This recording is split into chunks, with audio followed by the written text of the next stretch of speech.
It's time.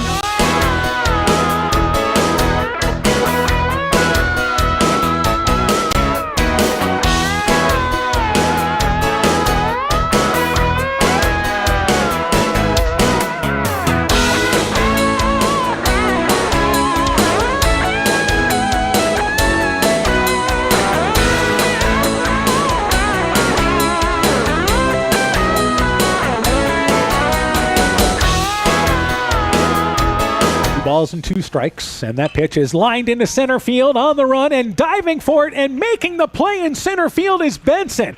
Often running was the pinch runner Oberbrockling, but he's able to get back to second base, and great effort there by Benson. Makes the play for a huge out number 1 here in the third. 2-2 fastball, that ball lined down the left field line, past the glove of the third baseman Weimer. It's extra bases. Kregel with a base hit. They'll throw it into second base. He'll go in standing up. It's a double, 2 RBIs, 8 runs here in the top of the third, and it is 10-0 Clayton Ridge Central in the lead. 2-2 pitch, bouncing ball, that's right back up the middle, and that ball's going to scoot into center field for a base hit. Scoring standing up, they throw it to the plate, and scoring standing up is Keel. That will allow Shellhorn to go to second base. So it's a base hit and an RBI for Shellhorn, and the Bulldogs tie it up here in the bottom of the third. I think their goal is to try to get Dean to kind of chase something, and she lifts a high fly ball. This is to left center field, and that ball is going to be gone. A 3-run shot for Sarah Dean, her third home run of the season, and in one swing of the bat, 3-0 Tigerhawks in the lead. Dean is batting .484, 31 of 64, 12 home runs, 36 RBIs. The left-handed hitter takes the first pitch, lifts a high fly ball. This is to center field, and that ball is gone. She did it last week in the first inning. She does it again tonight here in Garnavillo. Dean with her 13th home run, and NFE leads 3-0. 2-1 pitch to Ostrander, high fly ball. This is to left field. Going back and giving chase, it's going to be Batterson. It is over her head, over the fence. It is gone. A 2-run home run to left field. Audrey Ostrander with her first home run of the season, and the Eagles strike back. 7-2 our score. 1-0 pitch, and here's a high fly ball, and this is gone.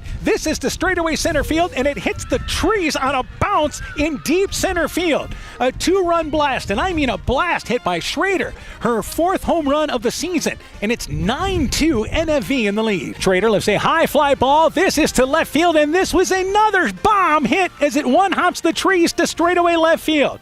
Schrader with her 2nd home run of the ballgame, another towering shot, and it's 12-6 North Fayette Valley in the lead. Welcome to the postseason on KCTN FM 100. Life is better with American Family Insurance because our agents provide specialized local expertise to help you get the right coverage at the right price. We understand that farming is at the heart of what you do, and we want to help protect what you've worked so hard for.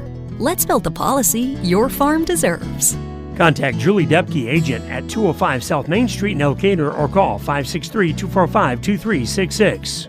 American Family Mutual Insurance Company, SI, and its operating companies, 6000 American Parkway, Madison, Wisconsin. Epic Wear. Get personalized clothing for your school, your team, family, friends, business, or any event. Epic Wear has a huge range of customizable apparel, trophies, and awards. They offer free design help or design your own apparel at getepicwear.com, and you can even set up a free website for your fundraiser. Epic Wear, Waukon. Call 563-568-2301 to place your order today. When making up a to-do list, don't forget to include servicing your car at Edie's AC Delco Service Center in Garnavillo. Your car should have the best care, and Edie's will make sure of it. Stop in or call 964-2186 to make an appointment. Tires worn out? Well, Edie's can replace them. Need a tow? Call Edie's at 964-2186. Kay, Lynn, and Todd invite you to stop by and fill your car's tank with fuel at Edie's AC Delco Service Center in Garnavillo. Edie's open 7 a.m. Mondays through Saturdays. Scooter's Coffee in Manchester offers a variety of coffees, smoothies, blenders, and breakfast food products served all day long. Scooter's Coffee offers fast and friendly service, too. In a hurry? Use the Scooter's Coffee app to order, pay, and earn rewards. Simply stop at the drive-thru window and pick up your order. Scooter's Coffee is open Monday through Saturday, 5:30 a.m. till 8 p.m. and Sunday, 6 a.m. till 8 p.m. We look forward to seeing you at Scooter's Coffee in Manchester. Attention business owners. Are you tired of monthly fees eating into your profits? Look no further than People's State Bank. People State Bank's business checking account has no monthly service charge. Yes, you heard that right, 0 monthly service charges. But that's not all. Enjoy free ATM and debit cards, free online and mobile banking, and free bill pay services. With People State Bank, managing your business finances has never been easier or more affordable. Stop wasting your hard-earned money on unnecessary fees. Switch to People State Bank today and take care of your business finances. People State Bank, member FDIC. The doctors and staff of Family Dentistry Associates of Monona encourage everyone to get out and support your local baseball and softball teams and enjoy the weather and get your kids' summer checkups with Dr. Jessica Wilkie, Dr. Chase Bruner, and Dr. Daphne Hoffler. Family Dentistry Associates of Monona. Call today to schedule 539-4651. War Eagle Baseball is brought to you in part by Central State Bank, member FDIC, CJ Moyna and Sons in Elkader, Bender's Foods in Guttenberg, Morris Funeral Home in Guttenberg and Garnavillo, Rivertown Family Dentistry, Dr. Alicia Waukee in Guttenberg, Agent Lanny Keel, your New York Life agent in Garnavillo, TD Sports Bar and Grill in downtown Elkader, David Balls, agent for Balls Insurance Agency in Elkader, Elkader Chiropractic Center, Dr. Jamie Hammersland, and Innovative Ag Services in Elkader, Monona, and Waukon. We begin the On Deck show for game number 1. We're joined by Clayton Ridge Central baseball coach Casey Czar. Coach, let's talk about this team offensively. I know a number of kids are contributing. Tell me about some of those individuals. Yeah, it's been an interesting year so far for us. In my 4-year tenure here, this is the best year we've swung it. We're kind of up 40 points in the batting average as a team. Kane Balsinger leading the way there, hitting about the 330 mark. He's been our senior guy that's been doing it for us all year. Got some good pop from him there. It's good to also see Max Nearing, another senior kid, kind of find his stick his senior year. He struggled last year a little bit, hitting in the lower 200s, and this year just over 300. Been really a big key contributor for us. And then Mason Lone has kind of caught fire as well at the leadoff spot, especially with his speed when he can get on base. We tend to do what we do and steal bases, and there's been some other kids that have been really surprising with Dom Mast and Seth Kragel and Carson Regnitz, guys who are in the middle of the order just ready to drive runs in. So it's been super cool to see kids find their swing and get going for us. All right, let's talk about pitching-wise. Who do you look to start in the ball game? Yeah, so we're going to run our senior out, Max Nearing. He's been our guy basically the last 2 to 3 years here. Max has deserved this. It's his opportunity to go do it. I'm super excited for this opportunity for him. All right, turning our attention to Waukon. I know you played them to close the regular season, but what do you know about the Indians? Yeah, the Indians they're coached by Coach Selschmidt. Really good guy. He knows what he's doing over there. Really great hitting coach. So I expect them to put the ball in play a lot. They're very defensively sound. I got to see them actually play MFL, and they really know how to handle the baseball. They field it well. They're going to pitch it well, and they're going to also put the ball in play and try to make us make mistakes. And the Indians are they're a good ball program, so we need to be ready to go. Keys in the ball game for the War Eagles. What do you want to see? Throw strikes, throw a lot of strikes, and let your defense help us. The next thing is get on base and steal bases. I know that's our thing we do. So when we get on, we need to try to take the extra bag when we can, and then take care of the baseball. That's the biggest thing. You got to keep the errors down. Handle it, throw it well, catch it well. All right, Coach. Good luck to you in the ball game. We look forward to talking to you afterwards. Thanks, Dan. Yes, Clayton Ridge Central baseball coach Casey Czar and his War Eagle program. The On Deck show continues after this. Northern Country Co-op and Viafield are now Nexus Cooperative, your full-service ag partner supplying all your agronomy, energy, feed, grain, and lumber needs. Our highly knowledgeable and experienced team utilizes the latest technology in feed manufacturing, agronomy services, precision ag, plant and animal nutrition, energy products, and grain marketing to keep our customers ahead of the rest. Stop in today at any of our 26 locations across northern Iowa and southern Minnesota, or visit us online at nexus.coop.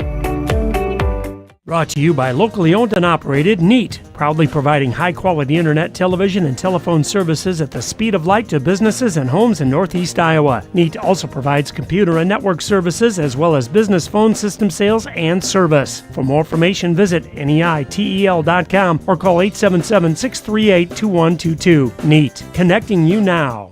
Boisier Lumber Company in Guttenberg and Elkader, your do-it-best rental center, handles Midland garage doors for residential, commercial, and agricultural needs. Midland Steel garage doors provide the best all-around value when appearance, security, durability, and low maintenance are desired. Moisure Lumber and Midland Doors take pride in providing their customers with top quality products and superb customer service. Contact Moisure Lumber in Guttenberg and Elkader, your do-it-best rental center for Midland overhead doors sales and service. Looking for the best suppressors with seamless service? Interested in helping protect your hearing or have questions on the NFA process? Head to Stronghold Corp, your one-stop shop for premium suppressors and unbeatable expertise.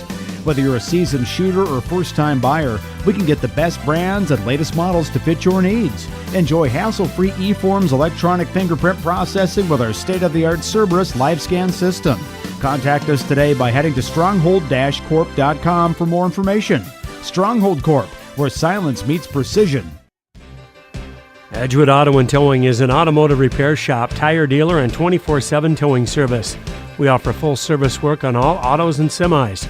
Our highly skilled mechanics provide quality workmanship and will get you back on the road in a timely manner. Check out our current tire rebates by calling 563-928-7333 or stopping into Edgewood Auto and Towing for complete terms and conditions. Stop into Nightingale Drug in Guttenberg to find that perfect gift for that special occasion. We have Silver Stars jewelry line, Gans and Carson home decor, Simply Noel purses and bags, Melissa and Doug toys, and baby items. Need that last-minute greeting card? Stop in and see our large selection. We have something for every occasion. Nightingale Drug and Gift Shop, your small-town, family-friendly business, located along Highway 52 in Guttenberg. Health Mart, caring for you and about you. War Eagle Baseball is brought to you in part by Adverse Weather Insurance, Jim Furman of Volga, your independent crop insurance agent, Norby's Farm Fleet in Northeast Iowa, Guttenberg Municipal Hospital and Clinic. Check out career opportunities at guttenberghospital.org. Next Excavating and Kane Construction in Farmersburg, T&K Cahoon, your Napa dealer in Monona, St. Olaf Ag Sales and Service, Grow Logs and Lumber in Elkader, Timber is a Crop, Harvest Wisely, and by Dean Family Chiropractic in Claremont. We continue the On Deck show for tonight's game. We're joined by Waukon baseball coach Shane Schmidt. Coach, let's talk about the Indians individually. This is a team that has put up some good numbers. Tell me about some of those individuals. Well, right now, our team is driven by Colton O'Neill.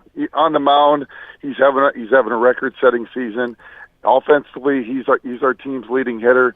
And when he's not pitching, he runs the outfield. He's in center field, and typically every fly ball that we see hit has a chance to be caught. He's a college-level center fielder, and we're pretty fortunate to have him at the top of the lineup on the mound when we have an opportunity. And if not, like I said, he's a solid outfielder as well. All right, so some of the other kids contributing for you offensively. Well, James Stigler has been playing pretty well at shortstop. He's a sophomore, and it's tough to step into that position, especially at any age. But as a sophomore, he's doing a good job. And overall, right now, as we sit, we're setting, the team's best fielding percentage in school history, and we're doing that with underclassmen on the field. So, but I think that says a lot. We're solid up the middle, solid behind the plate, solid in center. So we're giving our guys an opportunity. So, we're competing. We just have to score a few more runs. We have to do a little bit more. But right now, those are our top two offensive stats, and, we like to put the ball on the ground. We like to, try to hit and run, manufacture runs. But right now, we're not a senior-dominated team. So to see some of those underclassmen doing some positive things, it's some good stuff moving forward. All right, let's talk about pitching-wise. O'Neill starting this game for you then? Yeah, you got to go with your best. I'm not the type of coach that wants to gamble a lot. I want to put the best team on the field, and if we win, when we win, our goal is to just reevaluate and see what can we bring to the table in the next round. But we got to win the first round, and you got to go with your best. You can't look too far down the line. You see too many teams in the past that have good overall records, but they try to sneak past, and I don't want to play that type of game. All right, Clayton Ridge Central. What do you know about the War Eagles? Well, I've heard from a couple coaches that they like to try to, push it on the bases. They like to, get on and try to work our catcher and see if they can, put pressure. And right now, that's what we're trying to focus on. We're going to see if we can, change up the running game. when we're coming set on the mound, our focus, honestly, is we're going to try to disrupt and not them, allowed to be comfortable. Have a freshman catcher, and we got to try to give him some support. Sometimes when we see the stolen base, it's not all on the catcher. We got to do a better job on the mound and disrupt timing and not allow them to get into a comfortable flowing pattern. So our goal is to disrupt. Keys in the ball game for Waukon then. You mentioned that. What else do you have to do? Well, our goal is when we come out swinging the bats, doing some things early in the ball game, we seem to have a better record. If you go through our wins, it's when we're putting the ball in play, finding that line drive, finding that ground ball. The games that we've struggled, too many pop-ups, too many easy opportunities for the defense. So if we, can work the count, be aggressive on our pitch, not the pitcher's pitches, I think we can have some positive things come our way. But we got to strike early and allow our defense to settle in and relax a little bit. So. All right, Coach. Good luck to you in the ball game. We look forward to talking to you afterwards. Appreciate it. Thank you. Yes, you betcha. Waukon baseball coach Shane Schell-Schmidt on his Indian program. The On Deck Show continues after this. Stronger, farther, faster. It all starts with good nutrition. Clayton County Farm Bureau is proud of our livestock farmers who provide high-quality protein needed to fuel our young athletes. The ultimate pre- and post-game fuel-up can be found in meat and dairy foods grown right here. Meat and dairy are natural sources of essential vitamins that support health, energy, and performance. We know our student athletes are the real deal, and Iowa's livestock farmers are committed to helping them reach their goals. To learn more, visit realfarmersrealfoodrealmeat.com. For generations, local farmers have trusted Freedom Bank to provide the financial backing they need to succeed. We have a long tradition of empowering success, and that continues today. We offer competitive financing options at competitive rates, whether for equipment purchases, building construction, land purchases, or operating capital. Visit one of Freedom Bank's experienced ag loan professionals in Elkader, Monona, Postville, and Waukon, or online at freedombnk.com. Member FDIC, Equal Housing Lender. This is Chris Holbert, General Manager of Hall Roberts Son Incorporated in Postville. We would like to wish the area student athletes both a safe and successful sports season. We have been a community-based company since 1864, servicing and supporting the area ag industry with products necessary for daily success. We look forward to continuing to serve and support both the ag industry and high school athletes in our surrounding communities. Thank you and good luck from the families at Hall Roberts Son. War Eagle Baseball is brought to you in part by Rivals Inc. Custom Gear, Screen Printing, Embroidery, and online shopping at rivalsinc.com. Bruins and James Insurance, your Grinnell Mutual agent in Monona. Furniture Showcase and Oil Wine, lighting showroom, flooring, furniture, and window treatments. Bacon Concrete in Postville. Carr Auto Group, online at karautogroup.com. Fisk Farm and Home in Monona, Cresco, and Decorah. The Lowena Savings Bank, member FDIC, and by Culligan Water Conditioning in Elkader.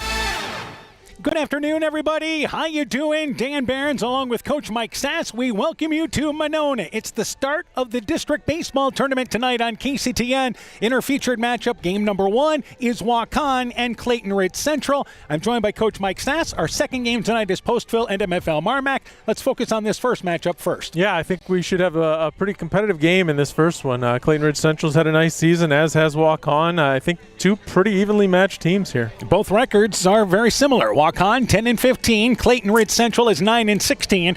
Ironically, these two teams were scheduled during the regular season to play on July the 3rd, but that game actually ended up being postponed. So they had a chance. They played 2 innings of JV that night, but otherwise the game was postponed. So this is the first matchup between the two this year. Our pitching matchup tonight, and you've got some experienced guys on the mound. For Waukon, Colton O'Neill, and for Clayton Ridge Central, it will be Max Nearing. Let's talk about first off O'Neill on the mound. We saw him a year ago, spectacular in the postseason. Yeah, he's definitely their ace. He's their clear-cut number one. If I remember right from last year, doesn't overpower hitters, but just picks his spots, changes speed well, does a really nice job at keeping the hitters off balance. Has an outstanding curveball as well. He's thrown 37 innings this year. He's 5-1, allowed 27 hits, only 5 earned runs, walking 6, and striking out 40. The ERA, .95 for the junior left-hander. Yeah, he's tough. We'll get a good outing from him, I'm sure, tonight. Now for Max Nearing and Clayton Ridge Central. Nearing, of course, has made the most starts for them, second, I guess, on the team behind Griffin Hammersland, but he's a senior. He's been pitching for him for a number of years. They want to give him the opportunity in this ball game. He has thrown 25 innings, only allowed 18 hits, but 16 earned runs. He has walked 7 and struck out 36, so he's averaging more than a strikeout an inning, but obviously he's been giving us some hits too. Yeah, and he, I don't know if Clayton Ridge Central has, that clear-cut number one like we talked about with Waukon. He is obviously their number one tonight, but we could see some bullpen action too from Clayton Ridge Central. And this is what's interesting is because of the quick turnaround tonight, anybody that throws more than 25 pitches is not eligible to throw tomorrow night. So both teams, though, I think they're going with the philosophy is you can't get to game number 2 if you don't win game number 1. Absolutely. You got to win this one, and neither team is a huge favorite in this one. So you've got to throw your best pitcher, and then just whatever happens tomorrow night happens. All right, Clayton Ridge Central will be the visiting team. We talked about how they are defensively but offensively. Max Nearing having an outstanding year, batting over 300, 13 RBIs on the season. Seth Kreigel leads them RBI-wise. Yeah, they're pretty balanced up and down their lineup. They've got some speed, some athletic ability. We'll probably see them run a little bit tonight. So it'll be interesting to see how they do against O'Neill. Yeah, 21 RBIs for Kreigel to lead the team. Meanwhile, Colton O'Neill, no surprise, he's the leading hitter, batting 380, 30 of 79 on the season.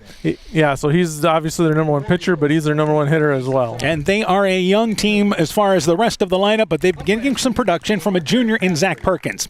So let's go through the starting lineup. First off for Clayton Ridge Central. Mason Lone, the second baseman, bats leadoff. Max Nearing, the pitcher, bats second. Kane Balsinger playing first base, he'll bat third. Dom Mast is the catcher, batting in the number 4 position. Seth Kreigel, the center fielder, bats fifth. Carson Rignitz, the designated hitter, batting sixth. He's DHing for Isaac Lone, the shortstop.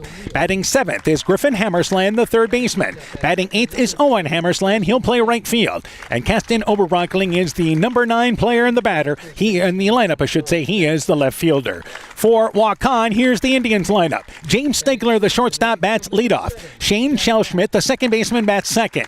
Colton O'Neill, the pitcher, bats third. Karsten Staggy is the catcher. He'll bat cleanup. Zach Perkins, the first baseman, bats fifth. Jack Papp is the right fielder. He'll bat sixth. Cale Lang DHing in the number 7 spot. He's DHing for the center fielder, Caden Cahoon. Batting 8 is Sawyer Breitsbecker. He is the third baseman. And batting 9th is Jacob Jones. He is the left fielder. Both these teams figure to be aggressive on the base paths tonight. Yeah, I think so. We saw that with Clayton Ridge Central early in the year. We know that they're very athletic, very quick team, so they're going to run, and I think Waukon will as well. Our umpires for tonight's ball game will be D. Youngblood at home plate for game number 1. Eric Pasker is on the base paths for game number 2. They will switch for the second game tonight with MFL MarMac and Postville. And let's just quickly look ahead to that matchup. MFL MarMac 21-6, Postville winless, and the Bulldogs have dominated the 3 matchups. Yeah, MFL MarMac would be a heavy favorite in that one. But, it is high school sports. We're talking, 14, 18-year-old kids. Anything can happen. And they're hoping what Postville's goal is, maybe give them a game that they don't think they're going to get. Let's see if they can get this to 7 innings to start with. Absolutely. And MFL MarMac wants to take care of business and certainly be in tournament form as they try to advance as well to tomorrow night. Winner of this ball game plays Beckman at 7 o'clock tomorrow night at Dyersville. The winner of game number 2 will play the 5 o'clock matchup and will take on Marquette. So the winner of MFL MarMac Postville faces Marquette in the 5 o'clock matchup at Dyersville tomorrow. We'll take a break. Opening action. First pitch coming up with our district baseball opener. You're listening to High School Baseball from KCTN Sports. When I started out in the car business, my dad gave me some good advice. Hi, it's Forrest Brown with the Browns family of dealerships. What my dad told me is when you sell someone their first car, you need a good sales department. But if you expect to sell them their second, third, and fourth car, you better have a great service department. Visit any one of the Browns family of dealerships in Guttenberg, Elkader, West Branch, or Victory Ford in Dyersville and find out why Browns is your hometown dealer, no matter where your hometown may be. Hey sports fans, take a time out and call Garms & Gifford Insurance Agency. Whether you need auto, home, farm, health, crop, or business insurance, Garms & Gifford Insurance Agency and Grinnell Mutual has you covered. You'll receive quality protection, expert advice, and local friendly service. Owners Brian Bugenhagen and Michael Beck, along with their staff, look forward to serving all your insurance needs. Call them today for a free competitive quote. Garms & Gifford Insurance Agency in Elkader, your trusted choice agency. Top Gun Customs knows that the insurance company wants you to do all the work for them. They want you to download the app, take the pictures, upload them, then they want you to accept the paltry check they think will repair your vehicle. No, no, no. Top Gun writes an accurate estimate, takes the photos, and explains the repair process to you. Let Bob and the guys take all the worries out of your repairs. Call Bob or Nancy at 563-964-9899 at Top Gun to schedule your repair today. War Eagle Baseball is brought to you in part by Farmers Savings Bank of Colesburg, Elkport Garber, Strawberry Point, Arlington, Elgin, and Wadena, member FDIC, Clayton County Recycling in Monona, Myers Auto Service in Monona, TJ's Pizza in Monona and Claremont, LTI & Sons Water Conditioning, your Connecticut dealer in Postville, Thompson Construction and Monona Overhead Door, and by Meyer Collision and Service Center in Guttenberg and Elkader. You're listening to the Boys District Baseball Tournament from KCTN Sports. So we're ready to go. Top of inning number 1, Clayton Ridge Central is the home team for this ball game tonight. So Waukon will send up James Stigler, Shane Schelschmidt, and Colton O'Neill here in the top of the first inning. For Clayton Ridge defensively, Kasten Oberbrockling is in left field, Seth Kreigel in center, Owen Hammersland in right field. Around the horn defensively, Griffin Hammersland is at third base, Isaac Lone is at shortstop, Mason Lone is at second base. So you've got the Lone brothers up the middle. Kane Balsinger, the first baseman, Dom Mast is the catcher, and Max Nearing, the right-hander, on the mound for Clayton Ridge Central in this ball game. War Eagles wearing white bottoms and tops with the War Eagles across the front in red. They have the green trim. For Waukon, also showed up with white tops, but they have vests, so they took them off, and they're going to play with the white bottoms and the orange tops with the Indians there in black across the front and the black trim. Defensively, both these teams have been solid, and it is Waukon only committing 30 errors this season, which is impressive because you're only averaging about 1 a ball game. Yeah, it's pretty good for a high school team to average 1 error a ball game. And Clayton Ridge Central's been better. They're averaging around 2 errors a ball game on the season, but still, both these teams is not giving up what you would say a ton of walks this year. The pitchers, for the most part, have throw-in strikes, and that'll be the key in this ball game tonight. Clayton Ridge Central, pitching-wise there, 9-16 again is their record. In 145 innings, they have struck out 131 batters. So, and the walks there are below that number, so it's always good to strike out more than what you walk. So Stigler to lead things off here in the top of the first inning, and James Stigler is 24 of 77 on the season with a .312 batting average. We're ready to go with game number 1. Start time 4:59. No problem starting a minute early. And here we go with the first pitch of game number 1 tonight. For the Indians, again, it is Stigler. From the stretch is Nearing. First pitch is a fastball away, and the count is 1-0. We mentioned the stats for Nearing this season, 4-2, 25 innings, and yes, he has walked 25, but struck out 36, and he'll try to cut that down as the 1-0 pitch is outside. The count is 2-0. 4-2 record as a senior, 25 innings pitched overall this year. And again, he's the senior. He's thrown for you for a number of years and deserves the start tonight. 2-0 pitch. It's a fastball. Misses low and away. And the count now goes to 3-0. Yeah, sometimes if you got a couple options, you go with your senior, especially during tournament time. So 3-0 is the count to the leadoff hitter, Stigler. 3-0 pitch. It's a fastball right down the heart of the plate for a strike. And the count is 3-1. We are directly behind home plate, about a step up here at Terry M. Heald Memorial Field in Monona. Great look at the balls and strikes coming in. 3-1 offering, fastball fouled over out of the backstop area, out of play, and the count goes to full. Already a good crowd here for game number 1, and we expect, obviously, is a great crowd by the time we get to game number 2. 3 balls and 2 strikes. Full count pitch. 3-2 pitch. Reaching out for the outside pitch is Stigler. Likely ball 4, but he chased it outside to stay alive. And the count goes to full at 3-2. Yeah, just protecting there. Maybe wasn't sure it was going to be a ball, so fouled it back. Pitch count. We'll keep an eye on that for everybody in this ball game tonight. 3 balls and 2 strikes. The 3-2 pitch. Bouncing ball. Third baseman Griffin Hammersland bobbles it. Picks it up there behind the bag, but unable to come away with it cleanly. It'll be an error charged on the play. Hammersland, a step to his right near third base, fielded it there, but just could not pick it off the ground clean. Would have been an interesting play had he come up with it clean, but Stigler, a leadoff runner on for the Indians. Yeah, it would have been a really long throw, but I think if he makes it clean, I think he can make that throw and get that out. So Cale Schelschmidt, the sophomore infielder, up to bat. Schelschmidt this season is 13 of 61. One thing you notice about Waukon, they're so young that Their kids look like they're short, young kids yet to grow. Yep. They look to bunt, pull things back. It's a ball outside. The count is 1-0. The Indians know with the left-hander on the mound in O'Neill that you're going to play from a run this inning. Absolutely, and that should cut down Clayton Ridge Central's running abilities as well. Eagles in at third, War Eagles that is. Nice bunt laid down there by Schellschmidt, picked up by Nearing. His throw to first, it is in time, and Schellschmidt does his job. Nice sacrifice bunt. Stigler into scoring position, and up to bat now is the pitcher, Colton O'Neill, with one out. Yeah, good job by Schellschmidt getting that bunt down, moving the runner over. Did exactly what he was asked to do there. Yeah, that's the definition of a sacrifice right there. Gave himself up to move that runner into scoring position. O'Neill, 30 of 79 on the season. .388 batting average. The top hitter, the left-handed bat for Waukon. And, of course, the pitcher, he's got an opportunity to get the Indians on the board here in the top of the first inning. The runner will be held at second, short and second, working behind the runner. First pitch is a fastball high to O'Neill, and the count is 1-0. Nearing, good fastball velocity. Yeah, he's got a little pop on that pitch there. 1-0 is the count. Needs to establish that in order to make that breaking ball setup. So 1-0 is the count. And the 1-0 offering, looking to bunt, is O'Neill. Lays it up the third base line. Fielded by Nearing, who throws it from his knees, but not in time.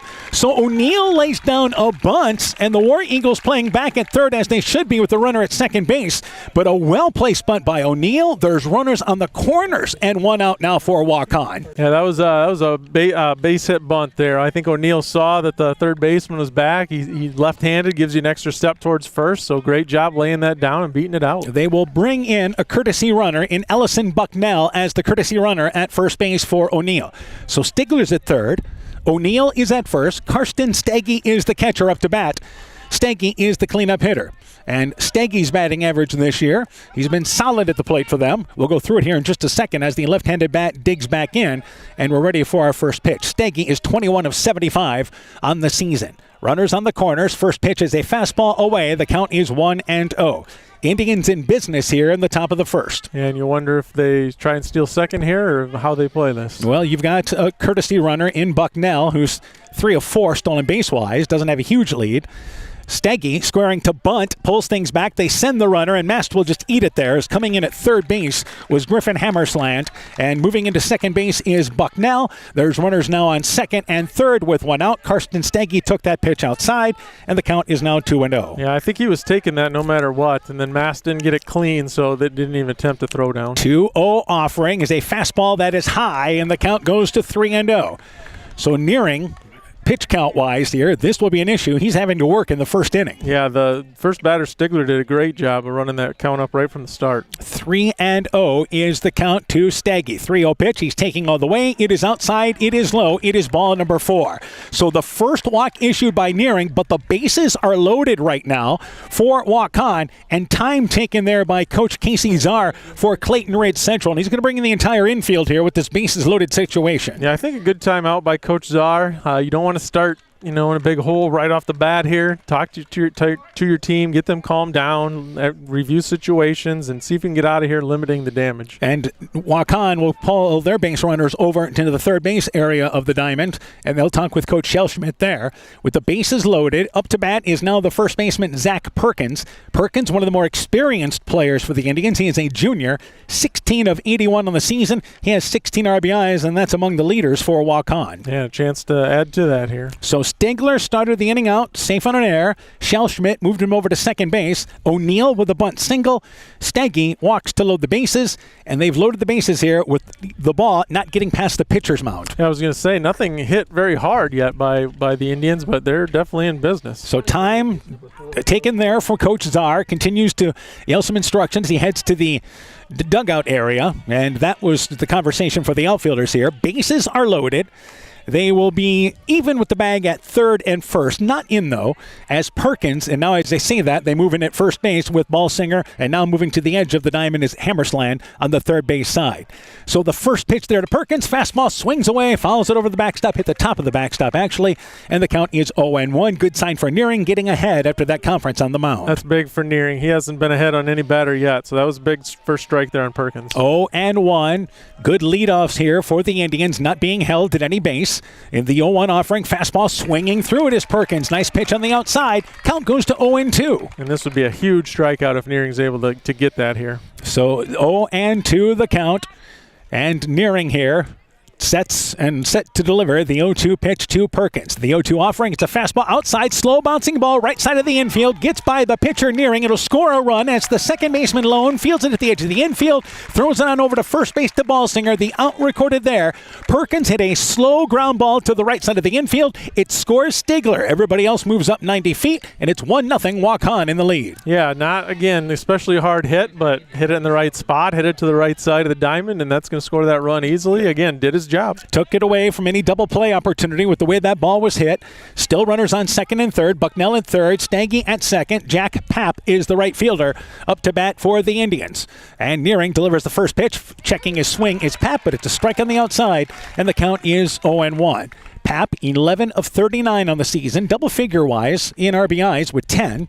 And the count is 0-1. Nearing trying to limit the damage here in the first. 0-1 pitch, check swing, got a piece of it, goes over the backstop area, and the count is 0-2. Yeah, we've seen nothing but strikes out of Nearing ever since that timeout. So good job regrouping and trying to finish this inning off here. 0-2 is the count. So he's ahead, back-to-back hitters here. And 0-2 now to Papp. Nearing delivers the 0-2 pitch. Ball popped up, right side of the infield. Second baseman calling for it there. Goes into the shallow part of the outfield. Mason Lone reaches up, catches it with the glove, and that does it for the Indians in the top of the first. But they pick up one run. They do it on one hit, helped out by an error. They leave two. We've played 1/2 inning. Waukon 1, Clayton Ridge Central coming to bat. The Woodland Eye Clinic in Elkader and West Union are proud sponsors of high school sports. We are committed to bringing our patients the highest level of total eye care with detailed one-on-one attention. Our offices offer the newest technology and equipment with a professional team of experienced staff that is committed to you. Call us today for your next total eye care appointment. The Woodland Eye Clinic in Elkader and West Union supports all of our local athletes taking the field or court this season. We are happy to announce we are once again performing cataract surgery right here at home. This is Jessica Jones, surgery supervisor. We welcome Dr. Cancel from Gunderson, who performs this surgery monthly at our local surgery suite and holds consultations at Gunderson Eye Clinic, Waukon. Dr. Cancel is a wonderful addition to our surgery team, and we're so happy he's here. Call us today for more information. Exceptional caring people, Veterans Memorial. Inspiring changes to a happier, healthier you is what they do at Clayton Drug, now offering free delivery of prescriptions to the Monona area.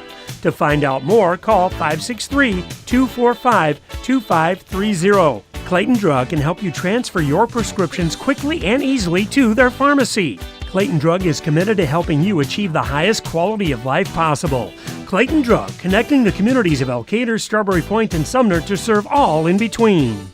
Bottom of the first inning for Clayton Ridge Central, Mason Lone, Max Nearing, Kane Ballsinger. Top of the lineup up here for the War Eagles against left-hander Colton O'Neill. First pitch inside, looking to lay down a bunt is Lone. It's a beauty, goes up the third baseline, continues to hug the line, and then goes foul just short of the bag. That was a great bunt for about 85 feet. And it just goes foul as Lone tried to bunt for a leadoff single. Yeah, it looked like it was going to stay fair, but must have found just a tiny pebble or something and knocked it just foul before it hit third base. A good decision by the third baseman Sawyer Breitspecker because they would have had no chance to get Lone on that bunt attempt. Lone batting 25 of 76, 329 from the leadoff spot. For Waukon defensively, Jacob Jones in left field, Caden Cahoon in center, Jack Papp is in right field. And we'll go through the horn here in just a second. 0-1 is the pitch. O'Neill delivers a curveball outside. The count goes to 1-1. Sawyer Breitspecker, we mentioned him playing third. He's now in at the corner. James Stigler is at short. Cale Shellschmidt is at second. Zach Perkins is at first. Karsten Staggy is the catcher. Here's a bouncing ball. Shortstop fielding it there, trying to backhand it to Stigler. Does not come up with it cleanly. Throws it across the diamond, but it's not in time. Once that ball was dropped and he tried to backhand it, couldn't come up with it cleanly, and the leadoff runner on for the War Eagles here in the bottom of the first. Yeah, kind of same script that happened with in the top of the first inning, so we'll see if the War Eagles can get that runner in. Again, Karsten Staggy, the catcher, and Colton O'Neill is the pitcher. That runs out the starting five, the infield, I should say, the 5 positions and the pitcher. So Lone, certainly a threat to go. He has 30 steals on the season out of 35 attempts, so he leads the War Eagles stolen base-wise.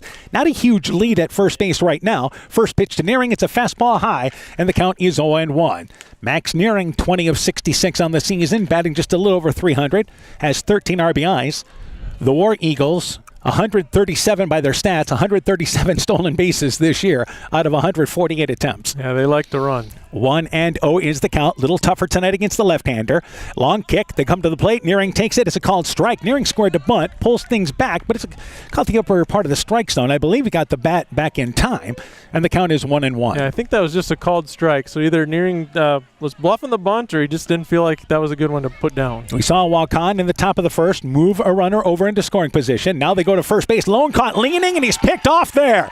Again, it's so different with the left-hander. On the first pitch there, the previous pitch to Nearing, he held the leg up there, then goes to the plate. This time he held the leg up and went to first base. Lone picked off at first base for out number 1. Yep, very nice move by O'Neill there. And again, he's going to limit Clayton Ridge Central's running. And especially, again, being a left-hander on the mound, he works from the windup. Usually, and of course, runner on, he was out of the stretch. 1-1 pitch, one hopper, second baseman, Shale Schmidt goes to his knees, slides down there, picks it up, fields it over to the first baseman there, throws it to Perkins, and it's 2 up and 2 down as Nearing bounces out to second. Yep, nice play by Shale Schmidt, making sure he stays in front of that ball and pops up and throws him out. Kane Ballsinger, the first baseman, is up to bat. Ballsinger on this season, his batting average, again, one of the more experienced players for them. And Ballsinger, 26 of 75, 347 on the season, does have a home run, and 15 RBIs. Takes the pitch outside. The count is 1-0. We saw, as we mentioned, O'Neill throw in the tournament game last year against Starmont, and he did the same thing. Just kept everybody off balance, and then just was able to make the play when every time a runner got on. Meanwhile, Ballsinger, a high fly ball to center field. It's over the head of the center fielder, Cahoon. It's going to hit the bottom of the fence. Into second base is Kane Ballsinger, the first hit for the Eagles, and a 2-out double for Ballsinger here to keep the Eagles alive in the bottom of the first. Yeah, he hit that one well. Landed right at the base of center field fence there. Again, shows you how big that pickoff move was by O'Neill, or that run scores there. Wind blowing out more towards right field, but a good cut. Ballsinger again, batting average-wise, is the top hitter. So Dom Mast, the catcher, is now up to bat. A 2-out base runner for the War Eagles in scoring position. And Ballsinger, the first baseman, he's another threat to go, but not in a situation being at second base. Yeah, probably not, but he's getting those sliding mitts on just in case. He's 29 of 29 stolen base-wise this year. So again, they're getting 59 stolen bases out of Lone and Ballsinger on the season. And that's more than a third of the stolen bases for the team. Big leadoff of second base as Shell Schmidt is holding the runner very lightly. First pitch comes to the plate there to Mast, and it's high. The count is 1-0. So Dom Mast up to bat, runner in scoring position. Mast, again, the catcher. And we'll go through his stats in just a bit on the season. And batting it around a 300 clip. 1-0 is the count. Pickoff move to second base, and diving back into second base and being thrown out is Ballsinger. Spin move by the pitcher O'Neill. He has picked off 2 runners in the first inning, and that does it for the War Eagles. No runs, a hit. They end up leaving nobody. We've played 1 inning. It's 1-0 Waukon in the lead. Being good at life means getting your finances together so you can focus on the moments that matter most. With over 175 years of expertise, New York Life Insurance Company provides you with benefits you can enjoy while you're, living. So give your local agents, Andrew Reimer or Troy Springer in both Guttenberg and Monona, a call. You can reach Andy or Troy at 563-252-2471. That's 563-252-2471. They can help you and your family be good at life. Hi, this is Cody from Torkelson Motors in Elgin and Waukon. At Torkelson Motors, we believe that student involvement in activities is a great way to help grow our communities, and we are proud to help sponsor this game for your enjoyment. We've been serving Northeast Iowa since 1926 and appreciate the business that our customers have given us and the support they provide to our area schools and communities. So the next time you are in need of a new or used vehicle or a repair, stop into Torkelson Motors. We've been selling cars the old-fashioned way with a friendly smile and a handshake right here next door in Elgin and Waukon. War Eagle Baseball is brought to you in part by Central State Bank, member FDIC, C.J. Moyna & Sons in Elkader, Bender's Foods in Guttenberg, Morris Funeral Home in Guttenberg and Garnavillo, Rivertown Family Dentistry, Dr. Alicia Waukee in Guttenberg, Agent Lanny Keel, your New York Life agent in Garnavillo, TD Sports Bar and Grill in downtown Elkader, David Balls, agent for Balls Insurance Agency in Elkader, Elkader Chiropractic Center, Dr. Jamie Hammersland, and Innovative Ag Services in Elkader, Monona, and Waukon. Top of the second inning, Waukon leads 1-0. Cale Lang, Sawyer Breitsbecker, Jacob Jones, 7, 8, and 9 to lead things off in the top of the second inning. Colton O'Neill picking off 2 runners on the base paths, one at first base, and a great spin move to second to end the inning. As the first pitch there is a fastball, taking it for a strike is Lang. The count is 0-1. Yeah, you kind of maybe expect that at first a little bit, but you don't expect that at second there. Cole Lang is 10 of 47 on the season. You get to the younger part of the lineup here, and well, actually, Waukon has a lot of younger parts of their lineup. 0-1 pitch, curveball, nice breaking ball there by Nearing. Gets it across for a strike, and the count is 0-2. Yeah, a couple nice breaking pitches there by Nearing. If he can get that consistently, he's going to do well tonight. And we saw a lot of fastballs in the first inning, but a little more on the bender here in the second inning. 0-2 is the count. 0-2 fastball, fouled over to the side fence area just near the Clayton Ridge Central dugout up the first base side, so the count is 0-2. So the Indians scored 1 run in the first inning on a hit. It was a leadoff error that started the inning. That's an unearned run. And Lang is up to bat here with the count at 0-2. Nearing's 0-2 pitch, and that ball is lined down the left field line. It is hooking, and it is going to be foul. So Lang got around on that one, but it is fouled down the left field line. I think it rolled out of play, and the count remains 0-2. Yeah, he sat on, or needs to sit on it just a little bit more. Good bat speed there by Lang. So the count is 0-2. Nearing exclusively works from the stretch. 0-2 is the count. And the pitch, it is low, just misses the strike zone outside, and the count is 1-2. Nearing, a little bounce and a step that time. Thought he maybe had the outside corner, but just missed low. Yeah, it was a good spot for that one. Just trying to work the corners when you're up 0-2 is a good thing. Ball in 2 strikes. And the 1-2 pitch up against the fence area. We'll do it again with the count at a ball in 2 strikes. Nearing pitch is in the first inning. He threw 21 in the first inning, so he's going to need to bring that down a little bit, which he's not doing to the first batter here. A ball and 2 strikes, so he's had to work a bit. The 1-2 pitch, fastball, called strike 3 on the inside. Lang caught looking, strikeout number 1 for Nearing, and it's out number 1 here in the second. Yeah, good pitch there by Nearing, finding that inside corner and getting the strikeout. Sawyer Breitsbecker is a sophomore for the Indians. He is 8 of 54 on the season. And on deck will be Jacob Jones, the left fielder. So you have a case there where Breitsbecker is a sophomore and Jones is a junior behind him. Meanwhile, ball comes back into play. I think we're ready to go. It's the War Eagles centered around the horn. And Nearing with his first strikeout recorded. And the first pitch now to Breitsbecker. Pitch that's a fastball outside, scoots by the catcher. Mast will let that go to the backstop. On deck hitter will get that for a walk-on. Pitch outside, the count is 1-0. They are in at third base. Griffin Hammersland is at third base at the edge of the infield. 1-0 pitch, and that's a fastball. Ooh, hit him in the head, as he's all right. Breitsbecker took it on the top of the helmet, and it ricocheted over near the Clayton Ridge Central dugout. So Breitsbecker wears that one, and he'll hustle down to first base with a one-out base runner. Yeah, didn't seem to affect him. He just stepped back, readjusted his helmet, and jogged down to first. So you always worry when you get hit in the head there, but it didn't seem to bother him. And Coach Schelschmidt coming out to have a conversation with him at first base, just wants to make sure he's okay. Yeah, he seems to be, but yeah, good job by Coach Schelschmidt here, just double checking, making sure. In today's day and age, you always got to watch for those head injuries. Yep, and he says, I'm all right. And Coach Schelschmidt and talks it over the first base coach. Yep, he's in there. And Jacob Jones is the number 9 hitter. This may be the type of ball game that you may see teams bunt with one out and a runner at first. I think so. I think sacrifice is definitely in play here. And James Stigler, the top of the lineup, waiting on deck. So a runner at first base. If you're talking about Breitsbecker running, he is just 3 of 5 stolen base-wise. Pitch inside, misses to Jones, and the count is 1-0. Jones, 15 of 59 on the season. We mentioned Clayton Ridge has a total of 147 stolen bases. Waukon is 22 of 26. Fastball that's upstairs. The count is 2-0. So the Indians don't run. And again, some teams' stats are, sometimes with runners on third and first, sometimes they give them, a runner goes, they give him a stolen base on the defensive indifference. 2-0 pitch, and they've got the runner picked off this time. Breitspecker caught leaning. They run him back to second base, and applying the tag is Lone about a fourth of the way between first and second base. So it is the War Eagles picking off a runner. Nearing with a nice job there on the pickoff move to first base. Breitspecker retired. Yeah, a good move there by Nearing. I wonder if maybe the sacrifice was on that time because the runner at first was trying to get an extra jump there. So now with 2 outs, Jacob Jones, the left fielder, is up to bat, and Nearing showing a good pickoff move, the right-handed pitcher. And again, now 2 outs. The count is 2-0, by the way, to Jones. 2-0 pitch, fastball catches the inside corner, and it goes to 2 balls and a strike. So yeah, Breitspecker was definitely leaning, and he wasn't doesn't look like he was trying to steal it all, but he was caught leaning off of first base. 2-1 is the count. 2-1 pitch, and that ball fouled down the right field line. It goes out of play, and we'll do it again at 2 balls and 2 strikes. Yeah, I wonder if the people over on that side of the field are wondering about where they chose to sit because they've had a couple foul balls go right at them. Up by the road area here in Monona. 2-2 pitch, reaching out for it and fouling up the third base line is Jones.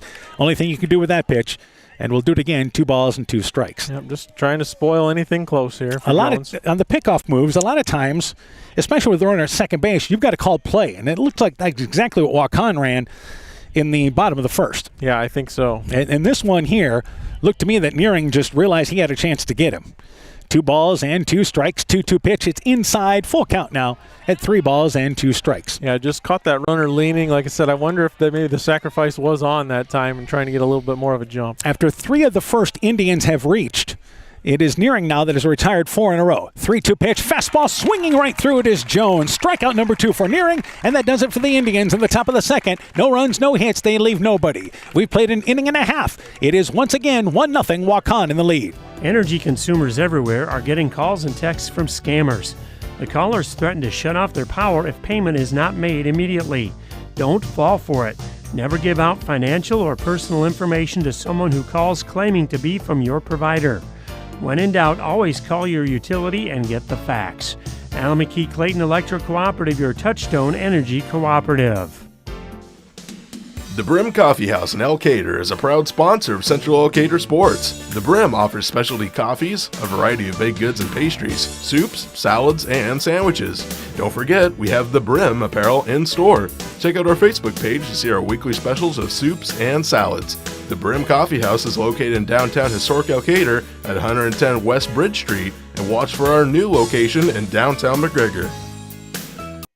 Strawberry Building Supply offers all your building materials for residential and commercial projects. Whether you're building from the ground up, remodeling your home, or a weekend project, we have the materials you'll need. We are an authorized Milwaukee dealer for all your Milwaukee tools. Strawberry Building Supply also has everything you'll need for your pets and livestock. Stop into Strawberry Building Supply today at 413 West Mission Street, Strawberry Point, or call 563-933-4579. Dom Mast leads things off here for the bottom of the second inning for Clayton Ridge Central. He was up to bat as the first inning closed. Seth Kregel and Carson Rignitz all due up here in the bottom of the second inning. First pitch was a strike on the outside. This one misses away, and the count is 1-1. So Mast up to bat, and this season, Mast, again, batting it over about a 300 clip. 1-1 pitch, fastball, chases it. It's a high fly ball left field. Jacob Jones just able to camp underneath it, makes the play, and it's 1 up and 1 down here in the bottom of the second. Seth Kregel, the center fielder, is up to bat. What we have learned early in this ball game, better be on your toes on the base paths. Yeah, absolutely. Seen three pickoffs already. And it was both pitchers showing outstanding moves early in this ball game. So Seth Kregel, the center fielder, number 5 hitter, is up to bat. Kregel is 18 of 61 on the season, has 21 RBIs. Takes the fastball outside. The count goes to 1-0. When we saw Clayton Ridge Central earlier this season, Kregel was actually batting leadoff. But he's found a spot in that 5-hole.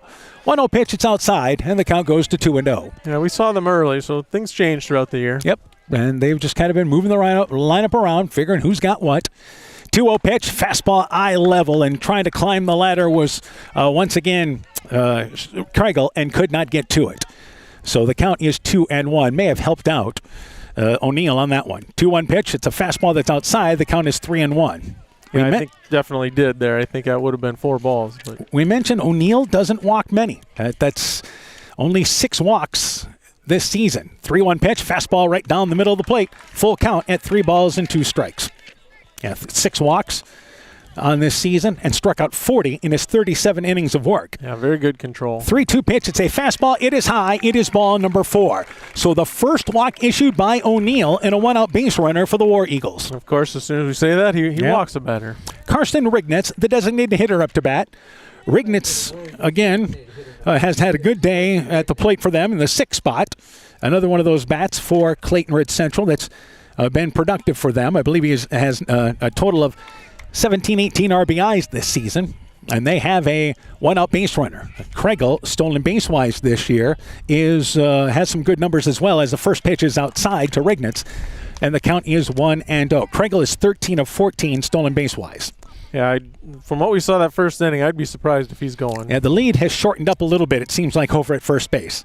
So 1-0, the long kick, the 1-0 pitch, fastball outside, and O'Neill falls behind with the count at 2-0. Yeah, struggling a little bit. We don't see that out of O'Neill very often. Yeah, falling behind on hitters. His pitch count has always been spectacular this year. Hasn't had to work in a lot of games. 2-0 pitch, rather. It's a fastball for a strike. The count is 2-1. And the scoreboard says it's 1-1, but I think it's 2-1. I think it's 2-1. That's what I've got. Yep. So 2 balls and a strike. Kregel kind of leans back towards first base. And the 2-1 offering, fastball. Rignitz, good cut. Couldn't get to the outside fastball. 2 balls and 2 strikes. A little bit better job by Clayton Ridge Central at making him work this inning so far. Again, the story of this ball game tonight is how long the starting pitcher is going to be able to go in this ball game. 2 balls and 2 strikes. They're going to try to take him as deep as they can. 2-2 pitch, reaching out for it, trying to check his swing is Rignitz, but he broke the wrist, swings right through it. Good enough anyway. It's out number 2, strikeout number 1 for O'Neill. Yeah, it may have been a strike anyway. That was going to be close either way, so I think you need to commit and take a cut at that one. Griffin Hammersland up to bat, 11 of 27 on the season. Of those 11 hits, 3 of them are doubles. The number 7 hitter is up to bat with Kregel at first base and 2 outs here in the bottom of the 2nd. Indians 1-0, the early lead. Both teams have had base runners on in both of their at-bats so far. And here is the first pitch. It's a fastball outside. The count is 1-0. O'Neill seems to be missing outside and away quite a bit. Yeah, I don't know if his curveball is breaking quite like he normally wants it to. 1-0 is the count. Let's see Kregel with 2 outs, maybe more inclined to try to go. 1-0, and he goes to first base. Kregel hesitated, but he's able to get just back to first base, just basically fall right on top of the bag. He's that close. And we'll work again with the count 1-0. Yeah, didn't read that move real well, but like you said, not a big lead there, so still able to get back. 1-0 is the count as O'Neill continues that high kick, just kind of holds it. 1-0 pitch, Kregel off and running. Staggy's throw covering the second base is Schelschmidt. The throw in plenty of time, sliding in safe, though the ball got by the second baseman Schelschmidt, did not come over the cleanly. Throw was there in plenty of time, but Kregel safe on the stolen base. Yeah, throw was there, but good job by Kregel sliding in right into the glove. I think he may have knocked that ball loose on the slide. So Griffin Hammersland took that pitch for a ball, and with 2 outs, you absolutely agree with the War Eagles here, staying aggressive in that situation. Yeah, for sure. With 2 outs, you get that runner into scoring position. You just don't know how many opportunities you're going to get in a game like this. By the way, the count is 2-0 to Griffin Hammersland. Fastball reaches out for it, cannot get to it, and it's 2 balls and a strike. Yep, good cut by Hammersland, just not able to reach it. War Eagles runner in scoring position here with 2 outs and the 7th spot in the lineup up to bat. And Kregel is being held there as Stigler and Schelschmidt work the middle of the infield for Waukon, but it's mostly Stigler. 2-1 pitch outside again. Going after it was Hammersland, and the count goes to 2 balls and 2 strikes. That ball good 5-6 inches off the plate, but it's pretty tempting. Yeah, Hammersland just not able to reach that one. He's either got to get closer to the plate or just lay off that. So evened up at 2 balls and 2 strikes. And again, they hold the runner at second base.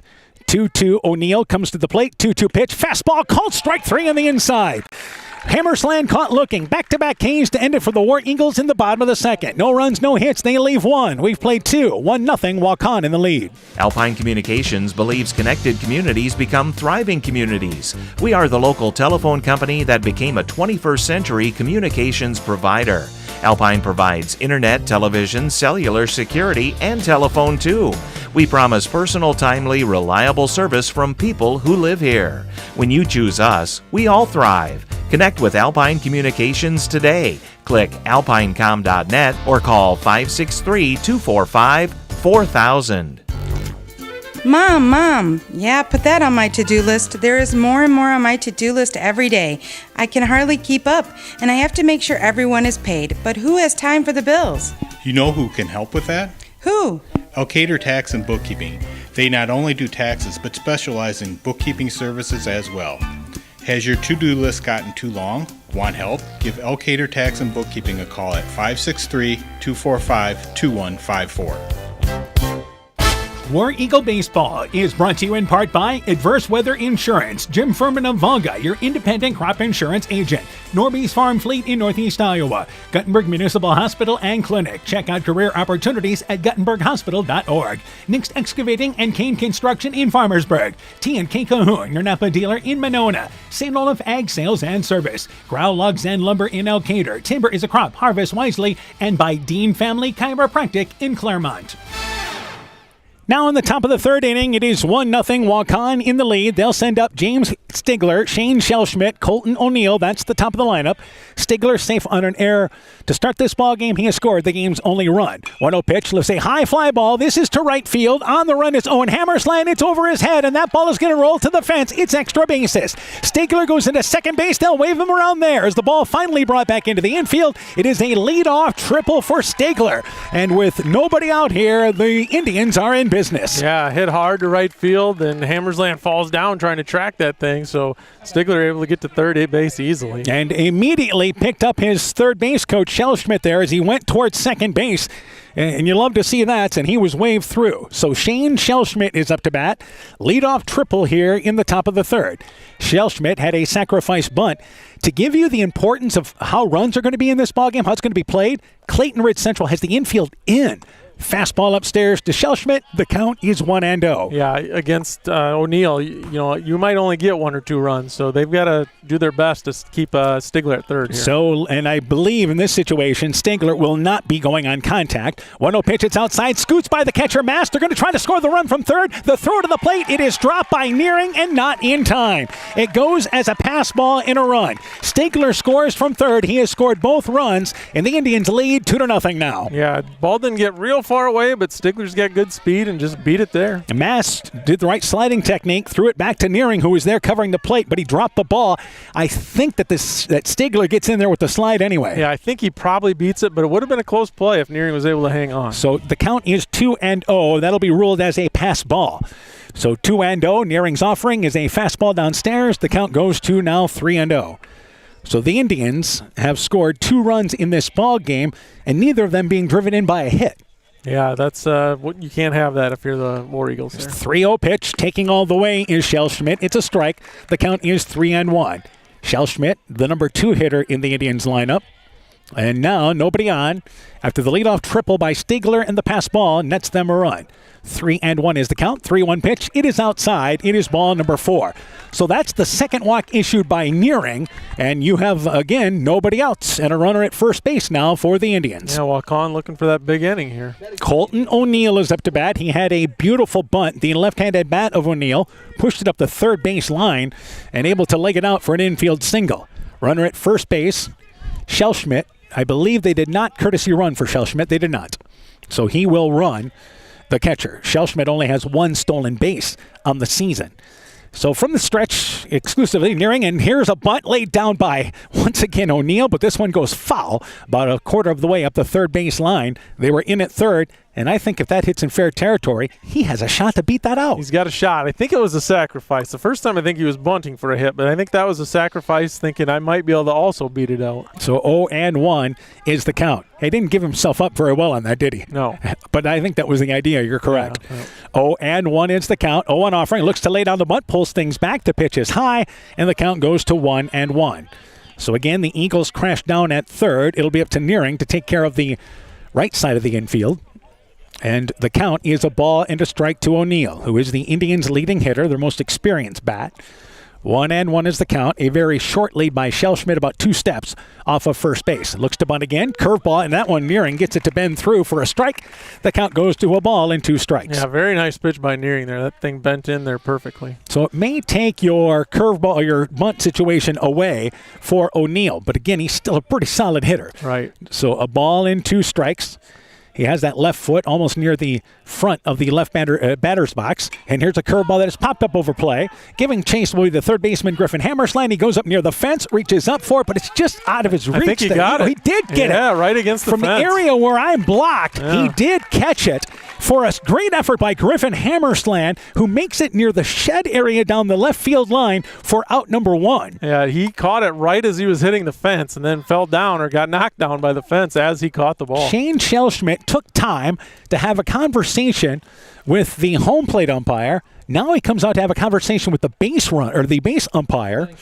And Casey Czar, the Clayton Ridge Central coach, has come out as well to have a conversation with our home plate umpire. Yeah, I'm not sure what this was about unless he thinks the ball skimmed the fence or something, but I don't think it did. And again, you had a better look at it. It was out of my view. Yeah. And I saw Hammersland basically falling down and looked like he ran out of room. Yeah, he did, but he had the ball as he ran out of room. So Colton O'Neill pops out to third base on a well-played ball by Hammersland for out number 1. Shellschmidt is at first base. Whatever that conversation was about from Coach Shellschmidt, everything stays the same. 1 out, center runner at first base. Staggy walked his last at-bat. That's Karsten Staggy. Takes the pitch outside for a strike. The count is 0-1. And I know that Coach Shellschmidt wasn't necessarily pleased about the second strike that was called on O'Neill. But that had nothing to do with that conversation there. Yeah. 0-1 pitch, fastball outside, goes to a ball and a strike. I thought it was a good call. I thought it bent in there nicely, but 1-1, evened up. That was the pitch that O'Neill took for a called strike. That made it 1-2 and really took the bunt play away. 1-1 offering, pickoff move to first base, but again, Shellschmidt just a couple of steps away. Talked about how O'Neill has shortened up the base runners for the Clayton Ridge Central War Eagles. The same can be said for Nearing after picking off a guy last inning. Yeah, I don't know if we're going to see a whole lot of running the rest of this game. A ball and a strike, unless it's like the situation with Craigle when he ran with 2 outs. 1-1 pitch outside, 2 balls and a strike. So 2-0. Indians adding on to their lead here in the top of the third inning with 1 out. Left-handed bat, by the way, is Karsten Staggy. And the 2-1 pitch swings at a pitch downstairs. Tough pitch to get to. And the count goes to 2 balls and 2 strikes. Yeah, throws right-handed from that catcher spot, but swings lefty. It's kind of like my son does. Yeah, 2 balls and 2 strikes. And does he handle the bat like that? Not yet, but maybe someday. 2 balls and 2 strikes. 2-2 offering, followed up against the backstop. We'll do it again. 2 balls and 2 strikes. Like a lot of left-handers, Staggy has that kind of that natural swing. But again, you're talking just a young kid. Right, yeah, just a freshman, I believe. So in his second year of ball at the high school level.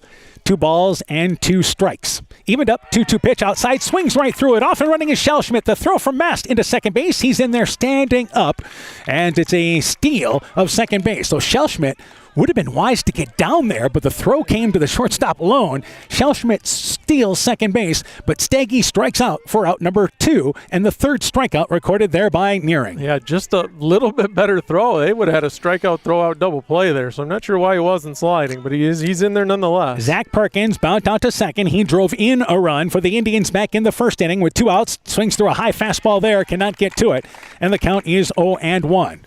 So now a runner in scoring position. Third inning in a row, the Indians have had runners on the base paths, or Eagles have put runners on in their first 2 at-bats as well. Nearing steps off the mound, and that will chase Shellschmidt back to second base. Shellschmidt does get credited with a steal for his second steal of the year. 0-1 pitch, fastball away, and it goes to a ball and a strike. Winner of this ball game, quick turnaround, plays tomorrow night, 7 o'clock at Dyersville against Beckman. That's what happens when you have those rainouts. A ball and a strike. Yeah, we were rained out for those 2 games on Saturday night, 1-1 pitch outside, and that ball's lined into center field. Giving chase is Kregel, and that ball's going to hit the alley, and it's going to roll to the fence.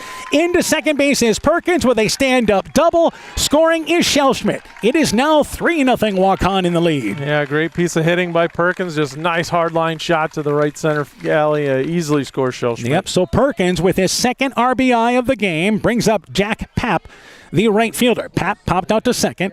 So the Indians have put a crooked number on the board here in the top of the third with 2. Papp popped out to second, 0 for 1. And again, that ball just headed to the right center field alley. Great chase by Kregel. Took the right angle at it, but again, that ball just hit hard. Yep. So Nearing giving up his third run. Both of the runs are earned this inning. Fastball upstairs. The count is 1-0. Had leadoff triple, a walk in this inning, and then a double. So the Indians have 3 hits total in this game. 2 of them are for extra bases. Yeah, 2 hard hit balls for sure. They'll hold the runner at second base. 1-0 pitch to Papp, takes it inside. Count goes to 2-0. This is the first of 2 tonight here on KCTN. We'll bring you the MFL MarMac Postville ball game. Scheduled at about 7 o'clock tonight. That'll depend on the length of this one. 2-0 is the count.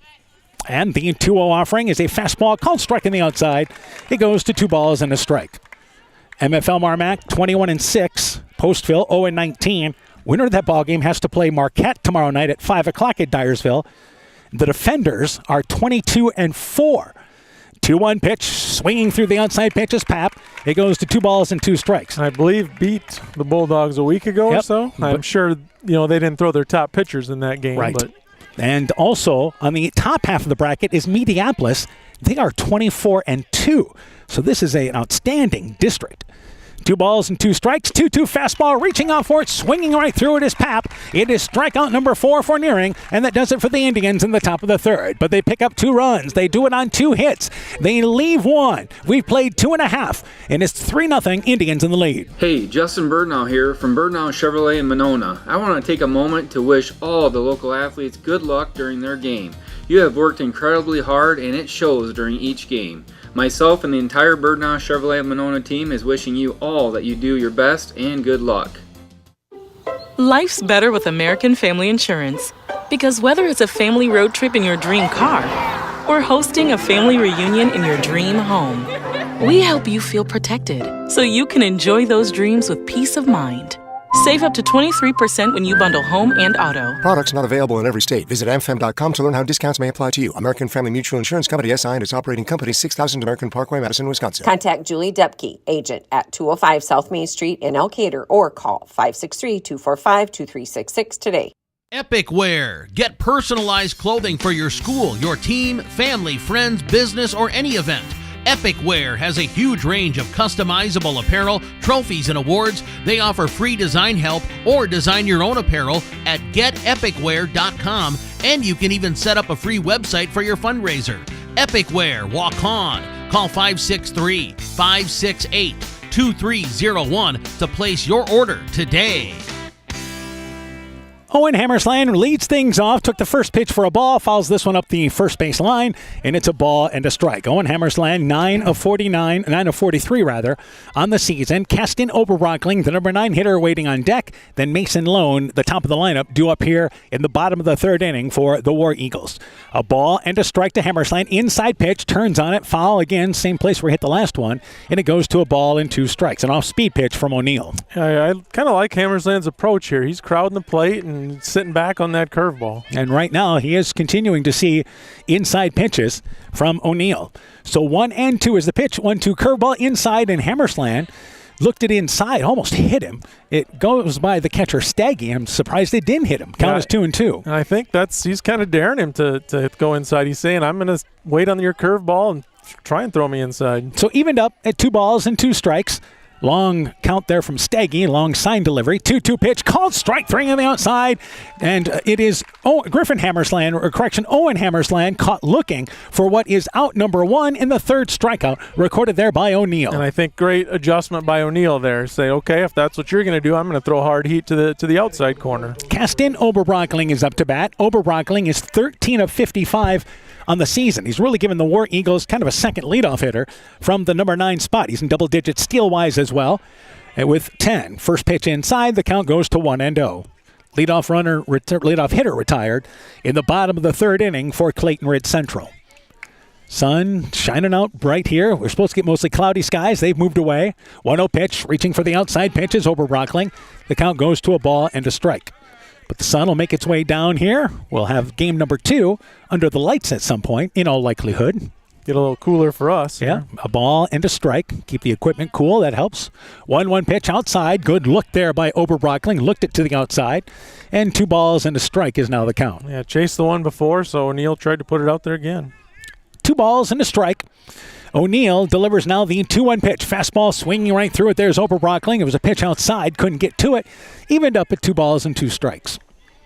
He's looking for his 4th straight strikeout here. And he has found a groove. Retiring 3 in a row and hasn't given up a hit since the first inning, so he's been efficient since that double to Ballsinger back in the first inning. 2 balls, 2 strikes. Fastball popped up. Giving it a second baseman a look is Schellschmidt, but he's called off by the right fielder. That is Jack Papp. Calls for it, coming in and makes the play. Oberbrockling flies out to right field, and it's 2 up and 2 down here in the third. Yep, good play by the right fielder, calling off the second baseman there. Much easier play for him. Mason Lone is now up to bat. Lone safe on an error to start this ball game, was picked off at first base. War Eagles had 2 runners picked off in the first inning, did steal a base in the second inning, but now 2 outs, nobody on, and the top of the lineup up here for Clayton Ridge Central. O'Neill trying to get a quick inning number 3. And the first pitch fastball popped up. Giving a look will be Staggy. He'll head towards the fence area up the first base side, but that'll make it clearly out of play. And it's 0-1 the count. You mentioned those fans continuing to have to be on their toes. Yeah, kind of that same area. So I hope they brought their ball gloves to the game. They've got tonight. good shade to sit in now, I would say, though. So 0-1 is the count. 0-1 pitch inside, scoots by Staggy the catcher. He'll go chase it down, and it goes to a ball and a strike. Evened up here. War Eagles have had base runners their first 2 at-bats, and now with 2 outs looking to get something going.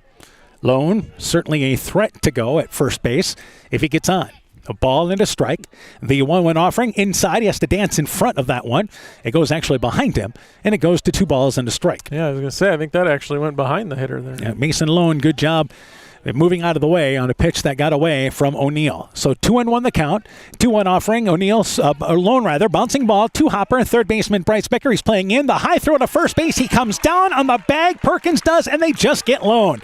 Nice recovery on the high throw by Perkins, and that does it for the War Eagles. They go down in order in the bottom of the third. We've played 3-zip. Indians in the lead. When making up a to-do list, don't forget to include servicing your car at Edie's AC Delco Service Center in Garnavillo. Your car should have the best care, and Edie's will make sure of it. Stop in or call 964-2186 to make an appointment. Tires worn out? Well, Edie's can replace them. Need a tow? Call Edie's at 964-2186. Kay, Lynn, and Todd invite you to stop by and fill your car's tank with fuel at Edie's AC Delco Service Center in Garnavillo. Edie's open 7 a.m. Mondays through Saturdays. Scooters Coffee in Manchester offers a variety of coffees, smoothies, blenders, and breakfast food products served all day long. Scooters Coffee offers fast and friendly service, too. In a hurry? Use the Scooters Coffee app to order, pay, and earn rewards. Simply stop at the drive-thru window and pick up your order. Scooters Coffee is open Monday through Saturday, 5:30 a.m. till 8 p.m. and Sunday, 6 a.m. till 8 p.m. We look forward to seeing you at Scooters Coffee in Manchester. War Eagle Baseball is brought to you in part by Rivals Inc. Custom Gear, Screen Printing, Embroidery, and online shopping at rivalsinc.com. Bruins and James Insurance, your Grinnell Mutual agent in Monona. Furniture Showcase and Oil Wine, Lighting Showroom, Flooring, Furniture, and Window Treatments. Bacon Concrete in Postville. Car Auto Group, online at karautogroup.com. Fisk Farm and Home in Monona, Cresco, and Decorah. The Lowena Savings Bank, member FDIC, and by Culligan Water Conditioning in Elkader. Top of the 4th inning, 3-0 Waukon in the lead. Kel Lang, Sawyer Breitsbecker, Jacob Jones. That'll be 7, 8, and 9. Bottom of the lineup here for the Indians. Waukon has 3 runs, 3 hits. They have committed 1 error in this ball game. For Clayton Ridge Central, they have no runs, 1 hit, and they've committed 1 error. First pitch was a ball. This pitch is high. The count is 2-0. Max Nearing in his 4th inning of work now for the War Eagles. And since the first couple of batters, he's been working ahead continuously. 2-0 pitch, fastball inside. Good cut by Lang. Couldn't get to it. It's 2 balls and a strike. Lang, a strikeout victim, back in the second inning. Yeah, I think he's only walked 2 batters so far, so doing a lot better job. He has struck out 4 in 3 innings of work. 2-1 pitch, high fastball. Good discipline by Lang. Did not chase it. And it goes to 3 balls and a strike. And you see Coach Czar telling Nearing there to finish that pitch through. That's why he felt that one was high. 3 balls and a strike, 3-1 pitch. That's wild. Finished that one too aggressive that time. And it is a leadoff walk here in the top of the 4th inning. 3rd walk issued by Nearing. That brings up Sawyer Breitspecker, now the 3rd baseman. Breitspecker was hit by a pitch, ended up being picked off of first base. Lang, as far as stolen base-wise this year, again, he has none. So you expect the Indians, as the War Eagles come in at third base, to look to bunt. And the first offering, they squared a bunt. Breitspecker takes it outside. It scoots by Mast. That'll go as a pass ball, and that will move the runner into scoring position. So the pitch was outside, but Mast kind of shakes his head knowing I should have got that one. Yep, I think he was thinking about making the play before he caught the ball there. And the first pitch outside, they did square a bunt, but did not have the opportunity to put it down. So 1-0 is the count. They may, with the bottom of the lineup, they may look to bunt him to third. Yeah, it's possible. They still stay in at the corners now for Clayton Ridge Central. They look to bunt. Shell Schmidt pulls things back, and the count goes to 2-0. Now this is where your shortstop really has to work in Isaac Alone, because he's holding the runner at second base, and he's got to get over to third base. Yeah, he's got to hold the runner and cover third base. So 2-0 is now the count. And the 2 offering, Shell Schmidt lays down to beauty. Third baseman, charging it there is Griffin Hammerstein. He'll throw it to first base, and off in the front of the bag there is the first baseman, Ballsinger, who catches it and takes out the runner on the way by. Second baseman Lone was right behind him, almost a traffic jam at first base, but Shell Schmidt does his job, moves the run over to third base on the sacrifice bunt. Yeah, just kind of guided the throw over there and brought the first baseman off the bag, but good job by Ballsinger making the tag. And Breitspecker does his job, moving the runner over. So Lang's at third base. Jacob Jones is up to bat. Jones a strikeout victim, but a runner at third base now with 1 out. And trying to get out of this now is Nearing. Fastball high, swinging through it is Jones, and the count is 0-1. Now technically, Breitspecker shouldn't be credited with a sacrifice because the runner's already in scoring position. True. But we tend to be a little kind. 0-1 pitch inside, count goes to a ball and a strike. And he definitely was sacrificing. Yep. He was giving himself up there to move him over. One of those deals in the Waukon book. I'm sure it's a sacrifice bunt. Yep. And 1-1 is the count to Jones. So the 1-1 offering, fastball reaches out for it, fouls it out of play. And actually, as I say that, giving chase will be the first baseman, Ballsinger, but he'll run out of room as that ball makes it out of play. And it's a ball and 2 strikes. Yeah, I think it stayed in the field, or maybe not. Real close to the fence there, but good look by Ballsinger. Yep. Just a long way to go. See a kid running down there, maybe trying to get the ball. So a ball and 2 strikes, and still a runner at third base as the Indians looking to add on to a 3-0 lead with O'Neill on the mound for the Indians. You know you just got to play for a run rest of this ball game. 1-2 pitch, it's a fastball high, 2 balls and 2 strikes. Yeah, every run you get from here on out, your chances of winning go up exponentially. Indians, again, now facing a Clayton Ridge Central team that has the infield in with the runner at third base with 1 out. And the 2-2 pitch, it is low and outside. The count goes to 3-2. So again, we saw even when the War Eagles were down 1-0, they had the infield in. Yeah, they know runs are going to be at a premium in this game. So 3 balls and 2 strikes is the count. And the 3-2 offering, it is a fastball and it is a high fly ball. This is to left center field. Waiting to tag is Lang. The ball is caught by the center fielder, Kreigel. Tagging from third will be once again Lang. The throw to the plate, it's not nearly in time. He slides in anyway, safe. But they move the run over to third with the bunt. Jacob Jones with a sacrifice fly RBI. Lang scores from third. And it is now 4-0 Waukon in the lead. Yeah, good job by Jones. Just deep fly ball is going to score that run. And like we just talked about, every run is huge for Waukon. Situational baseball there for the Indians. So James Stegler is up to bat, the leadoff hitter. Stegler is 1 for 2, safe on an errand scored, tripled and scored. He has scored 2 of the 4 walk-on runs. And now with 2 outs, top of the lineup up here for the Indians. Don't you love to see situational baseball? That was nice. Yeah, they scored a run there without a hit. Curveball, called strike to Stegler. The count is 0-1. They scored 1 run in the first inning, and their only hit was a bunt hit. But in the third inning, they earned both those runs. Yeah, two hard hits in that inning. Curveball, and that bouncing ball that is foul, actually a fly ball fouled on the right field line. 0-2 is now the count. So Waukon has had a base runner on every inning. They have scored 3 of their 4 innings, but it is just 4-0. Indians in the lead, and Nearing just trying to get out of this here. And I see Coach Czar getting out of the dugout for a second, but that was just to go pick up a ball that was in front of the dugout. 0-2 pitch outside, and a nice job there by Stigler. Went after it, and the only thing he could do is at least get a piece of it, and that's all he did up into the backstop. Yep, again, just protecting. It was too close to take, so he's just spoiled it and fouled it back. 0-2 is the count. So Nearing getting ahead, and he'll work again continuously from the stretch. And the 0-2 offering, it is a curveball that's lined to the center fielder, Krangle, who comes in there, dives for it, and makes a nice play on the run.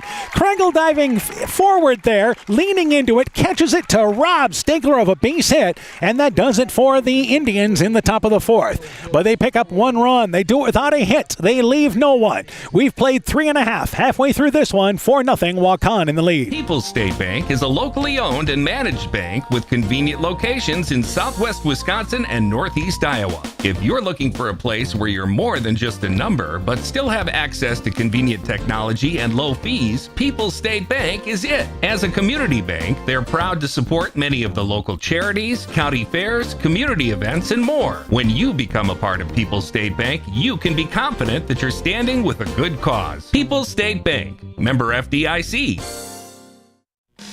The doctors and staff of Family Dentistry Associates of Monona encourage everyone to get out and support your local baseball and softball teams and enjoy the weather and get your kids' summer checkups with Dr. Jessica Wilkie, Dr. Chase Bruner, and Dr. Daphne Hoffler. Family Dentistry Associates of Monona. Call today to schedule 539-4651. Northern Country Co-op and Viafield are now Nexus Cooperative, your full-service ag partner supplying all your agronomy, energy, feed, grain, and lumber needs. Our highly knowledgeable and experienced team utilizes the latest technology in feed manufacturing, agronomy services, precision ag, plant and animal nutrition, energy products, and grain marketing to keep our customers ahead of the rest. Stop in today at any of our 26 locations across northern Iowa and southern Minnesota, or visit us online at nexus.coop. Max Nearing up to bat, took the first pitch for a called strike. The second pitch is low, and it's a ball and a strike. Nearing, Kane Balsinger, Dom Mast. That's 2, 3, and 4 in the War Eagle lineup. Nearing bounced out to second, his last at bat. 4-0, Waukon in the lead, and a great play by Krangle to close things in the top of the 4th. And here's a curveball, doesn't break, stays upstairs. Count is 2-1. Yeah, I don't think O'Neill's curveball has been as sharp as we've seen. It's breaking, but not like we've seen in the past. And here is the 2-1 fastball outside, called strike, and the count goes to 2 balls and 2 strikes. Still locating that fastball, though. Getting back to Krangle making that play, he actually was lined to the right of second base, more towards right center field, and made that play on the other side of the shortstop, the second base bag. 2-2 pitch outside. The count is 3-2. Yeah, did a great job coming in and diving forward, like you said, and making a good play there. And that's how the top of the inning ended for Waukon. So 3 balls and 2 strikes the count. 3-2 pitch, fouled up against the backstop. We'll do it again with the count full. We mentioned O'Neill has only walked 6 batters in 37 innings. He has issued 1 walk in this ball game. That came back in the second inning. And he's actually to a full count here as the War Eagles try to chip away at a 4-0 deficit. 3-2 pitch popped up. Second baseman calling for it there in Schellschmidt. And he stays on the edge of the infield, able to camp underneath it. And it's hauled in as Nearing pops out to second for out number 1. Yeah, battled there, but just not able to come up with a hit. Kane Balsinger is up to bat. He has the hardest hit ball for the War Eagles in this game. He doubled back in the first inning. So 1 out, the 3 spot up for the War Eagles. Yeah, he didn't miss a home run by a lot on that one. Yeah, and the wind has kind of settled down. As we look at the flag at right field, it's laying right against the pole. First offering now to Balsinger, and it's a pitch outside. Chased a curveball that was outside, and 1.5 feet maybe outside. Didn't get to it. Count 0-1. Yeah, we've seen the War Eagles chase that outside pitch quite a bit. And you have seen O'Neill continuously work that area of the plate to right-handed batters. 0-1 is the count. And the 0-1 pitch, tried a fastball outside, same spot, that one a little further outside, It goes to a ball and a strike. Well, and we talked about O'Neill. He likes to, nip on those corners, and he locates his ball really well. 1-1 offering, and Bolsinger pops it up. Second baseman, now the shortstop coming in, Stigler, along with Shellschmidt, and making the play on the run. It's going to be the shortstop Stigler in front of Shellschmidt at the second base position. So they avoid disaster, and Stigler makes the play for out number 2. A little too interesting. Yeah, for a second there, that looked a little dangerous, but Shellschmidt held up just in time for Stigler to come right in front of him. Must have been late words in by Stigler, but Stigler going to the second base side of the bag to make that play.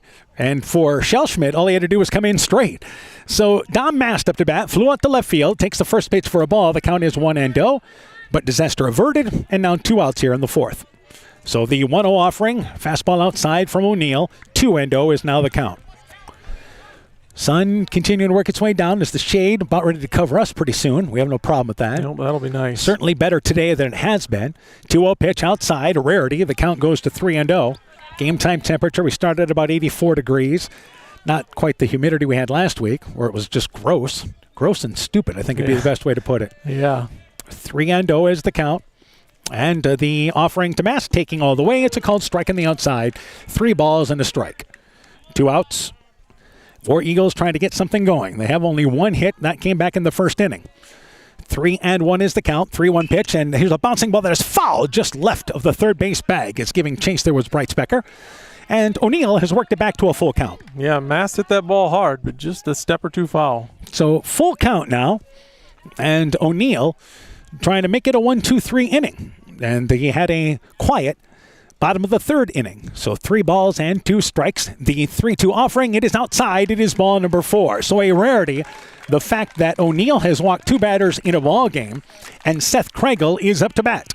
Kregel was the other War Eagle that walked back in the 1st inning, and Jack Scharf will come in as the courtesy runner for Mast. So Scharf makes his first appearance as the courtesy runner with 2 outs.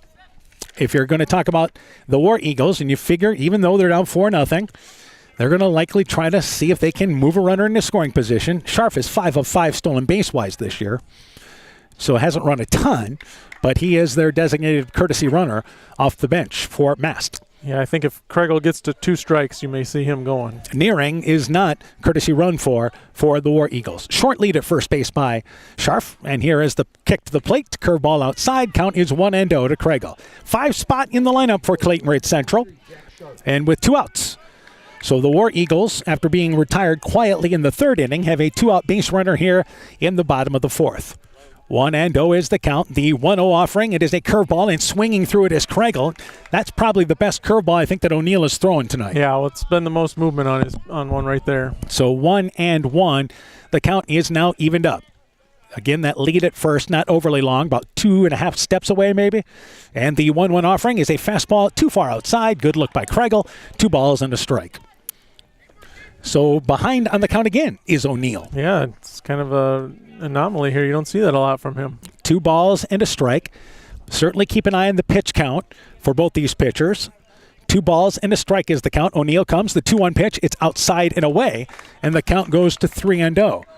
But pitch-wise, you figure that Nearing and also as well O'Neill probably going to try to go to the max. Yeah, I think O'Neill for sure. 3-1. Here's the pickoff move to first base, but again, not a huge lead by Scharf. He's able to just take a step and dive back to the bag. So 3-1 is now the count here to Kregel. But every walk adds to, again, the pitch count. 3 balls and a strike. And the look at first base, 3-1 pitch. It's a fastball, and that ball's lined into center field on the run, and diving for it is Cahoon. And Cahoon makes another play in center field, just like Kregel did to rob in Indian of extra bases. He comes in, dives forward there, makes the play on the line drive. An outstanding play by Cahoon, and that does it for the War Eagles in the bottom of the 4th. No runs, no hits. They leave 1. We go to the 5th, and it's 4-0 Waukon in the lead. Brought to you by locally owned and operated NEAT, proudly providing high-quality internet, television, and telephone services at the speed of light to businesses and homes in Northeast Iowa. NEAT also provides computer and network services as well as business phone system sales and service. For more information, visit NEITEL.com or call 877-638-2122. NEAT, connecting you now. Boisier Lumber Company in Guttenberg and Elkader, your do-it-best rental center, handles Midland garage doors for residential, commercial, and agricultural needs. Midland Steel garage doors provide the best all-around value when appearance, security, durability, and low maintenance are desired. Boisier Lumber and Midland Doors take pride in providing their customers with top-quality products and superb customer service. Contact Boisier Lumber in Guttenberg and Elkader, your do-it-best rental center, for Midland overhead doors sales and service. War Eagle Baseball is brought to you in part by Farmers Savings Bank of Colesburg, Elkport Garber, Strawberry Point, Arlington, Elgin, and Wadena. Member FDIC. Clayton County Recycling in Monona. Myers Auto Service in Monona. TJ's Pizza in Monona and Claremont. LTI & Sons Water Conditioning, your Connecticut dealer in Postville. Thompson Construction and Monona Overhead Door. And by Meyer Collision and Service Center in Guttenberg and Elkader. You're listening to the Boys District Baseball Tournament from KCTN Sports. Top of the fifth inning, Waukon leads 4-0. Shane Shellschmidt, Colton O'Neill, Karsten Staggy, 2, 3, and 4 in the Indian lineup to lead things off. First pitch to Shellschmidt was high. The count is 1-0. Here takes a bouncer in front of the plate, and the count goes to 2-0. Shellschmidt, yet to have an official at-bat in this game, had a sacrifice bunt in the first, walked and scored back in the second inning, or third inning rather. So 2-0 is the count. 2-0 pitch, high, fouls it back out of play, chased the pitch in the upper part of the strike zone. 2-1 is now the count. So girls tournament going on tonight. They actually have a softball game at 7 o'clock going on the other side up here at Monona, the other side of the high school. Yeah, same two teams that we see in our doubleheader. 2-1 pitch, it's high. The count is 3-1. That will be MFL MarMac and Postville. Again, they start at 7 o'clock, so it is a busy night of ball here at MFL MarMac. 3-1 is now the count to Shellschmidt. Looks to square the bunt, pulls things back. It is a ball on the inside, and it is going to be ball number 4. They're going to appeal at first base, but he did not go. Shellschmidt walks for the second time. That is the fourth walk issued by Nearing. Leadoff runner on here for Waukon in the top of the fifth inning, and Coach Czar taking time to go to the mound, and maybe he's thinking about a pitching move here. Yeah, it could be. Nearing's thrown quite a few pitches. They might make a change here. And with the leadoff runner on, Colton O'Neill is up to bat. The entire infield is in, maybe giving his senior here a little more rope, perhaps. Yeah. He's a senior. You trust him, right? Yeah, I think so. I guess he doesn't appear to be making a move, just going over things with everyone again, trying to settle him down maybe. And that appears no action at all for Clayton Ridge Central, it appears, down the sideline area. And as I say that, we can now see that they are throwing down on the sideline. Again, it's a team that is throwing Clayton Ridge Central, just like Waukon. They have thrown a number of kids this year. It's just amazing when you look at the stats, how many kids have thrown. Yeah, and they don't have the clear-cut number 1 like Waukon does. I believe 16 kids have thrown at least to a batter for Clayton Ridge Central this year. Something like that. It's just a fabulous number. Yeah, and you need that in high school baseball. Yep. And Waukon, again, just about the same, talking about pitch-wise there. A few less, and they've thrown about 12 this season. So Colton O'Neill is up to bat. O'Neill is 1 for 2. Had a base hit in the first inning and popped out to third. And that base hit was a bunt single. They are in at third base with Griffin Hammersland. O'Neill lays down a bunt towards third base. It is going to roll just foul as Mast, about 10 feet away from home plate, able to pick it up in foul territory. And that one just rolled away. O'Neill had a nice bunt down there. Yeah, he's a good bunter. He can put that ball right on the line. Has really good speed as well. From the left-handed side of the box. Gives him that extra step down there already. And let's see what he does here with the count at 0-1 after that bunt attempt. Short lead at first base for Shellschmidt. And looks to me like O'Neill's going to score the bunt. He does. Pops it to third base. That is going to roll foul, and it's picked up there by Griffin Hammersland.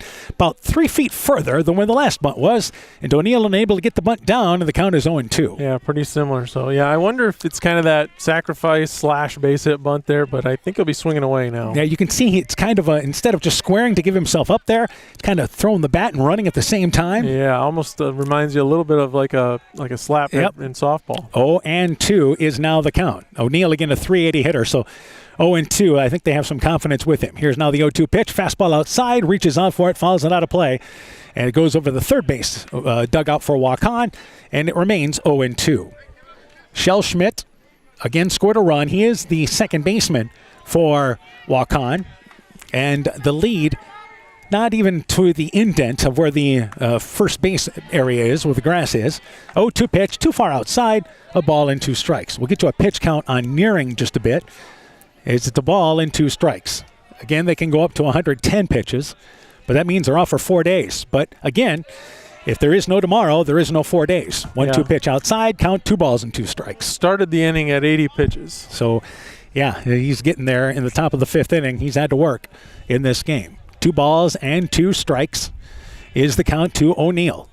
And Nearing looks back, 2-2 pitch outside, slow bouncing ball. Shortstop Isaac Lone charges it. They go to second base. They get Shellschmidt there on the force out. Covering the bag was Mason Lone. That's Isaac to Mason. Force out at second base. O'Neill safe there on the fielder's choice, but 1 out. Yeah, good play by the brothers up the middle there. You're not going to turn that double play with O'Neill running, but good job getting the lead runner. Karsten Stagge is now up to bat, the catcher. Stagge walked in the 1st inning, a strikeout victim back in the 3rd. And they do bring in Colton O'Neill, will be replaced by a courtesy runner. So that will be the first time O'Neill is replaced as a runner, and it is number 10, Easton Bucknell. Correction, no, Bucknell actually appeared for him earlier, didn't he? Yes, yep. He and now earlier. Bucknell will be given second base on what ends up being a wild pitch to Mast. So a runner in scoring position now with 1 out for Waukon. Karsten Stagge taking that wild pitch for a ball, the count 1-0. Yeah, that just got away from Nearing there. So a runner in scoring position for the Indians. They've had a base runner on all 5 innings of this game. 1-0 offering, and Stagge follows that one in the backstop in front of us. A ball and a strike now evened up. Game number 2 tonight will be Postville and MFL MarMac here in Monona. And again, both these games involve teams that will have a quick turnaround and play tomorrow night against teams that had byes. 1-1 offering to Stagge. 1-1 pitch, takes it outside. It's a called strike. Count goes to 1-2 now. Yeah, so, it might be an advantage as long as you don't use up your best pitcher. Now, for walk-on, it's not going to be. We'll see what happens with the Bulldogs later. Yeah, that O'Neill already went over 25 pitches, and that was in the 2nd inning. 1-2 pitch. Stagge swings right through the outside pitch. Couldn't get to it. The ball dropped by the catcher Mast. He'll tag out the runner at first base. Throws it down there anyway. They call him out, saying he was tagged out on the way up the line. Advancing to third base will be Bucknell. It is strikeout number 5 recorded by Nearing, but still the runner gets to third for the Indians. Yeah, I believe he called him out with the tag, right? Yeah, because Stagge's still standing at first base. Yeah. The throw was high to the first baseman, Ballsinger, and Stagge did actually beat it to the bag as Ballsinger came down, but that he was ruled out basically in the left-handed batter's box. Where he tried to go after the drop third strike. I think he, and Stagge may not have realized it. I think he might have got his jersey was about all he got. He didn't get much of him. Zach Perkins has 2 RBIs, is 1 for 2 for the Indians. Swings right through a fastball there. The count is 1-1.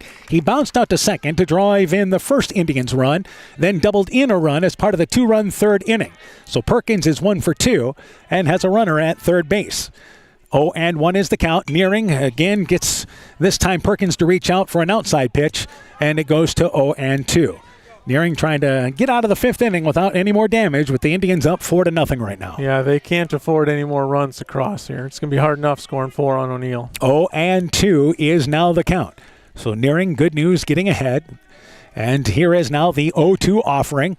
And the 0-2 pitch, fastball slammed right back up the middle. It goes into center field. It's a base hit. A pitch at about eye level. It is a base hit in RBI for Perkins. His 3rd RBI of the ball game. And the Indians now lead 5-0. Yeah, just kind of tomahawked that one back up the middle. And 5 runs it's getting to be an awfully big task with only 3 innings of work. Jack Papp is up to bat, the right fielder. Papp popped out to second, a strikeout victim. Another 2-out hit. Perkins had a 2-out hit back in the 3rd inning and does it again here with 2 outs in the 5th. Yeah, he's had a good bat tonight. And Papp, again, is 0 for 2. And time taken by Coach Shellschmidt. We have a runner there at first base. Number 18. Yep, so that will be Gabriel McCormick, and this is a pinch runner situation is what this is. McCormick as the pinch runner at first base with 2 outs. And you'd expect Perkins to re-enter then. Yep, McCormick only has 1 steal. He's 1 for 1 on the season. So the first pitch is a fastball high. The count is 1-0.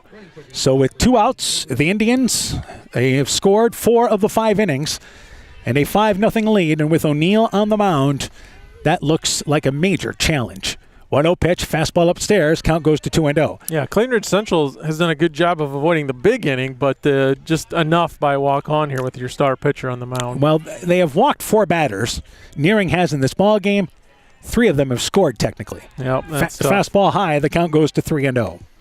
So, and the walk in the first inning also played into a run as well. So 3-0 is now the count.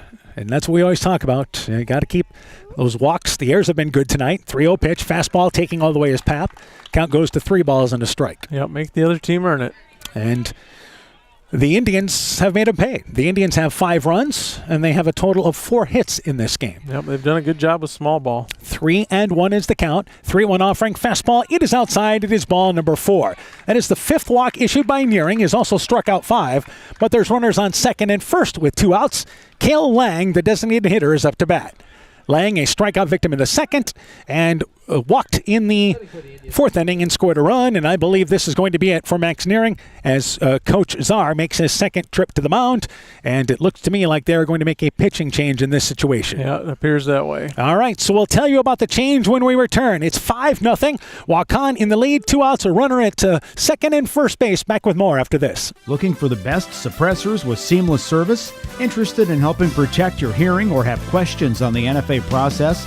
Head to Stronghold Corp, your one-stop shop for premium suppressors and unbeatable expertise. Whether you're a seasoned shooter or first-time buyer, we can get the best brands and latest models to fit your needs. Enjoy hassle-free eForms electronic fingerprint processing with our state-of-the-art Cerberus live scan system. Contact us today by heading to stronghold-corp.com for more information. Stronghold Corp, where silence meets precision. Edgewood Auto and Towing is an automotive repair shop, tire dealer, and 24/7 towing service. We offer full service work on all autos and semis. Our highly skilled mechanics provide quality workmanship and will get you back on the road in a timely manner. Check out our current tire rebates by calling 563-928-7333 or stopping into Edgewood Auto and Towing for complete terms and conditions. If you feel lost in the big chain store pharmacies, take the time to stop at a Nightingale Drug and visit with us about our services, such as one-on-one consulting, free local delivery, competitive pricing with most insurance plans, and Medicare accepted. We'll make the transition quick and easy for you. Come to the people you know and trust. Nightingale Drug and Gift Shop, your small-town family-friendly business in Guttenberg. Health Mart, caring for you and about you. So a pitching change for Clayton Ridge Central. Max Nearing will go to shortstop, I believe. A correction there. Griffin Hammersland will move over to shortstop. Nearing's going to go to third base. Meanwhile, Jack Scharf is the new pitcher. For Nearing, 4 2/3 innings, 4 hits, 5 runs, walked 5, struck out 5. He's responsible for the runners on second and first. Meanwhile, Jack Scharf on the mound as he enters the game for Isaac Lone, and Lone, of course, being DH for Carson Rignitz. So this is just a position entry there for Clayton Ridge Central. Indians have scored a run in this inning, and they have runners on second and first with 2 outs. Scharf, one of the many arms, this will be his 9th appearance, 1-4, throwing 32 innings, giving up 39 hits, 18 earned runs, has walked 12, and struck out 25. And again, he is another one of the seniors for Clayton Ridge Central, so they are certainly giving the seniors their opportunity here in this ball game tonight. And Cale Lang again takes the first pitch, curveball, slow bouncing ball right back to the mound. Fielded well by Scharf. He'll run it all the way to first base. Step on the bag there. 1 pitch, 1 out. Good job by Jack Scharf getting out of damage in the top of the 5th. But for Waukon, they score a run. They do it on a hit. They leave 2. Bottom of the 5th. Again, our score, it is now 5-0. Waukon in the lead. Stronger, farther, faster. It all starts with good nutrition. Clayton County Farm Bureau is proud of our livestock farmers who provide high-quality protein needed to fuel our young athletes. The ultimate pre- and post-game fuel-up can be found in meat and dairy foods grown right here. Meat and dairy are natural sources of essential vitamins that support health, energy, and performance. We know our student athletes are the real deal, and Iowa's livestock farmers are committed to helping them reach their goals. To learn more, visit Real Farmers, Real Food, RealMeat.com. For generations, local farmers have trusted Freedom Bank to provide the financial backing they need to succeed. We have a long tradition of empowering success, and that continues today. We offer competitive financing options at competitive rates, whether for equipment purchases, building construction, land purchases, or operating capital. Visit one of Freedom Bank's experienced ag loan professionals in Elkader, Monona, Postville, and Waukon, or online at freedombnk.com. Member FDIC, Equal Housing Lender. So in the bottom of the 5th inning, it is 5-0. Waukon in the lead. Kale Lang, that's who will lead things off in the top of the 6th inning for Waukon. Meanwhile, for Clayton Ridge Central, leading things off on the bottom of the 5th inning is Carson Rignitz. Goes swinging through strike number 1. And getting ahead is Colton O'Neill, now in his 5th inning of work. Rignitz, Griffin Hammersland, Owen Hammersland due up here for the War Eagles in the bottom of the 5th. 0-1 is the count. It is a curveball that stayed upstairs, and the count goes to 1-1. So 5-0, Waukon in the lead, kind of methodically scoring runs in this ball game. Haven't had the real big inning, but manufactured enough. 1-1 pitch, Rignitz takes it outside, misses away, and it's 2 balls and a strike. Yeah, like we said, Clayton Ridge Central has stayed away from that big inning, but Waukon just run 2 here and there, and that's probably going to be enough for O'Neill the way he's pitching. 2-1 pitch, and Rignitz slams that into center field with a solid base hit. Cahoon quickly brings it back into the infield. That's the 2nd hit for the War Eagles, their first since the 1st inning, but the leadoff runner on here on the bottom of the 5th. Yeah, great start for the War Eagles here. They need something to get going in the 5th inning. One thing we did not talk about last half inning was the play made by Caden Cahoon in center field to close things in the 4th. Yeah, that was big. If he dives and doesn't get that run may score. And that was almost identical to the play that Krangle made. So our center fielders showing some leather. Griffin Hammersland up to bat, number 7 spot in the lineup. A strikeout victim back in the 2nd inning. Looks to square a bunt, stabs it outside. Tough pitch to get to, fouls it back. The count is 0-1. So now in the 5th inning, War Eagles, bottom of the lineup, just trying to get something going here. Yeah, it appears that way. You need more than one, but I guess you got to start with one. So getting ahead is O'Neill. Our sun is tucked back under again, so it's a beautiful night for baseball. Wind kind of pick up a little bit. Slow breeze out of right field. 0-1, pickoff move to first base, but again, Rignitz just about a step and a half off. Both these pitchers did an outstanding job of keeping everybody close to the bases since the 1st inning. Yeah, just right away they kind of set the tone that you're not going to be stealing tonight. 0-1 is the count. Karsten Staggy, the catcher, by the way, has actually thrown out 10 guys. Pickoff move to first base again, but again, Rignitz, not a huge lead, dives back in. And will work again. Yeah, it's pretty good for a freshman back there. Rignitz, by the way, has 4 stolen bases on the season. 0-1 is the count. Yeah, if you look at Waukon, the pitcher-catcher combo is a junior in O'Neill and a freshman in Staggy. Looking to reach out to bunt again is Hammersland. Tough pitch. Chased the one out of the strike zone, and the count goes to 0-2 right now. Yeah, and if you're sacrificing here, you got to get that bat out there. He's just kind of stabbing at it, so I don't know if he's trying to get a base hit at the same time or what, but got to get one down if you're trying to sacrifice. He did try to bunt for a base hit earlier in this ball game. 0-2 is now the count. So O'Neill from the stretch. Here is now your 0-2 pitch. Nope. Throws it to first base, and there's not even a tag applied there on Rignitz. So O'Neill is thrown over there 3 times. And I would say Rignitz doesn't have a huge lead. Maybe just trying to catch him leaning, perhaps? Yeah, maybe. Especially with 2 strikes. 0-2 pitch, and getting a piece of it out the end of the bat is Hammersland. It'll make it to the backstop. Do it again with the count at 0-2. So 2 walks issued by O'Neill, along with 2 hits. He has struck out 3 in this ball game, and he's done that without really his best curveball pitch tonight. Yeah, I would say his curve doesn't move as much as we've seen it in the past. 0-2 is now the count. He goes to first base again, and again there's no tag, as Perkins doesn't even apply the tag, just catches it. 0-2 is now the count.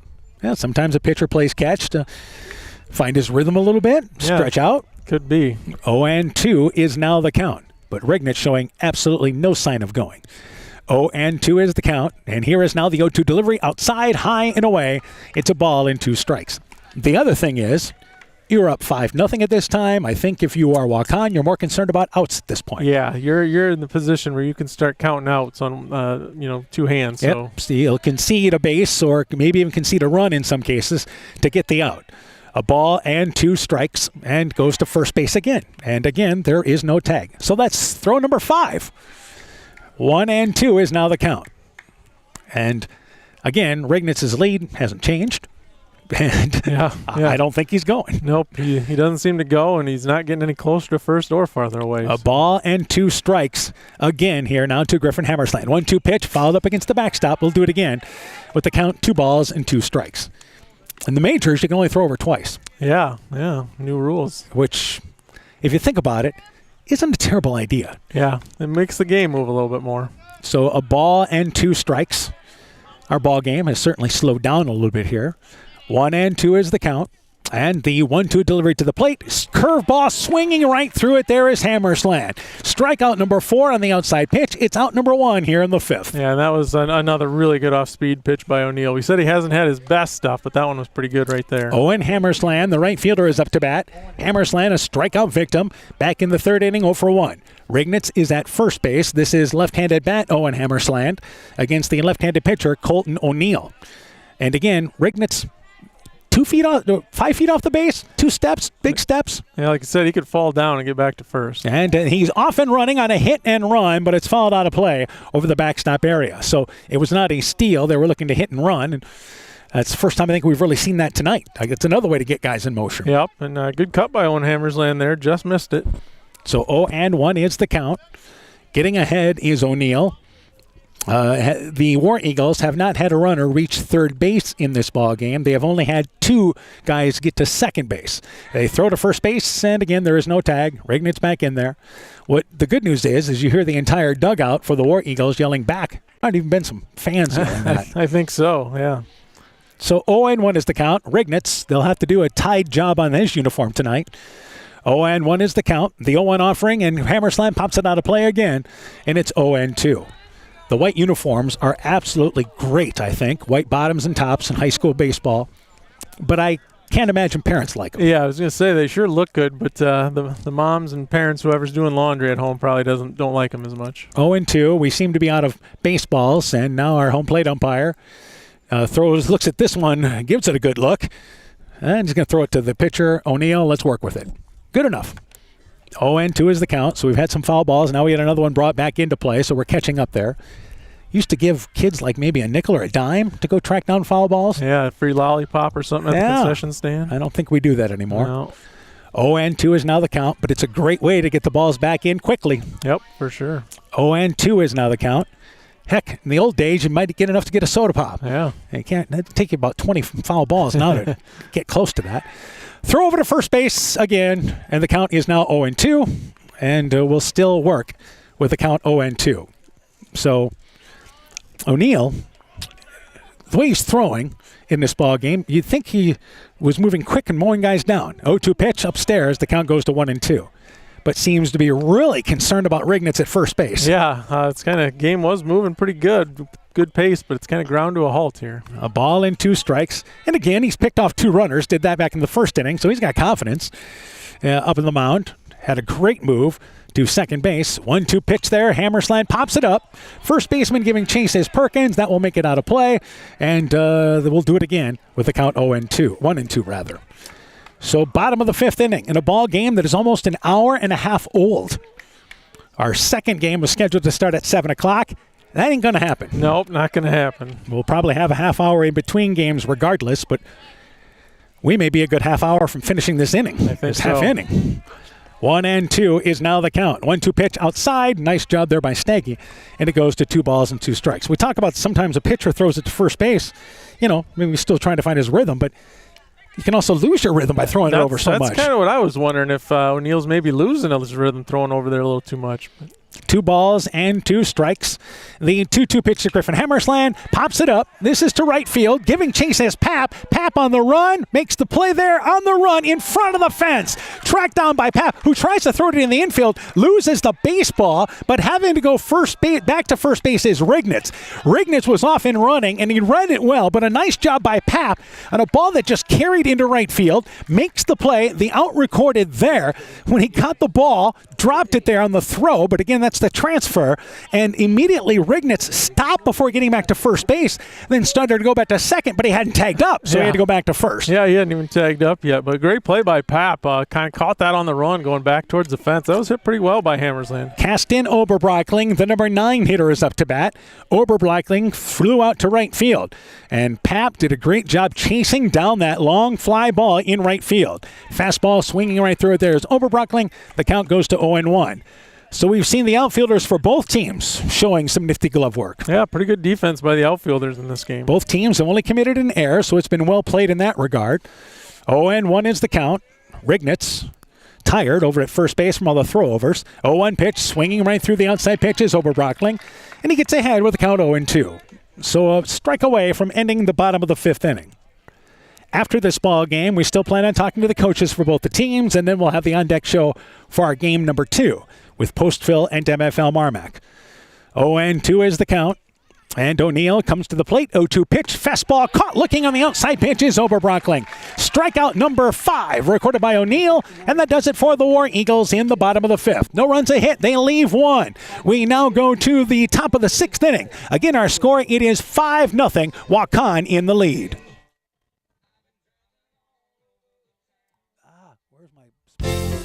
The Woodland Eye Clinic in Elkader and West Union are proud sponsors of high school sports. We are committed to bringing our patients the highest level of total eye care with detailed one-on-one attention.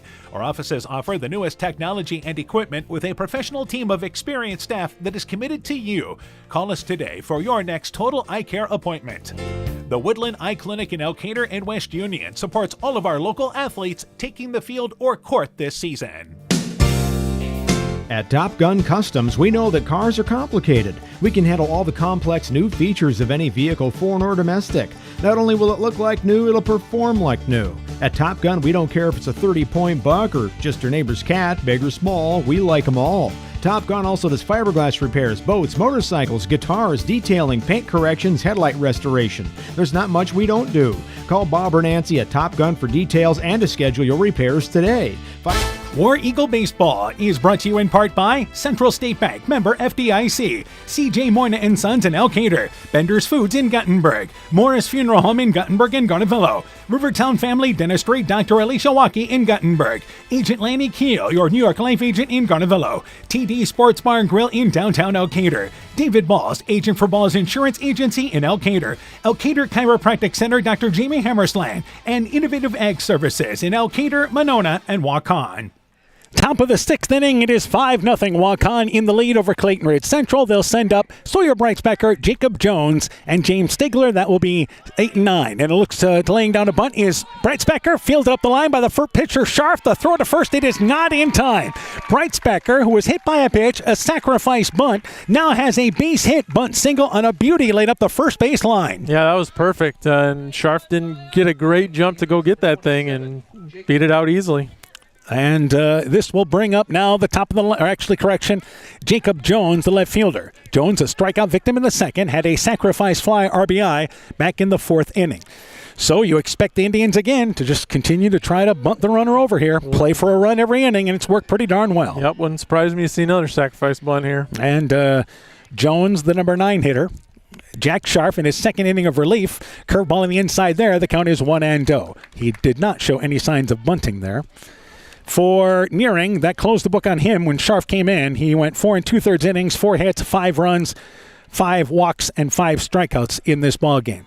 0-1 is the count. 0-1 pitch, and that ball is lined to left field, and giving chase is going to be Oberbrockling. It's over his head. It's going to roll to the fence.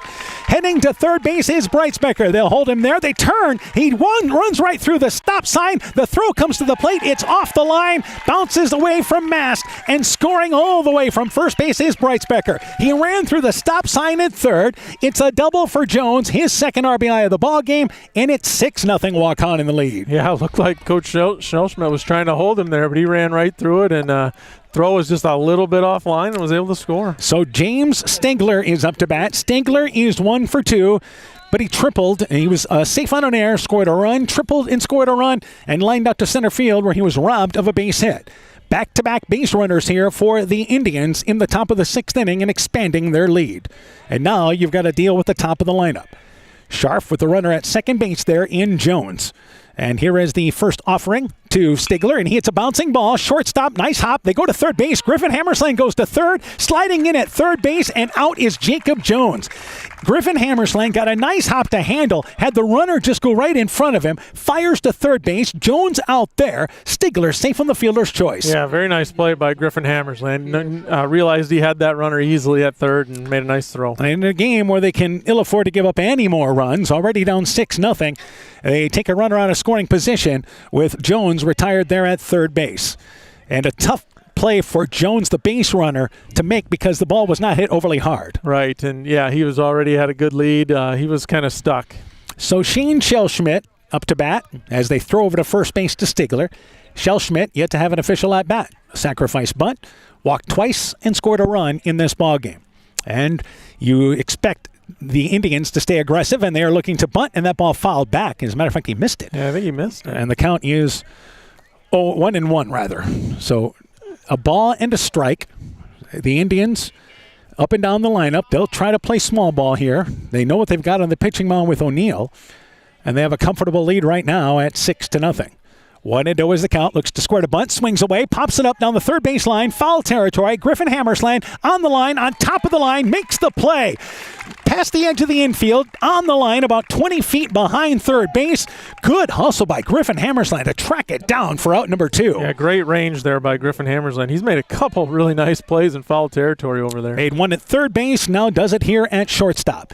So Colton O'Neill, the left-handed hitting pitcher, is up to bat. O'Neill is 1 for 3, singled in the first, popped out in the third inning, safe on a fielder's choice, and scored a run. Bucknell actually scored the run as the courtesy runner. But 2 outs here. First pitch, pops it up. This is to right field. It is a fly ball. Owen Hammersland takes a couple of steps back, now comes in, camps underneath it, and catches it for the third out of the inning. So for the Indians, they pick up another run. They do it on 2 hits. They leave 1. 5.5 complete. 6-0. Waukon in the lead. Hey sports fans, take a time out and call Garms & Gifford Insurance Agency. Whether you need auto, home, farm, health, crop, or business insurance, Garms & Gifford Insurance Agency and Grinnell Mutual has you covered. You'll receive quality protection, expert advice, and local friendly service. Owners Brian Bugenhagen and Michael Beck, along with their staff, look forward to serving all your insurance needs. Call them today for a free competitive quote. Garms & Gifford Insurance Agency in Elkader, your trusted choice agency. When I started out in the car business, my dad gave me some good advice. Hi, it's Forrest Brown with the Brown's family of dealerships. What my dad told me is when you sell someone their first car, you need a good sales department. But if you expect to sell them their second, third, and fourth car, you better have a great service department. Visit any one of the Brown's family of dealerships in Guttenberg, Elkader, West Branch, or Victory Ford in Dyersville and find out why Brown's is your hometown dealer, no matter where your hometown may be. Are you wanting to eat better, feel better, get your weight or other numbers under control, and need someone to hold you accountable? This is Brandy Strube, registered dietitian with Veterans Memorial Hospital. I welcome consultations with patients of all ages and look forward to helping you meet your nutritional goals. Please call the hospital to set up an appointment or ask your doctor for a referral at your next visit. Exceptional caring people, Veterans Memorial. Bottom of the 6th inning, 6-0 Waukon in the lead. Top of the lineup for the War Eagles. You figure this is their best chance to get back into the ball game as Mason Lone, Max Nearing, and Kane Balsinger leads things off. Pitch outside to Lone, and the count is 1-0. Lone is 0 for 2, safe on an error, and bounced out to third. So the War Eagles have just 2 hits in this ball game, but the top of the lineup up. Lone looks to bunt, pushes it foul up the first base line, and it goes to a ball and a strike. Yeah, Lone looking to get a bunt base hit there. If you're talking about O'Neill pitch count wise, let's talk about how many he had entering this inning. Yeah, 82 coming into the 6th inning. All right, so it's a case there that it really doesn't make a difference pitch count wise here, because at this point is the 1-1 pitch. Lone swings right through it. The count is 1-2. If he gets it stays below 90, it's 3 days rest. If he goes over 90, it's 4 days rest. Well, regardless, you'd have to win Tuesday night, and then you wouldn't play till Saturday night, which means it'd be 4 days rest regardless. Right, so yeah, we know he's not pitching tomorrow, and he probably would pitch Saturday if they're able to win. 1-2 pitch, swinging right through it is Lone. Strikeout number 6 for O'Neill, and it's out number 1 here in the bottom of the 6th inning. Kind of takes a little bit of the strategy away if you're Coach Schelschmidt. You know you're riding him, and you know he's not going tomorrow, and you know he's going Saturday if you get that far. Yeah, so again, his job, I would think here, is to finish this off for the Indians. Max Nearing is up to bat. Nearing 0 for 2, bounced out to second, popped out to second base in this ball game. And here is the first offering from O'Neill. Pitch is outside, catches the corner, and the count is 0-1. So this is the first game tonight. Game number 2 coming up with Postville and MFL MarMac. 0-1 pitch, and that's inside. Taking it for a strike is Nearing, and the count goes to 0-2. Nearing, a senior on a Clayton Ridge Central team. That is a young team, but again, you do have some seniors that have contributed. Nearing certainly one of them. 0-2 pitch, it's outside and away. The count is 1-2. But as far as seniors on their roster, you've got Kane Balsinger, Nearing. Also the senior on their roster as well would be Jack Scharf, who's the pitcher. And on the roster, Caden Neal as well, who is on the roster. 1-2 pitch, outside, just missing is O'Neill. And it's 2 balls and 2 strikes. Yeah, he does a good job of finding those corners. He has worked continuously out there all night long. 2 balls and 2 strikes. North Fayette Valley beating Starmont tonight 3-1 in the baseball tournament. Here is now the 2-2 pitch, bouncing ball up the middle. It is fielded on the second base side of the bag by Stiegler. The throw to first, it is just in time. Nearing throwing out at first base, and an outstanding play by Stiegler, showing range at the shortstop position. Yeah, range and a strong arm. Just gun that thing over to first. So it is North Fayette Valley winning over Starmont tonight by a final score of 3-1. A North Fayette Valley team that I think had won 5 games during the regular season, but 3 of them coming in the final week, and it's a different team with Cale Rogers on the mound. Yeah, and we saw that early in the year. We knew they were going to improve all throughout the year, and they've done that under Coach Hovden. So Kane Balsinger is up to bat. He is 1 for 2 with a double and popped out to short. Curveball swings right through it. That might be the best bender from O'Neill. Yeah, we haven't seen a lot of his A pitches, but a few more lately. He seems to have found that a little bit. 0-1 is now the count. So 2 outs, very quick, 1 out in the bottom of the 6th inning. No, there's 2 outs, that's right. So I had Nearing wrote down for a base hit, but he was actually out. It was close. So much confidence that we had in making that play there. Wrote down Nearing too soon. Kane Balsinger looking at a 1-1 count. And O'Neill, the 1-1 pitch outside, 2 balls and a strike. So Waukon leading 6-0. This is the beauty of the tournament, huh? And Coach Hovden, I just got a message back from him. Is the 2-1 pitch there, and that ball's lined into center field. Giving chase is going to be Cahoon. Cahoon cannot get to it. It'll fall down safely in right center field. Balsinger with the 3rd base hit for the War Eagles.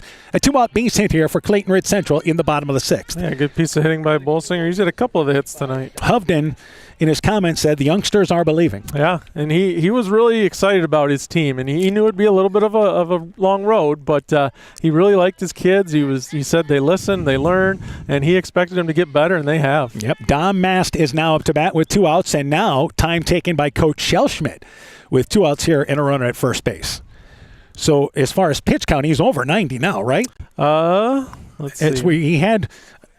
We'll try to get you an exact count. Yeah, he'd be at 95 right now. Well, so now the question is, can O'Neill finish this ball game?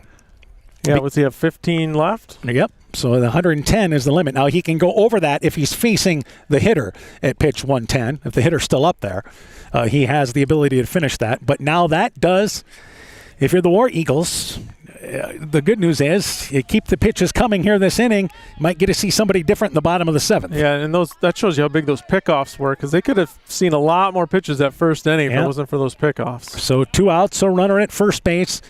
Balsinger stays as the runner at first base. First offering to Mast, pitch outside. The count goes to 1-0. So now the Indians know they are going to have to, in all likelihood, go to another pitcher in this ball game. It's a team that we knew was different with O'Neill on the mound. As the 1-0 pitch there outside, the count goes to 2-0. And they have won 10 games this year. Waukon has 10-16, but 5-1 with O'Neill on the mound. Yeah, he makes them a different team.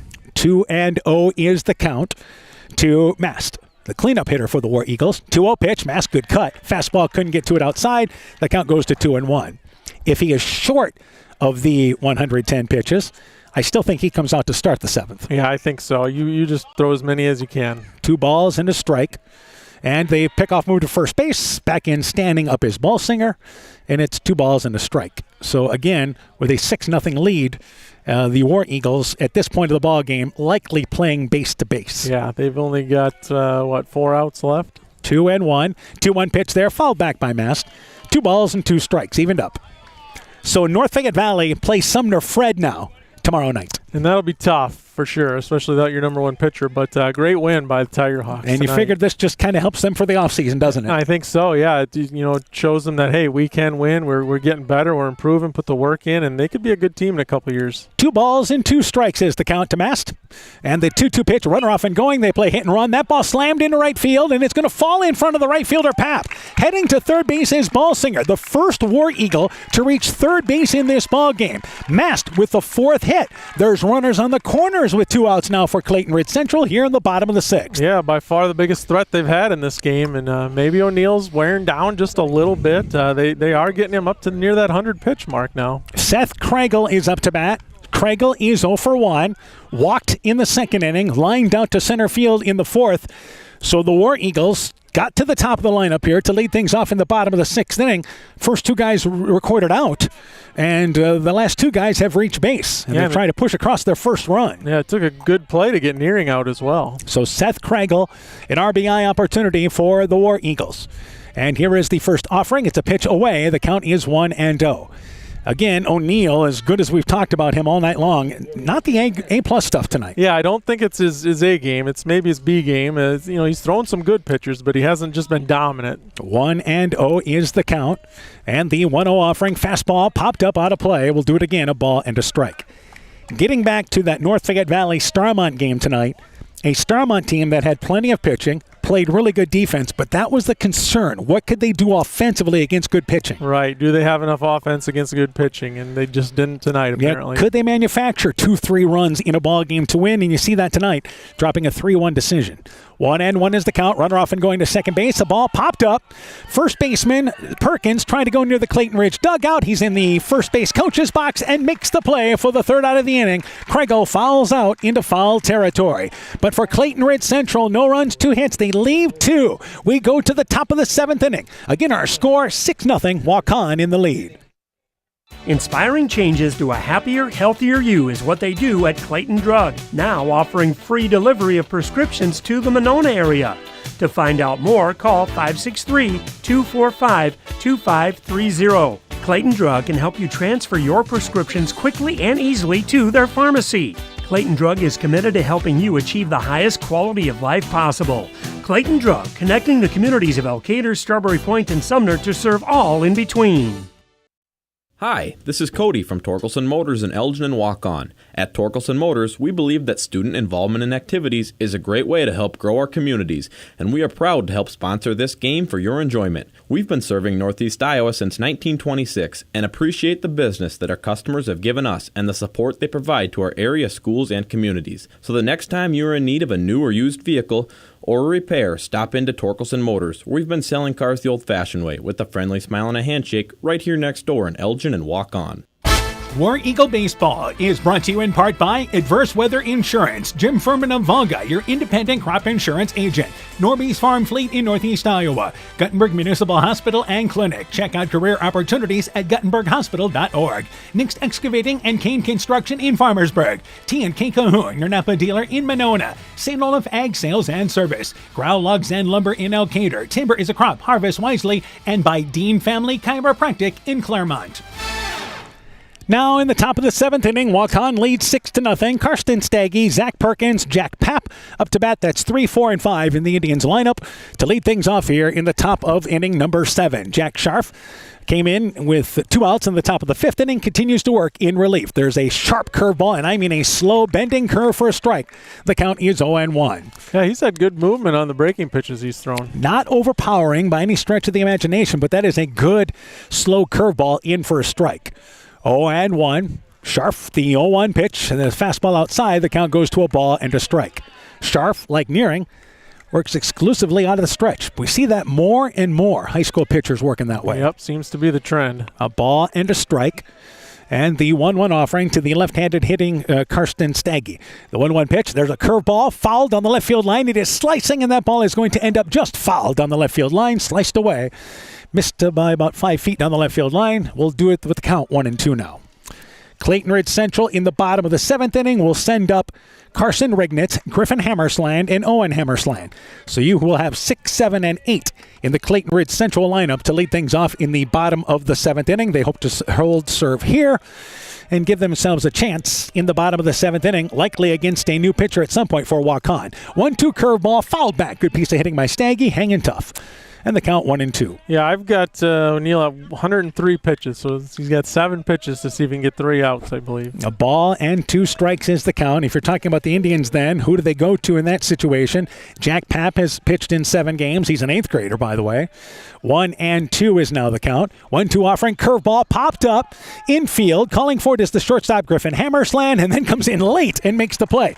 At first it looked like maybe the third baseman Nearing was going to call for it, but Griffin Hammersland, that's his ball, and he went after it late, catches it for out number 1. Yep, he's made some nice plays tonight, so another one there. Another one of them young kids for Clayton Ridge Central. And Zach Perkins up to bat. Perkins is 2 for 3, and he's been the big bat tonight for the Indians. Yeah, he's had a really nice night for him at the plate. He has driven in 3 runs and did so with a run in the first, third, and in the 5th innings. First time he's been up with nobody on. And the curveball is low and away. The count is 1-0. So North Fayette Valley goes to Sumner-Fred tomorrow night, a Sumner-Fred team that is pretty talented in their district. A young team that has grown up last couple of years. And here's a fastball, slow bouncing ball up the third base line. And it hits the bag, and it's going to bounce away from the third baseman, Nearing. A kind gift for Perkins. Nearing was charging there, but the ball hit the bag, and Perkins with his third hit, you take it any way you can get it. Yeah, just maybe Nearing playing a little too deep, not able to get that ball before it hits the bag, and then it's hard to make the play once it hits the bag. And that ball just kind of hugged the line, then hit the bag, and a one-out base runner for the Indians. Jack Papp up to bat. Papp 0 for 2, popped out to second, and a strikeout victim. We mentioned Papp is an 8th grader, and you're talking about pitching. Blazin Stewart is a freshman who has made 6 appearances. I think they'll probably start as this ball fouled out of play by Papp. The count is 0-1. May look to Sawyer Breitsbecker or maybe Ashton Monroe. Monroe has thrown 32 innings this year. Stewart has thrown 24 innings. But your first inclination is maybe go to Monroe, huh? Yeah. Well, I think option number 1 is O'Neill gets 3 outs with 7 pitches, but that might not be able to happen. That'd be absolutely great. Stewart has thrown 24 innings this year. Monroe has thrown 32, which is second on the staff for Waukon. 0-1 pitch, curveball, and that ball fouled out of play again. And the count goes to 0-2 to Papp. Yeah, Sharp has a really nice curveball. Papp at first base made a nice play defensively in right field. In this ball game. We've seen the center fielder making a good play as well for Waukon and Caden Cahoon, and Seth Kregel for Clayton Ridge Central making a good play in center field. Curveball bounces away from the catcher, missed. That'll go as a pass ball on the outside, and a runner goes into scoring position. Also, Griffin Hammersland has had a couple of nice catches for the War Eagles defensively. Yeah, he's been solid. Well, Clayton Ridge Central's committed 1 error in this ball game. Waukon's only committed 1 error. Yeah, and I think it was the first batter of the game for each team. Yep, both teams came on in the first inning with those errors. So a runner moves into scoring position for Waukon. A ball and 2 strikes is the count. And now the 1-2 offering from Scharf. It's a fastball outside, caught looking on the outside pitch is Papp. Strikeout number 1 for Scharf, and it's out number 2 here in the 7th. Yeah, nice pitch by Scharf. A little late movement back onto the corner. So that brings up now here Cale Lang, the designated hitter. Lang is 0 for 2, but he's walked and scored in this ball game. I think we got a pinch hitter. We do, indeed. So Lang will be replaced at the DH spot. Number 20, Ashton Monroe. That may kind of lead us to what's happening in the bottom of the 7th inning, as Ashton Monroe becomes the pinch hitter now for Waukon. And Monroe, number 20, coming in to pinch hit, and Monroe has 21 at-bats on the season, 6 of 21. So we'll see if that's the move, just entering Monroe for the DH spot. I would think that's the indication. So with 2 outs, Monroe replacing Lang, and Scharf, the long look at second base, comes with a high-bending curveball, stays upstairs, and the count goes to 1-0. So Jack Scharf gave up a run in his relief, but for the most part has done the job. Yeah, just a couple with a 1-hit hard-hit ball that doubled, but he's done a nice job with the mound. And 1-0, the first pitch as he works here now to Monroe. And the 1-0 offering is a curveball. Nice bender again. Sharp breaking curve for a strike. And the count goes to 1-1. Yeah, that thing almost brings rain. Yeah, he's I like that curveball he throws.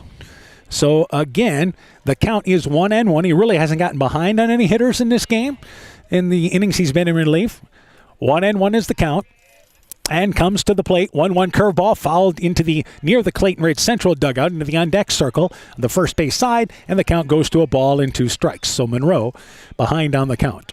Again, after our ball game, we'll go through the game stats, have quick conversations with both the coaches, and start the on-deck show for game number 2 with MFL MarMac and Postville coming your way. A ball and 2 strikes is the count right now to Monroe. Scharf, 1-2 pitch. Here comes that curveball. Monroe swings right through it. Mast able to pick it up out of the dirt, tag the runner. Oh, they say it's a foul ball. He got a piece of it. So staying alive is Monroe on a nasty pitch by Scharf. Yeah, Scharf's, that thing is really breaking sharp. I like that curveball he throws. You can understand why he's had some success this year. Yeah. Just because of the sharp bend on that. Doesn't throw as hard as Nearing, But that curveball can be devastating when it's on. Yep. Ball and 2 strikes is the count. The second senior being on the mound tonight for Clayton Ridge Central. 1-2 count. There's a fastball caught looking on the outside pitch is Monroe. Strikeout number 2 for Scharf, and that does it for the Indians in the top of the 7th. No runs a hit. They leave 1. We go to the bottom of the 7th. It is Waukon trying to close it out. They lead by a score of 6-0.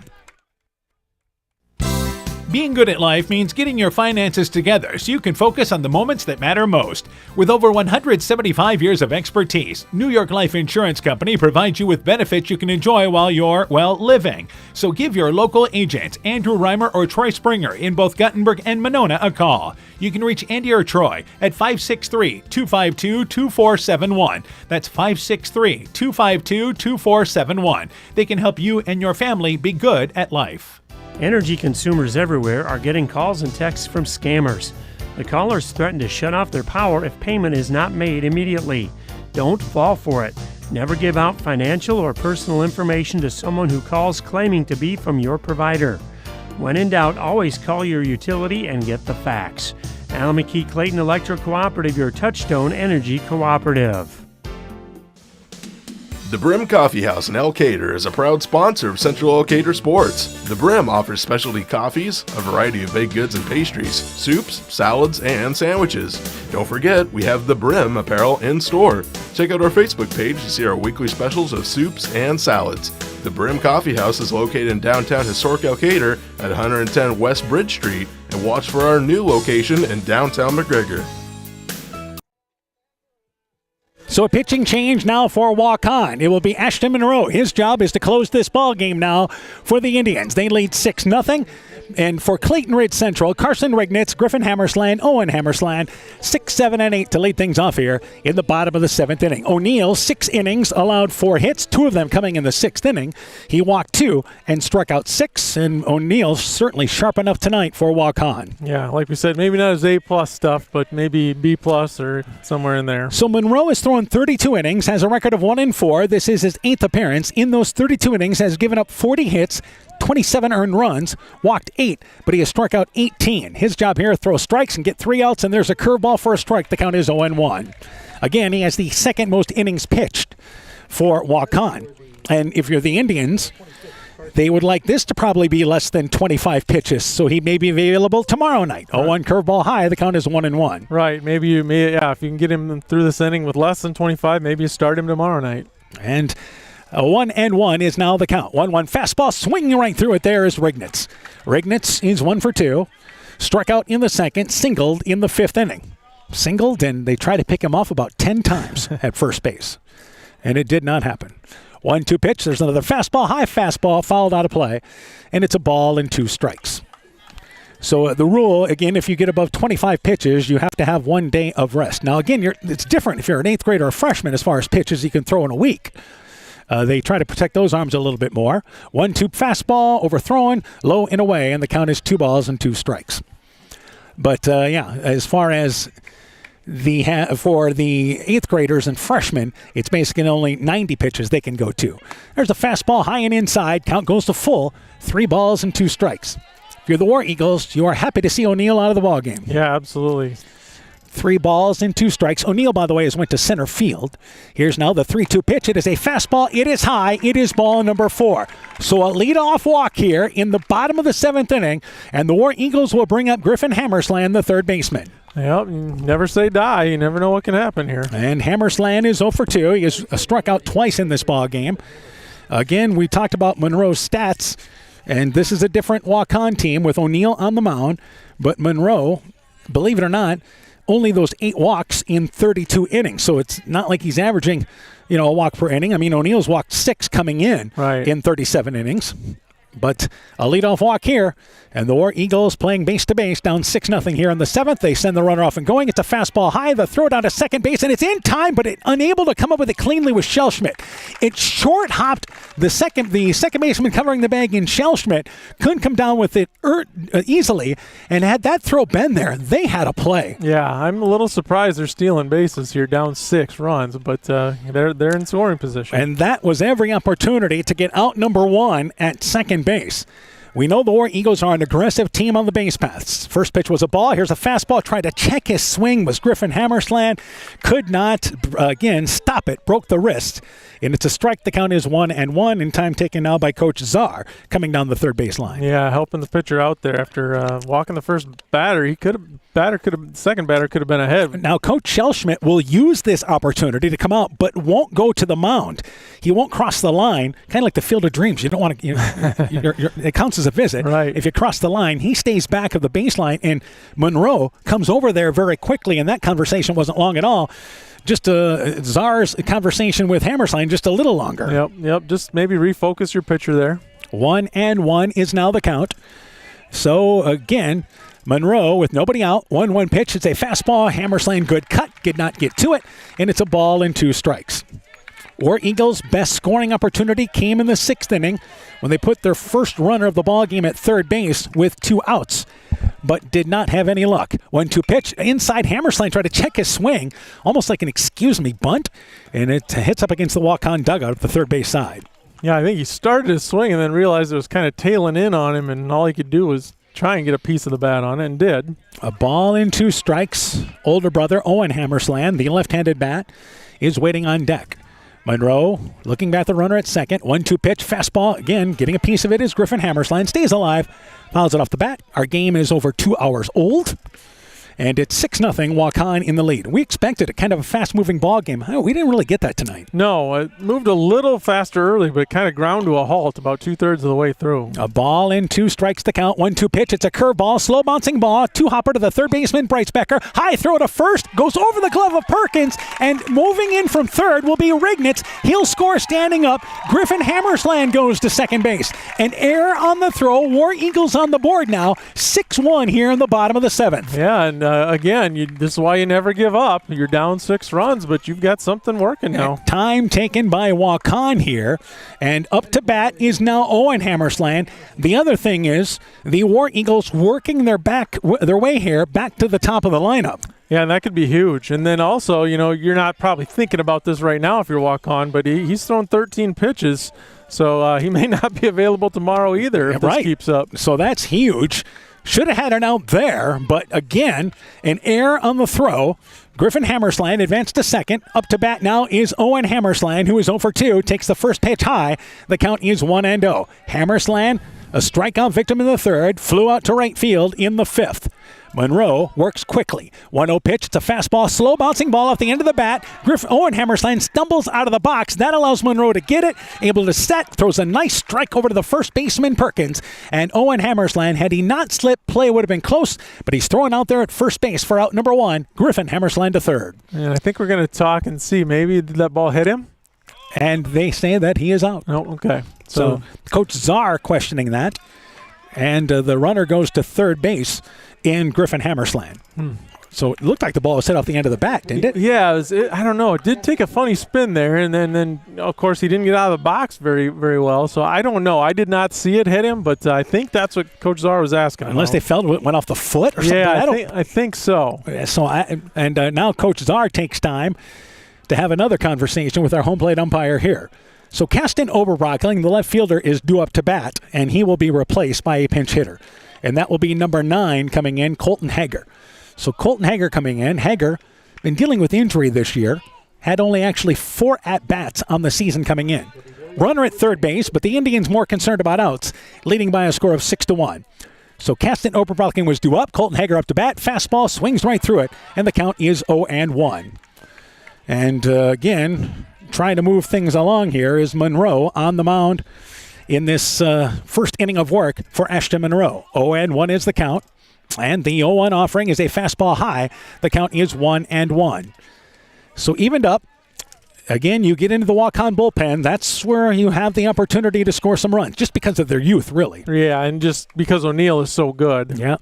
1-1 the count, 1-1 fastball. That ball popped up towards second base. Diving for it is Shellschmidt. It's off his glove. It'll scoot away. It'll be a base hit at the edge of the infield. Shellschmidt, great effort to try to get to it. Colton Hager with a base hit and an RBI. It's 6-2. The War Eagles back within 4 now. Yeah, and now you got the top of the order up. Still only 1 out. This game is far from over. And the pitch count continues to add up for Ashton Monroe. If you're talking about the ability for Colton O'Neill to come back in, that is a possibility, and he's still got, 7 pitches to work with? He's got 7 pitches. Monroe's up to 18 at this point. So Mason Lone up to bat. Lone, the leadoff hitter for the War Eagles, with Hager there at first base.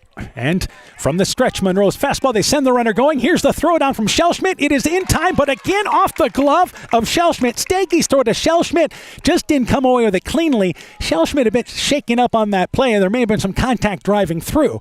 But Hager moves into scoring position with a stolen base. The War Eagles down by 4. Stay aggressive.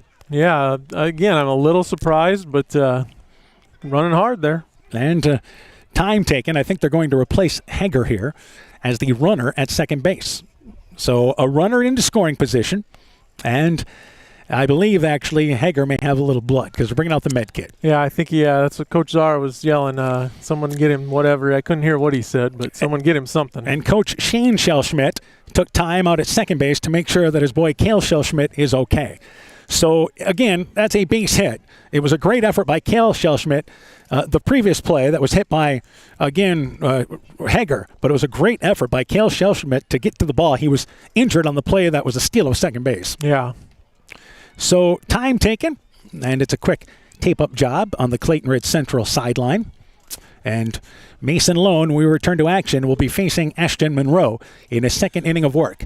6-2, Waukon in the lead. They have led throughout, scored a run in the first, 2 in the third, then a run each in the 4th, 5th, and 6th innings. Clayton Ridge Central here has scored 2 in the bottom of the 6th inning. You now understand why the Indians played for a run about every inning. Yeah, and yeah, because you probably knew O'Neill wasn't going to go the entire game. He made it quite a ways, but they knew they'd eventually have to bring someone in out of the bullpen. Hager, and it looks to be like it's the hand that they're dealing with. And I don't think for Shellschmidt there, I don't think that's where the contact was made. Yeah. He may have hurt that sliding into the bag. Yeah, I wonder if it's just the lime got him a little bit. He was wearing a sliding glove, but it looks like it's the other hand that they're working on, and they continue to work on that. So it's the left hand, by the way, of Hager. So put a little tape on it there. Will he stay in the ball game? Our home plate umpire goes over there and says, let's make a decision here. Yeah. So they continue the conversation. And do we have him back out there yet? Yeah, putting that sliding glove back on. Maybe that'll cover it. Well, and that's the sliding glove was on that hand. Yeah. So somehow he still ended up with that left hand being taped up.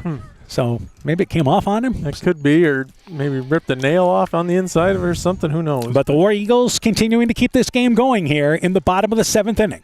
6-2 our score, and only 1 out here in the bottom of the 7th. So we return to action with Mason Lone. Max Nearing, a senior waiting on deck. Fastball inside, hits the helmet of Lone. Lone hit by the pitch, and again, just like earlier in the ballgame when the Indians had a pitcher hit, he's able to hustle down to first base. So you've got Hager at second, Lone at first base, and Coach Shane Shellschmidt makes his second trip to the mound here this inning, and he's going to make a pitching change with 1 out here in the bottom of the 7th inning. So they'll go to their third arm. Again, our score 6-2. War Eagles have runners on second and first. 1 out here in the bottom of the 7th. We'll tell you about the pitching change when we return. Strawberry Building Supply offers all your building materials for residential and commercial projects. Whether you're building from the ground up, remodeling your home, or a weekend project, we have the materials you'll need. We are an authorized Milwaukee dealer for all your Milwaukee tools. Strawberry Building Supply also has everything you'll need for your pets and livestock.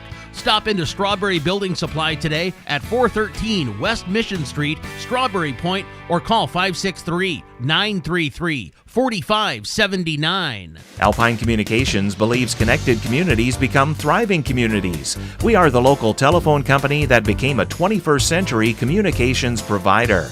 Alpine provides internet, television, cellular, security, and telephone too. We promise personal, timely, reliable service from people who live here. When you choose us, we all thrive. Connect with Alpine Communications today. Click alpinecom.net or call 563-245-4000. Elkader Tax and Bookkeeping are proud supporters of all of our local high school sports teams. We want to wish everyone the best of luck on their season. We are here for all your tax, payroll, and bookkeeping needs. Give us a call at 563-245-2154. Again, that number is 563-245-2154. Thank you from Kurt and Ann at Elkader Tax and Bookkeeping, located in downtown Elkader.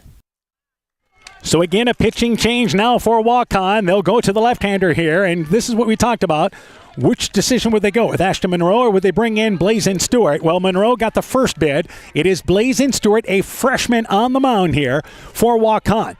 And I think it may have been a case of they were hoping to hold Stewart off for tomorrow night, but he's got to get out of this here with one out, second and first in the bottom of the seventh. The War Eagles go running. Here's a hit and run, bouncing ball between short and third, and just eating it at shortstop there will be Stigler. They went hit and run. The bases are loaded. The tying run comes to the plate for the Eagles now here in the bottom of the seventh. Yeah, tying run to the plate. We've got a game now, and the hit and run is what got that single there because it got the defense moving. And you're getting to a senior in the lineup now with, Max Nearing with the base hit there. So that brings up Kane Balsinger, who's up to bat now. Balsinger is a senior as well, along with Nearing. First pitch is a bouncing ball. Third baseman underneath the glove of Breitspecker. It'll go into left field. They'll wave the runner around from third. The throw comes in. It's cut off there, and it's now 6-4. And the tying run is on the base pass for Clayton Ridge Central now. Yeah, we've got something brand new here. As soon as O'Neill got off that mound, the War Eagles come to life. So Monroe again throws hard. Stewart not overpowering by any stretch of the imagination, but they have jumped on the first two pitches, and Dom Mast is up to bat. So the two seniors, Nearing and Balsinger, deliver base hits and RBIs. And again, our score is 6-4 here now in the bottom of the seventh inning, and only one out. Yeah, winning run at the plate now. And Mast is actually 1 for 2. There's a fastball, swings right through it. The count is 0-1. Now you go to Stewart because in 24 innings, he's given up 24 hits, 12 earned runs, has actually walked 13 and struck out 12, but his ERA is 3.50. 0-1 pitch, fastball outside. The count is 1-1.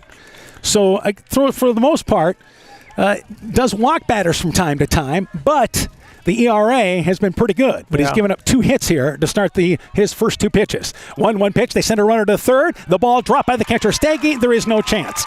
So Coach Czar wanted Balsinger there on a double steal, wanted him to get to scoring position at second. Yeah, he's a little upset with Balsinger. He missed the sign there. And again, you expect him to be moving to try to get that tying run into scoring position. 2-1 is the count to Mast. They send Balsinger. Here's a ball that's popped up out of play. The count is 2-2. How about this for a freshman? Come on in. Get us out of this ball game. Yeah, it's a little bit of a pressure-packed situation here. 2 balls and 2 strikes with 1 out, bottom of inning number 7. War Eagles scoring 4 runs so far.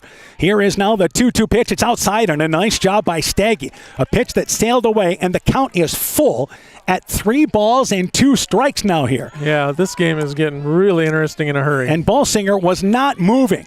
So 3-2 is now the count. The 3-2 offering, they go, and swinging right through it is Mast. They throw it on to second base, but coming up is the second baseman Schellschmidt. They hold the runner at third base. A big out number 2. Mast swings right through it, and up to bat now will be Seth Kregel, the center fielder. So Nearing is at third. Balsinger is at second. You've got 2 seniors on the base paths, and Coach Czar takes time here. He's going to bring in his base runners along with Seth Kregel. Yeah, they got the tying run in scoring position, a base hit, and good speed by both players out there as well. So base hit possibly ties this game. Mast, by the way, had singled his last at-bat.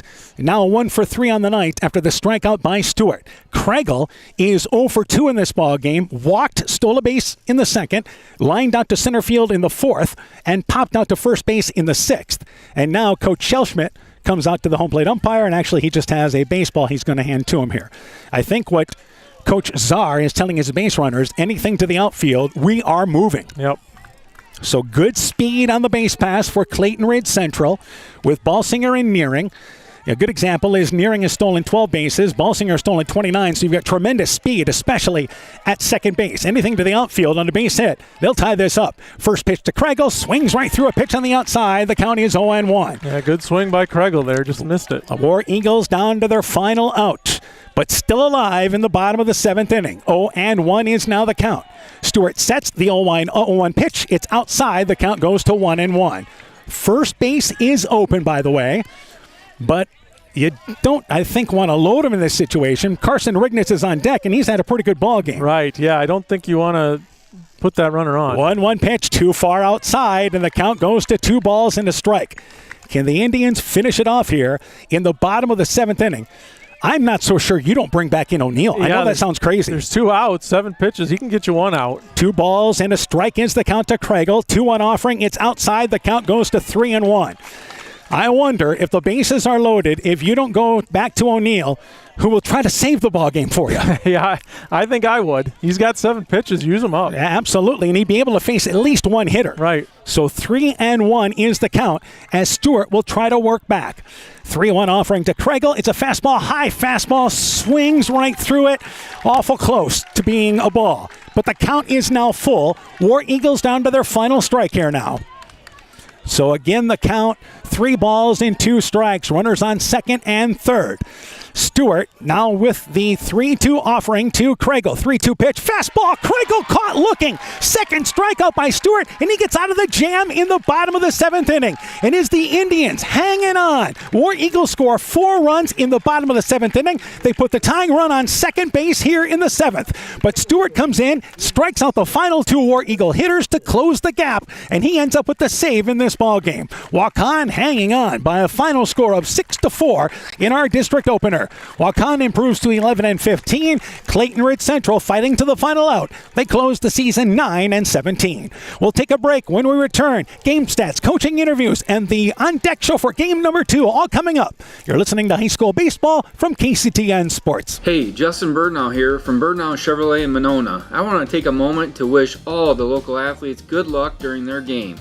You have worked incredibly hard, and it shows during each game. Myself and the entire Birdnow Chevrolet Monona team is wishing you all that you do your best and good luck. Life's better when you're under our roof because our agents can help you choose insurance to help protect what matters most. Life insurance from American Family Life Insurance Company can help financially protect your loved ones by replacing a portion of your income if you were to pass away. That means your family could have the help they need to continue to pursue their dreams. Contact Julie Depke, agent at 205 South Main Street in Elkader today. Products not available in all states. American Family Life Insurance Company, 6000 American Parkway, Madison, Wisconsin. When making up a to-do list, don't forget to include servicing your car at Edie's AC Delco Service Center in Garnavillo. Your car should have the best care, and Edie's will make sure of it. Stop in or call 964-2186 to make an appointment. Tires worn out? Well, Edie's can replace them. Need a tow? Call Edie's at 964-2186. Kay, Lynn, and Todd invite you to stop by and fill your car's tank with fuel at Edie's AC Delco Service Center in Garnavillo. Edie's open 7 a.m. Mondays through Saturdays. Scooter's Coffee in Manchester offers a variety of coffees, smoothies, blenders, and breakfast food products served all day long. Scooter's Coffee offers fast and friendly service, too. In a hurry? Use the Scooter's Coffee app to order, pay, and earn rewards. Simply stop at the drive-thru window and pick up your order. Scooter's Coffee is open Monday through Saturday, 5:30 a.m. till 8 p.m. and Sunday, 6 a.m. till 8 p.m. We look forward to seeing you at Scooter's Coffee in Manchester. Attention business owners. Are you tired of monthly fees eating into your profits? Look no further than People's State Bank. People's State Bank's business checking account has no monthly service charge. Yes, you heard that right. 0 monthly service charges. But that's not all. Enjoy free ATM and debit cards, free online and mobile banking, and free bill pay services. With People's State Bank, managing your business finances has never been easier or more affordable. Stop wasting your hard-earned money on unnecessary fees. Switch to People's State Bank today and take care of your business finances. People's State Bank, member FDIC. War Eagle Baseball is brought to you in part by Rivals Inc. Custom Gear, Screen Printing, Embroidery, and online shopping at rivalsinc.com. Bruins and James Insurance, your Grinnell Mutual agent in Monona. Furniture Showcase and Oil Wine, lighting showroom, flooring, furniture, and window treatments. Bacon Concrete in Postville. Car Auto Group, online at karautogroup.com. Fisk Farm and Home in Monona, Cresco, and Decorah. The Lowena Savings Bank, member FDIC, and by Culligan Water Conditioning in Elkader. Welcome back to Monona. It is Waukon defeating Clayton Ridge Central by a final score of 6-4. We start out talking things over now with War Eagle Baseball coach Casey Czar. Coach, first off here, great effort by your kids, never giving up, scoring 4 runs in the bottom of the 7th inning, and you gave yourselves the opportunity. Yeah, War Eagle Baseball, we're all about just grit and never quitting. Kudos to Waukon tonight. The O'Neill kid was pretty good on the mound.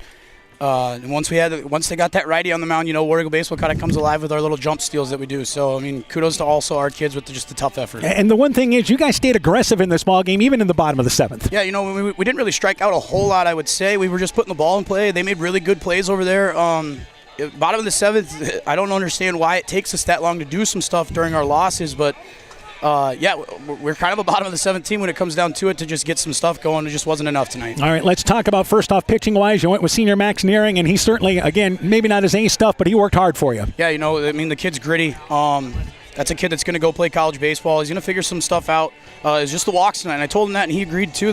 We can't be walking the first guy of the inning, and that's really where that happened for Waukon. And that's a team that you can't do that with, is walk the first guy. They get to hit with runners in scoring position, and they capitalized on that.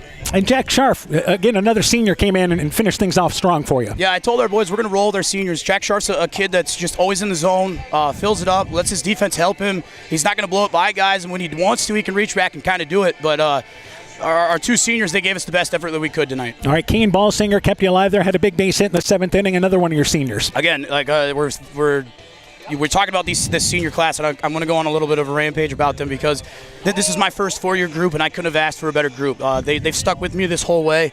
They're what I want this program to be about. Kane also, offensively, he's been our guy. And, the team voted for him with all of that offensive awards there, so it was good to see him swing the good stick tonight. And then you talk about the youth. You got some young kids that have got a lot of pitching for you this year. Yeah, I'm excited for the future. We've got a lot of 8th, 9th graders. Sophomore class is a little light with only 2 of them, 1 from each school, but this 8th, 9th grade class, I'm excited for the future. All right, Coach, certainly great effort tonight. I know a tough loss. We look forward to catching up with you next season. Thanks, Dan. Clayton Ridge Central Baseball coach Casey Czar talking things over there about his War Eagle program. They drop a hard-fought 6-4 decision. We'll take a break. We'll be joined by Waukon Baseball coach Shane Schellschmidt. And we'll also, of course, have the On Deck Show coming up for game number 2 with Postville and MFL MarMac on the way. The doctors and staff of Family Dentistry Associates of Monona encourage everyone to get out and support your local baseball and softball teams and enjoy the weather and get your kids' summer checkups with Dr. Jessica Wilkie, Dr. Chase Bruner, and Dr. Daphne Hoffler. Family Dentistry Associates of Monona. Call today to schedule 539-4651. Northern Country Co-op and Viafield are now Nexus Cooperative, your full-service ag partner supplying all your agronomy, energy, feed, grain, and lumber needs. Our highly knowledgeable and experienced team utilizes the latest technology in feed manufacturing, agronomy services, precision ag, plant and animal nutrition, energy products, and grain marketing to keep our customers ahead of the rest. Stop in today at any of our 26 locations across northern Iowa and southern Minnesota, or visit us online at nexus.coop. Boys, Lumber Company in Guttenberg and Elkader, your do-it-best rental center, handles Midland garage doors for residential, commercial, and agricultural needs. Midland Steel garage doors provide the best all-around value when appearance, security, durability, and low maintenance are desired. Moisure Lumber and Midland Doors take pride in providing their customers with top-quality products and superb customer service. Contact Moisure Lumber in Guttenberg and Elkader, your do-it-best rental center, for Midland overhead doors sales and service. Welcome back to Monona. Again, our final score, it is Waukon hanging on against Clayton Ridge Central by a final score of 6-4. Coach, we'll certainly talk about the 7th inning, but let's talk about first off Colton O'Neill and the job he did for you in 6 innings of work. That's what we've seen that all season long. That's Colton O'Neill right there. He's not overpowering, but he's around the zone. He'll keep runners close. He helps our catchers, and he just grinds out there. But if you watch, he's calm, cool, relaxed. He does what he needs to do. He came in like third inning and goes, "This is the best I've felt all year. I just feel so relaxed, so calm." I'm like, that's why you're a number one. But the other thing is, obviously, you mentioned the way he handles base runners, and it's a difference having him on the mound. It's stopping Clayton Ridge's Central's running game. Right. You know, they like to run. If you look at the scouting report, all those guys love to fly. And if you watch, as soon as we put a righty on the mound, you get to see what they're all about.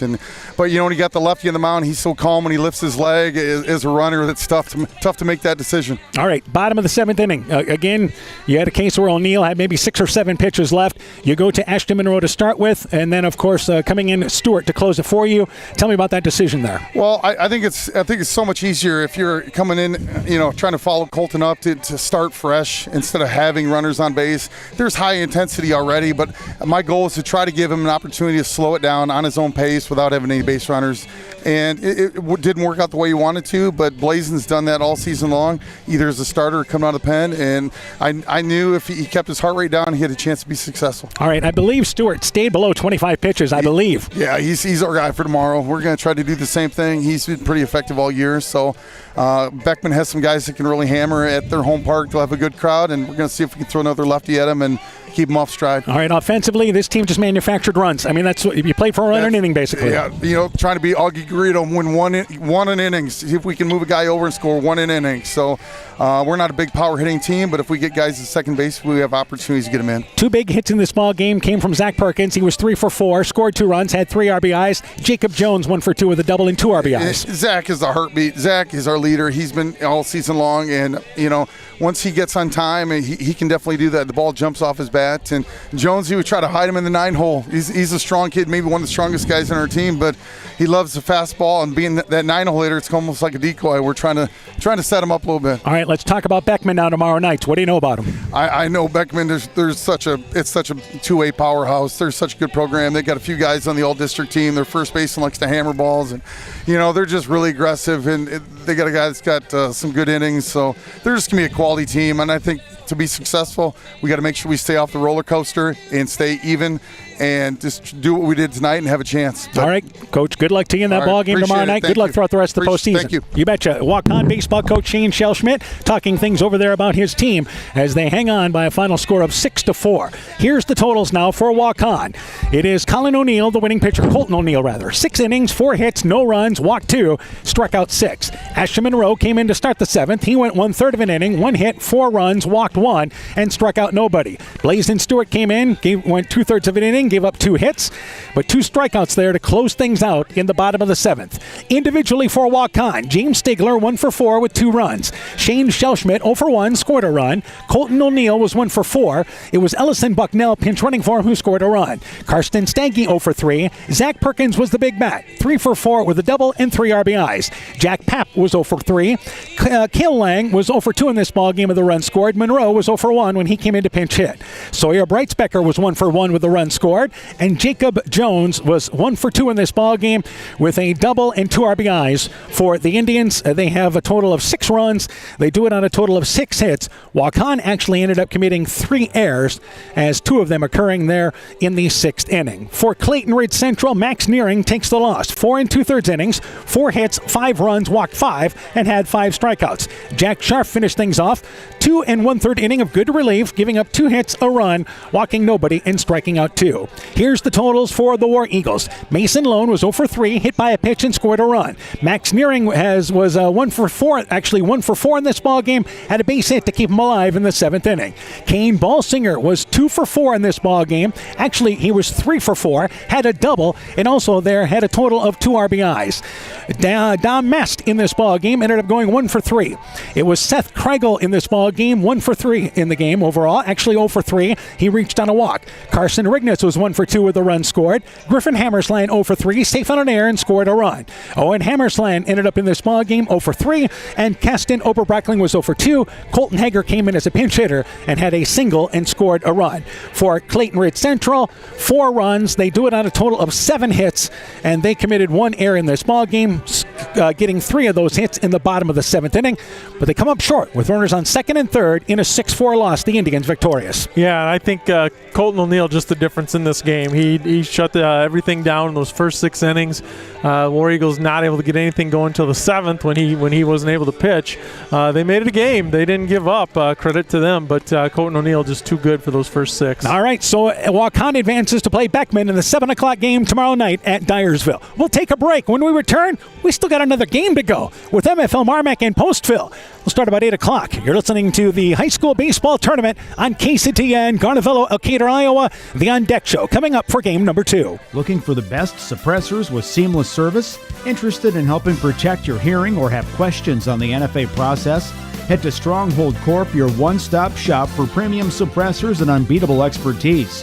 Whether you're a seasoned shooter or first-time buyer, we can get the best brands and latest models to fit your needs. Enjoy hassle-free eForms electronic fingerprint processing with our state-of-the-art Cerberus live scan system. Contact us today by heading to stronghold-corp.com for more information. Stronghold Corp, where silence meets precision.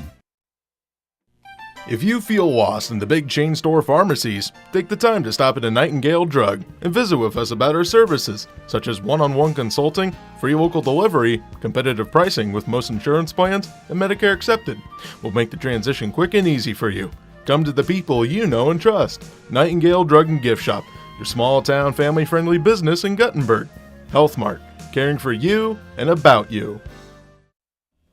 War Eagle Baseball is brought to you in part by Farmers Savings Bank of Colesburg, Elkhart Garber, Strawberry Point, Arlington, Elgin, and Wadena. Member FDIC. Clayton County Recycling in Monona. Myers Auto Service in Monona. TJ's Pizza in Monona and Claremont. LTI & Sons Water Conditioning, your Connecticut dealer in Postville. Thompson Construction and Monona Overhead Door. And by Meyer Collision and Service Center in Guttenberg and Elkader. You're listening to the Boys District Baseball Tournament from KCTN Sports. It's time now for game number 2 on KCTN FM 100, and this matchup, the Postville Pirates take on the MFL MarMac Bulldogs. The Pirates have had a tough season, but they've shown improvement throughout. They just look for their best performance of the season tonight. For MFL MarMac, the Bulldogs finished as one of the top teams in the Upper Iowa Conference. They're an experienced team hoping to make a tournament run. They plan on beginning one tonight. It's time now for game number 2 with the Postville Pirates and the MFL MarMac Bulldogs. Tonight's On Deck Show next. Stronger, farther, faster. It all starts with good nutrition. Clayton County Farm Bureau is proud of our livestock farmers who provide high-quality protein needed to fuel our young athletes. The ultimate pre- and post-game fuel-up can be found in meat and dairy foods grown right here. Meat and dairy are natural sources of essential vitamins that support health, energy, and performance. We know our student athletes are the real deal, and Iowa's livestock farmers are committed to helping them reach their goals. To learn more, visit realfarmers.realfood.realmeat.com. It's pretty unusual for a bank to be 100% employee-owned, and Freedom Bank wouldn't have it any other way. Employee-owned means we're not just your bank, we're your friends and neighbors. We value being active community partners, and we believe in donating generously to local causes. We empower success, not just for our customers, but for our communities as well. Visit Freedom Bank in Elkader, Monona, Postville, Waukon, or online at freedombnk.com. Member FDIC. This is Chris Holbert, General Manager of Hall Roberts Son Incorporated in Postville. We would like to wish the area student athletes both a safe and successful sports season. We have been a community-based company since 1864, servicing and supporting the area ag industry with products necessary for daily success. We look forward to continuing to serve and support both the ag industry and high school athletes in our surrounding communities. Thank you and good luck from the families at Hall Roberts Son. When I started out in the car business, my dad gave me some good advice. Hi, it's Forrest Brown with the Brown's family of dealerships. What my dad told me is when you sell someone their first car, you need a good sales department. But if you expect to sell them their second, third, and fourth car, you better have a great service department. Visit any one of the Brown's family of dealerships in Guttenberg, Elkader, West Branch, or Victory Ford in Dyersville and find out why Brown's is your hometown dealer, no matter where your hometown may be. Hey, sports fans, take a time out and call Garms & Gifford Insurance Agency. Whether you need auto, home, farm, health, crop, or business insurance, Garms & Gifford Insurance Agency and Grinnell Mutual has you covered. You'll receive quality protection, expert advice, and local-friendly service. Owners Brian Bugenhagen and Michael Beck, along with their staff, look forward to serving all your insurance needs. Call them today for a free competitive quote. Garms & Gifford Insurance Agency in Elkader, your trusted choice agency. At Top Gun Customs, we know that cars are complicated. We can handle all the complex new features of any vehicle, foreign or domestic. Not only will it look like new, it'll perform like new. At Top Gun, we don't care if it's a 30-point buck or just your neighbor's cat, big or small, we like them all. Top Gun also does fiberglass repairs, boats, motorcycles, guitars, detailing, paint corrections, headlight restoration. There's not much we don't do. Call Bob or Nancy at Top Gun for details and to schedule your repairs today. 563-964-9899. Pirate Bulldog Baseball is brought to you in part by Elite DJ Service in Monona, the Luena Tap, home of the award-winning Philly, D&J Feed in Monona, Central State Bank, member FDIC, Patsy Electric, Maggie's Diner on top of the hill, McGregor, Community Insurance of Iowa Hometown Agency, Monona, Auto Home Business, Crop Farm and Life, Nick's Excavating and Kane Construction in Farmersburg, T&K Cahoon, your Napa dealer in Monona, St. Olaf Ag Sales and Service, and Grow Logs and Lumber in Elkader. Timber is a crop, harvest wisely. We begin the On Deck show for tonight's game. We're joined by Postville baseball coach Zach Corsby. Coach, your team dropping the doubleheader to close the regular season against North Fayette Valley. Tell me about those games. So we played a makeup game with North Fayette Valley last night. We got started in Postville last week, got rained out, and so we actually started up to bat. So it was kind of a weird home game deal for us, but. They started with one on the board, and then we found a way to get two, and then three, and then two again. So we were up to 7, and they were at 6 at the top of going into the top of the seventh inning. So we just needed to find 3 outs there to kind of close it out, and we're kind of unable to do that. We threw Xander Martinez. Who's been great for us as of late and thrown a lot of pitches and had a lot of innings for us, and he's pitching really well. We try to play the pitch count game a little bit, but with the way the game was going, we decided to make the decision to let him finish the game or try to finish the game. Sure. And pick up a win before going into Saturday night. All right, tell me about the second game quick. The second game, we dropped that 16-0. The pitch count came into play, tried to save guys for Saturday, especially with our heavy schedule, and that just kind of goes how it goes. And I think we lost that one 16-0. All right, so you guys look to bounce back for the tournament tonight. Let's talk about, first off, offensively, who are some of the kids contributing for you? Yeah, so Griffin Day's doing a really nice job for us. He's our catcher. He's doing a lot of good things at the plate as of late. Logan Erickson, actually a freshman who's coming on, he's putting the ball in play, doing a really nice job there. We're still looking to get bats from Xander Martinez, Cedric Navarro, Zaid Brock, and a couple of guys down the order. Giovanni Lalera was really hot for us for the first half of the season. So hoping he can turn it on here for Saturday. All right, let's talk about pitching wise. Who do you look to start in the ball game against MFL MarMac? We're looking to start Cedric Navarro with the way the week's shaked out and things like that. We got him some pitches yesterday, got him some mound work, and then pulled him off so he could stay within his pitch count. And then after Cedric, we minus Xander Martinez, we have most of our pitchers available for anything after Cedric. All right, MFL MarMac, what do you know about the Bulldogs? They're a really sound team. They're a really good team. They do all the fundamental things right. They got good pitching. They got a lot of pitching.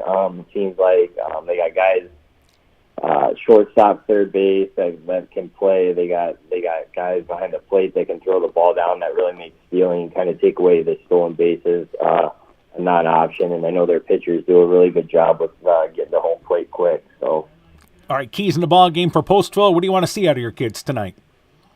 We got to throw strikes. That's the number one thing. We got to throw strikes and throw a lot of them. Our kids have been doing a good job with fielding the ball when it gets in play for the most part this year. So we got to continue to throw strikes to get the ball in play, and then after that we got to get out of innings.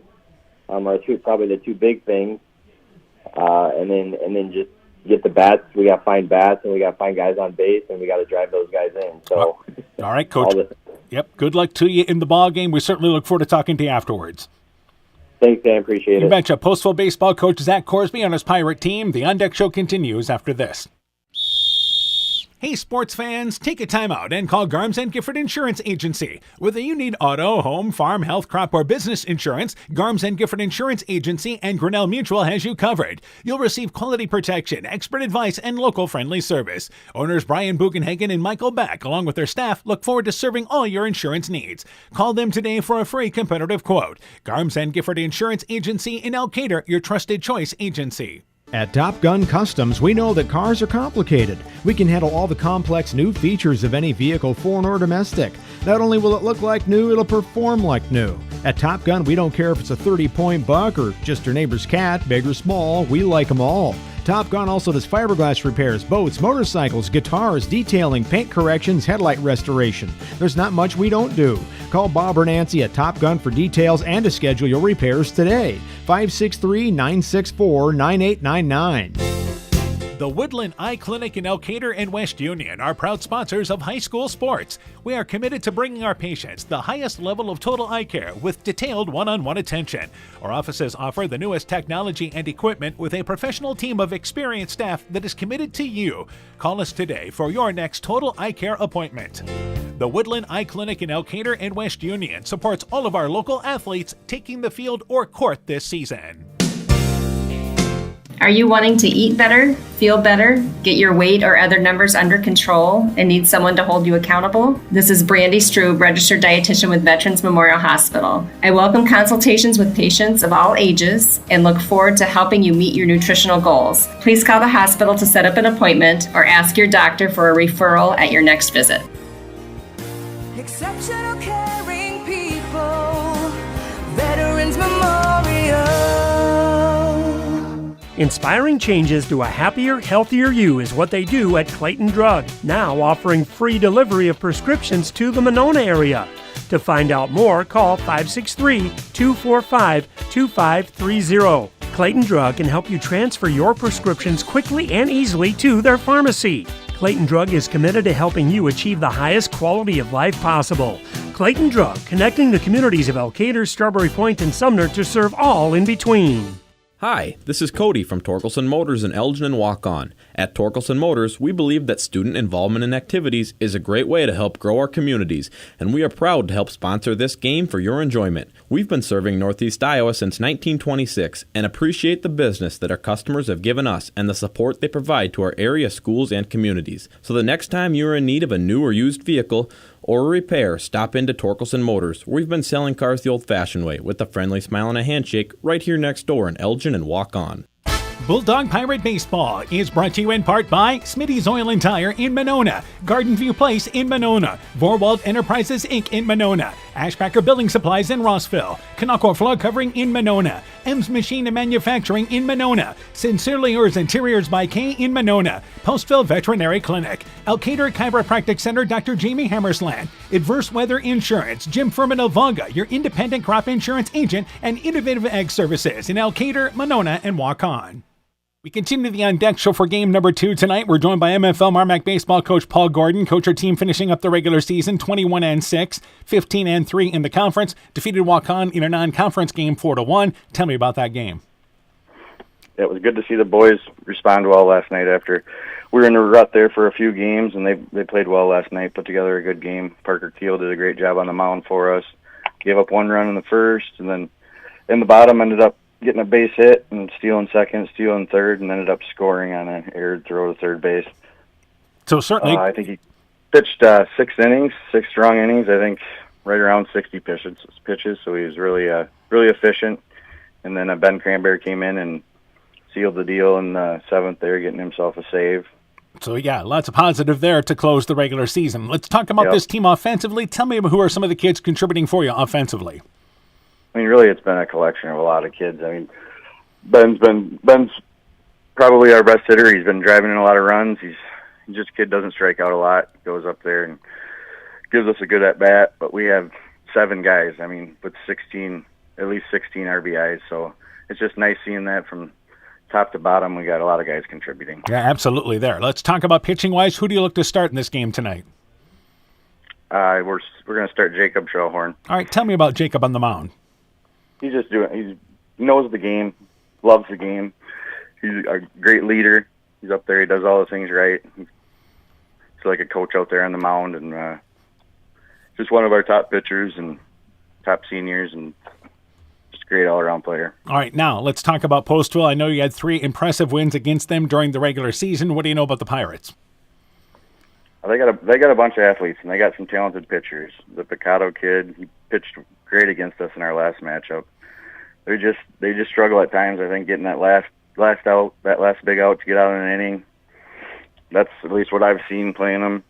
They did. If they do put it all together, I mean, they can compete. I don't have to remind our boys that last year they had us down 8-1 in the 3rd inning in one of our contests. I mean, I don't have to remind them. They remember. Yeah. And that should be enough for these guys to stay focused and take care of business. All right, now for MFL MarMac, keys in the ball game then. Keys are just playing error-free baseball. I mean, if we do make an error, picking each other up, moving on to the next play.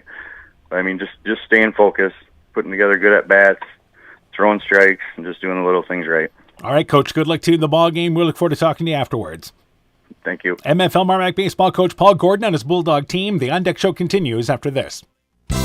Being good at life means getting your finances together so you can focus on the moments that matter most. With over 175 years of expertise, New York Life Insurance Company provides you with benefits you can enjoy while you're, living. So give your local agents, Andrew Reimer or Troy Springer in both Guttenberg and Monona, a call. You can reach Andy or Troy at 563-252-2471. That's 563-252-2471. They can help you and your family be good at life.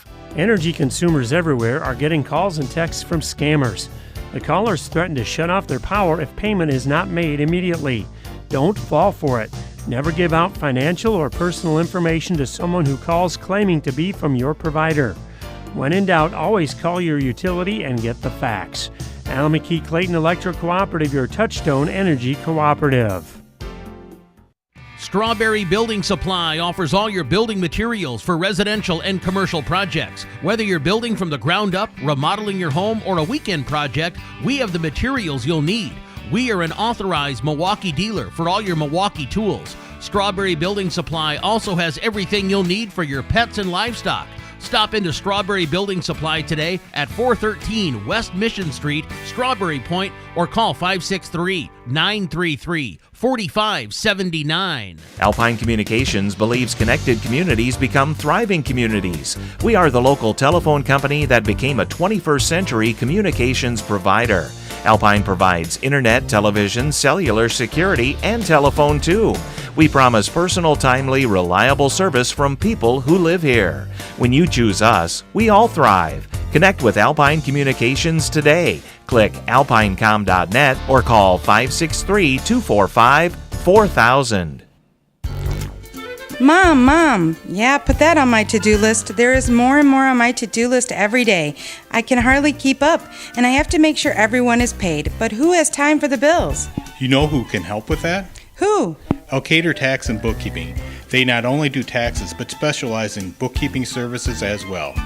Has your to-do list gotten too long? Want help? Give Elkader Tax and Bookkeeping a call at 563-245-2154. Life's better when you're under our roof because our agents can help you choose insurance to help protect what matters most. Life insurance from American Family Life Insurance Company can help financially protect your loved ones by replacing a portion of your income if you were to pass away. That means your family could have the help they need to continue to pursue their dreams. Contact Julie Depke, agent at 205 South Main Street in Elkader today. Products not available in all states. American Family Life Insurance Company, 6000 American Parkway, Madison, Wisconsin. Pirate Bulldog Baseball is brought to you in part by Norby's Farm Fleet in Northeast Iowa, Guttenberg Municipal Hospital and Clinic. Check out career opportunities at guttenberghospital.org. Rivals Inc. Custom gear, screen printing, embroidery, and online shopping at rivalsinc.com. Thompson Construction and Monona Overhead Door.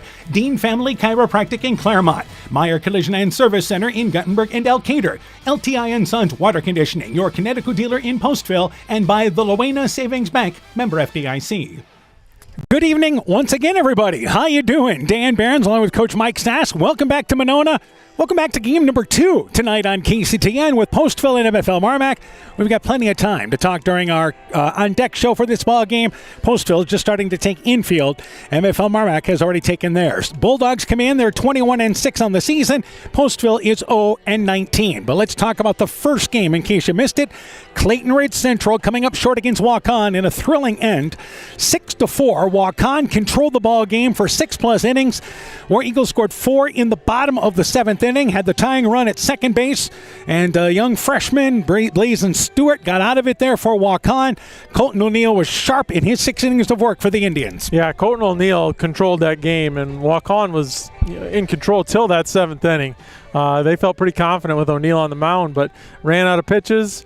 And then it was a game. And again, credit Clayton Ridge Central for making it a game in that 7th inning. So an entertaining game number 1 here tonight, played in Monona. Ball game that actually ran about 2 hours, 25 minutes long, almost 2.5 hours. So we're starting this one. It'll probably be close to an hour late for this ball game tonight. We were scheduled to go at 5 and 7, but it's actually going to be 5 and 8 o'clock for this ball game tonight. The clouds continue to roll over. We expect the lights to be turned on very shortly. We'll finish game number 2 underneath the lights. Also tonight in the Class 2A baseball tournament, North Pickett Valley beating Starmont tonight by a final score of 3-1. They take on Sumner Fred tomorrow. Yeah, a little bit of a surprise with that score, but when we saw Sumner, we knew, when we saw Starmont, we knew that they pitch well, they play good defense, but we knew scoring runs can be a problem at times. And how about the Upper Iowa Conference in the baseball tournament? Turkey Valley beating Maquoketa Valley. That was a bit of a surprise. Yeah. And I don't think North Fayette Valley's the way they've played the last week. I don't think they're surprised they won that ball game tonight. And then, of course, Southwind, they actually had to outlast Edco in 11 innings to get their tournament win. Yeah, so good record for the Upper Iowa Conference, showing well in the tournament so far. Southwind probably struggled more than maybe people thought, but they were able to get that win and got a good chance to win. Would it be tomorrow night? Would they play again? Yeah, they play tomorrow night, and they'll have to go a little deeper into their bullpen because they won't have their ace. Yep. The Todd kid for Southwind will not be available for that ball game on Tuesday night due to the pitch count rule. And we talked about the pitch count rule more tonight than I think we ever have, and that really played a factor in game number 1 tonight. Yeah, and absolutely. And this is when it is a factor more so when you get into the tournaments because you're trying to set your rotation the best you can. And then the regular season, kind of sometimes it is what it is. You might set it for a specific game here or there if it's a big conference game. But in the tournament, you really got to set that rotation and do the best you can with it. Waukon kind of had their hands tied. They had to throw their ace. You've got to win the first game before you can win the second. We've said that. And they just drop off a lot after Colton O'Neill. No disrespect to the guys after him, but O'Neill's just that good as their number 1. Well, and you needed a freshman to finish the game off for you, and he's going to start tomorrow night against Beckman. So we wish good luck to the Waukon Indians. What that does is it means we have only one game tomorrow night, and that will actually be an afternoon affair at 5 o'clock. The winner of this ball game takes on Marquette, a Marquette team that is 22-4 on the season. So we do know, regardless of what happens in this ball game, we'll be at Dyersville tomorrow night, the on-deck show at 4:30, first pitch at 5 o'clock. Right here on KCTN FM 100. You can also listen to the audio on KCTN.com or also, of course, on the KCTN YouTube channel. We will have audio as well. All right, let's turn our attention to our ball game here. Postville and MFL MarMac. Postville comes in. They are winless, 0-19. This is a team that has struggled. And, again, it's a case there of the pitching. They've struggled to get consistency pitching-wise there. The goal number 1 in this ball game tonight, and we're not saying anything bad here, but I think Postville looks at it. Can we get this game to 7 innings, which they've done a few times this year? Yeah, they had a chance to win a game. Two games this year. 2 games, yeah. I know they had like a 3 or 4 run lead in a game and just weren't able to finish it.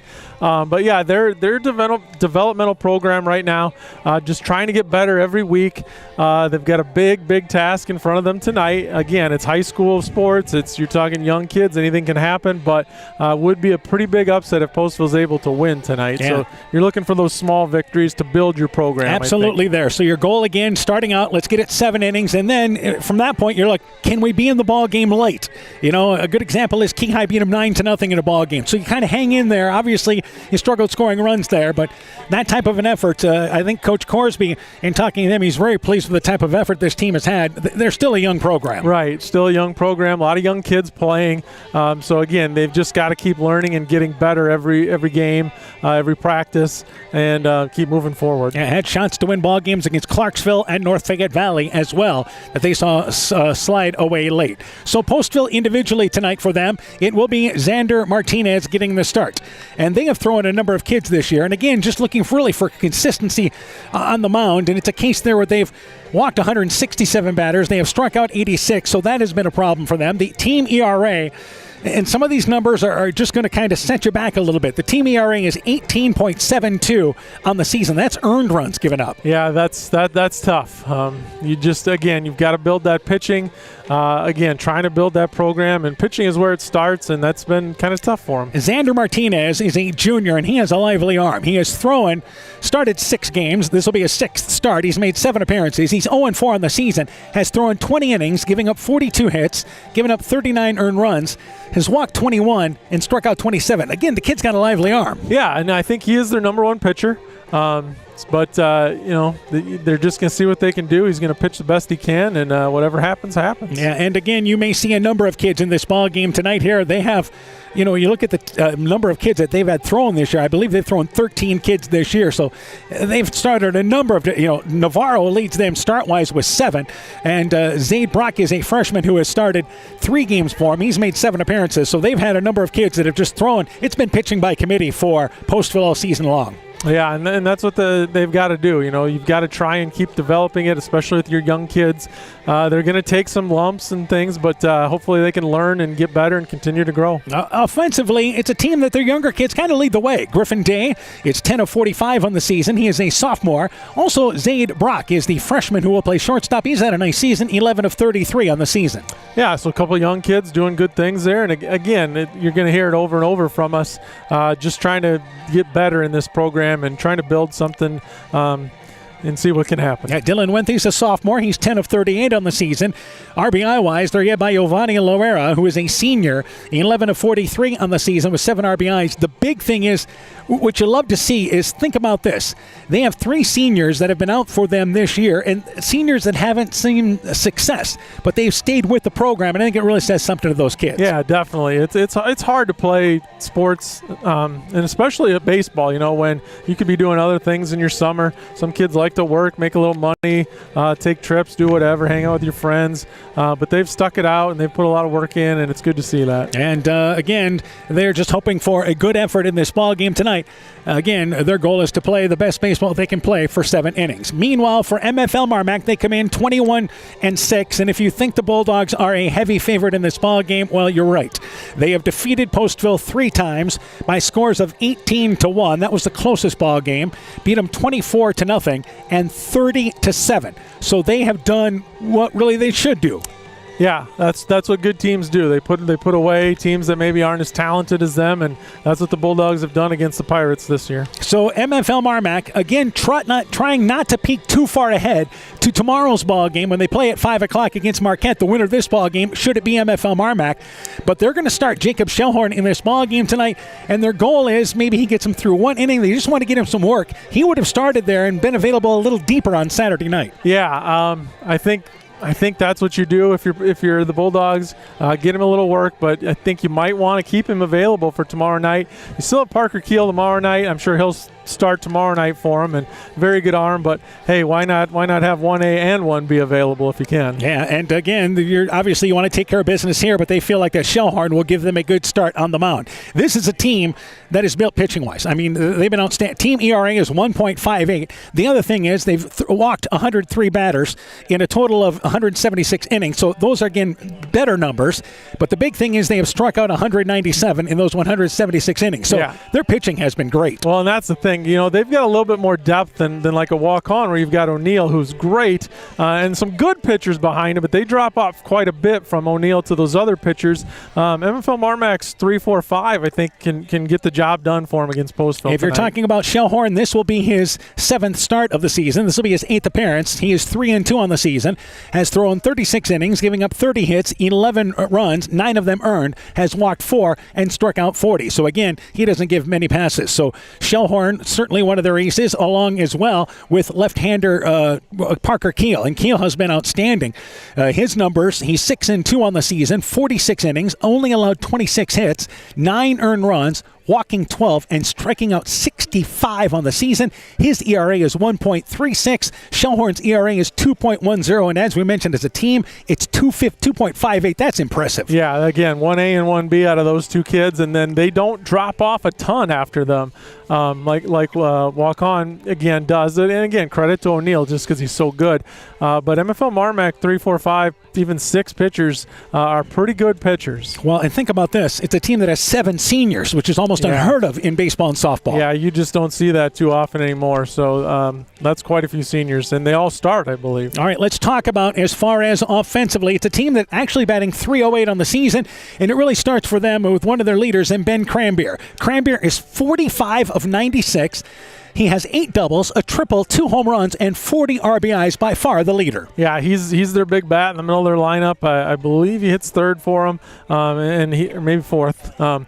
But he's their big bat. He's the guy that they expect to drive in runs, get those first few on, and he'll drive them in. Jacob Shellhorn, who bats second, has really had a great RBI season. He's 30 of 84, batting .357 on the season. He has 25 RBIs as well. Yeah, and he's a good number 2 hitter. He'll move runners over. He'll get base hits. He can drive runners in. He does everything you want out of the 2 spot. So we were talking about seniors, and this is an example.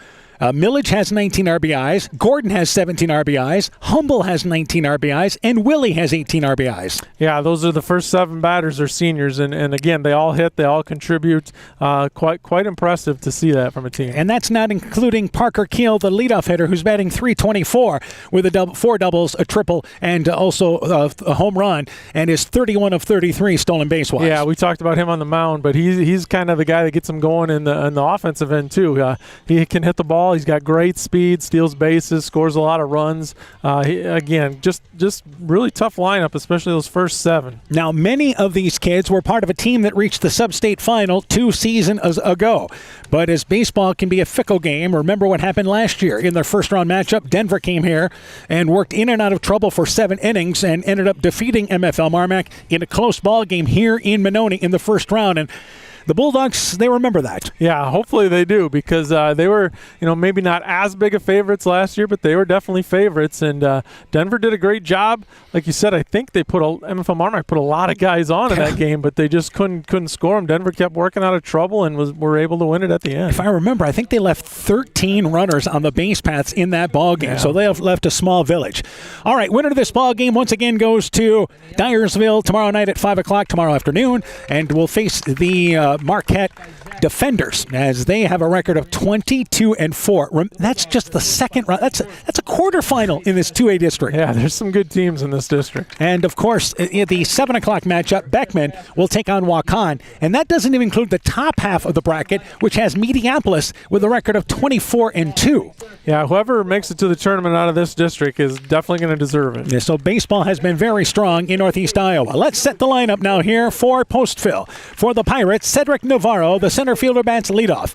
Logan Erickson is the second baseman. He'll bat second. Griffin Day is the catcher, batting third. Giovanni Loera, the first baseman, bats cleanup. Xander Martinez is the pitcher, batting fifth. Dylan Wenthy, the third baseman, bats sixth. Zach Brock is the shortstop. He'll bat in the number 7 position. Landon Giese is the left fielder, batting in the number 8 spot. And John Melcher is the right fielder. He'll bat in the number 9 spot. It is actually Zaid Brock, the shortstop for Postville. Again, the Pirates are 0-19 on the season.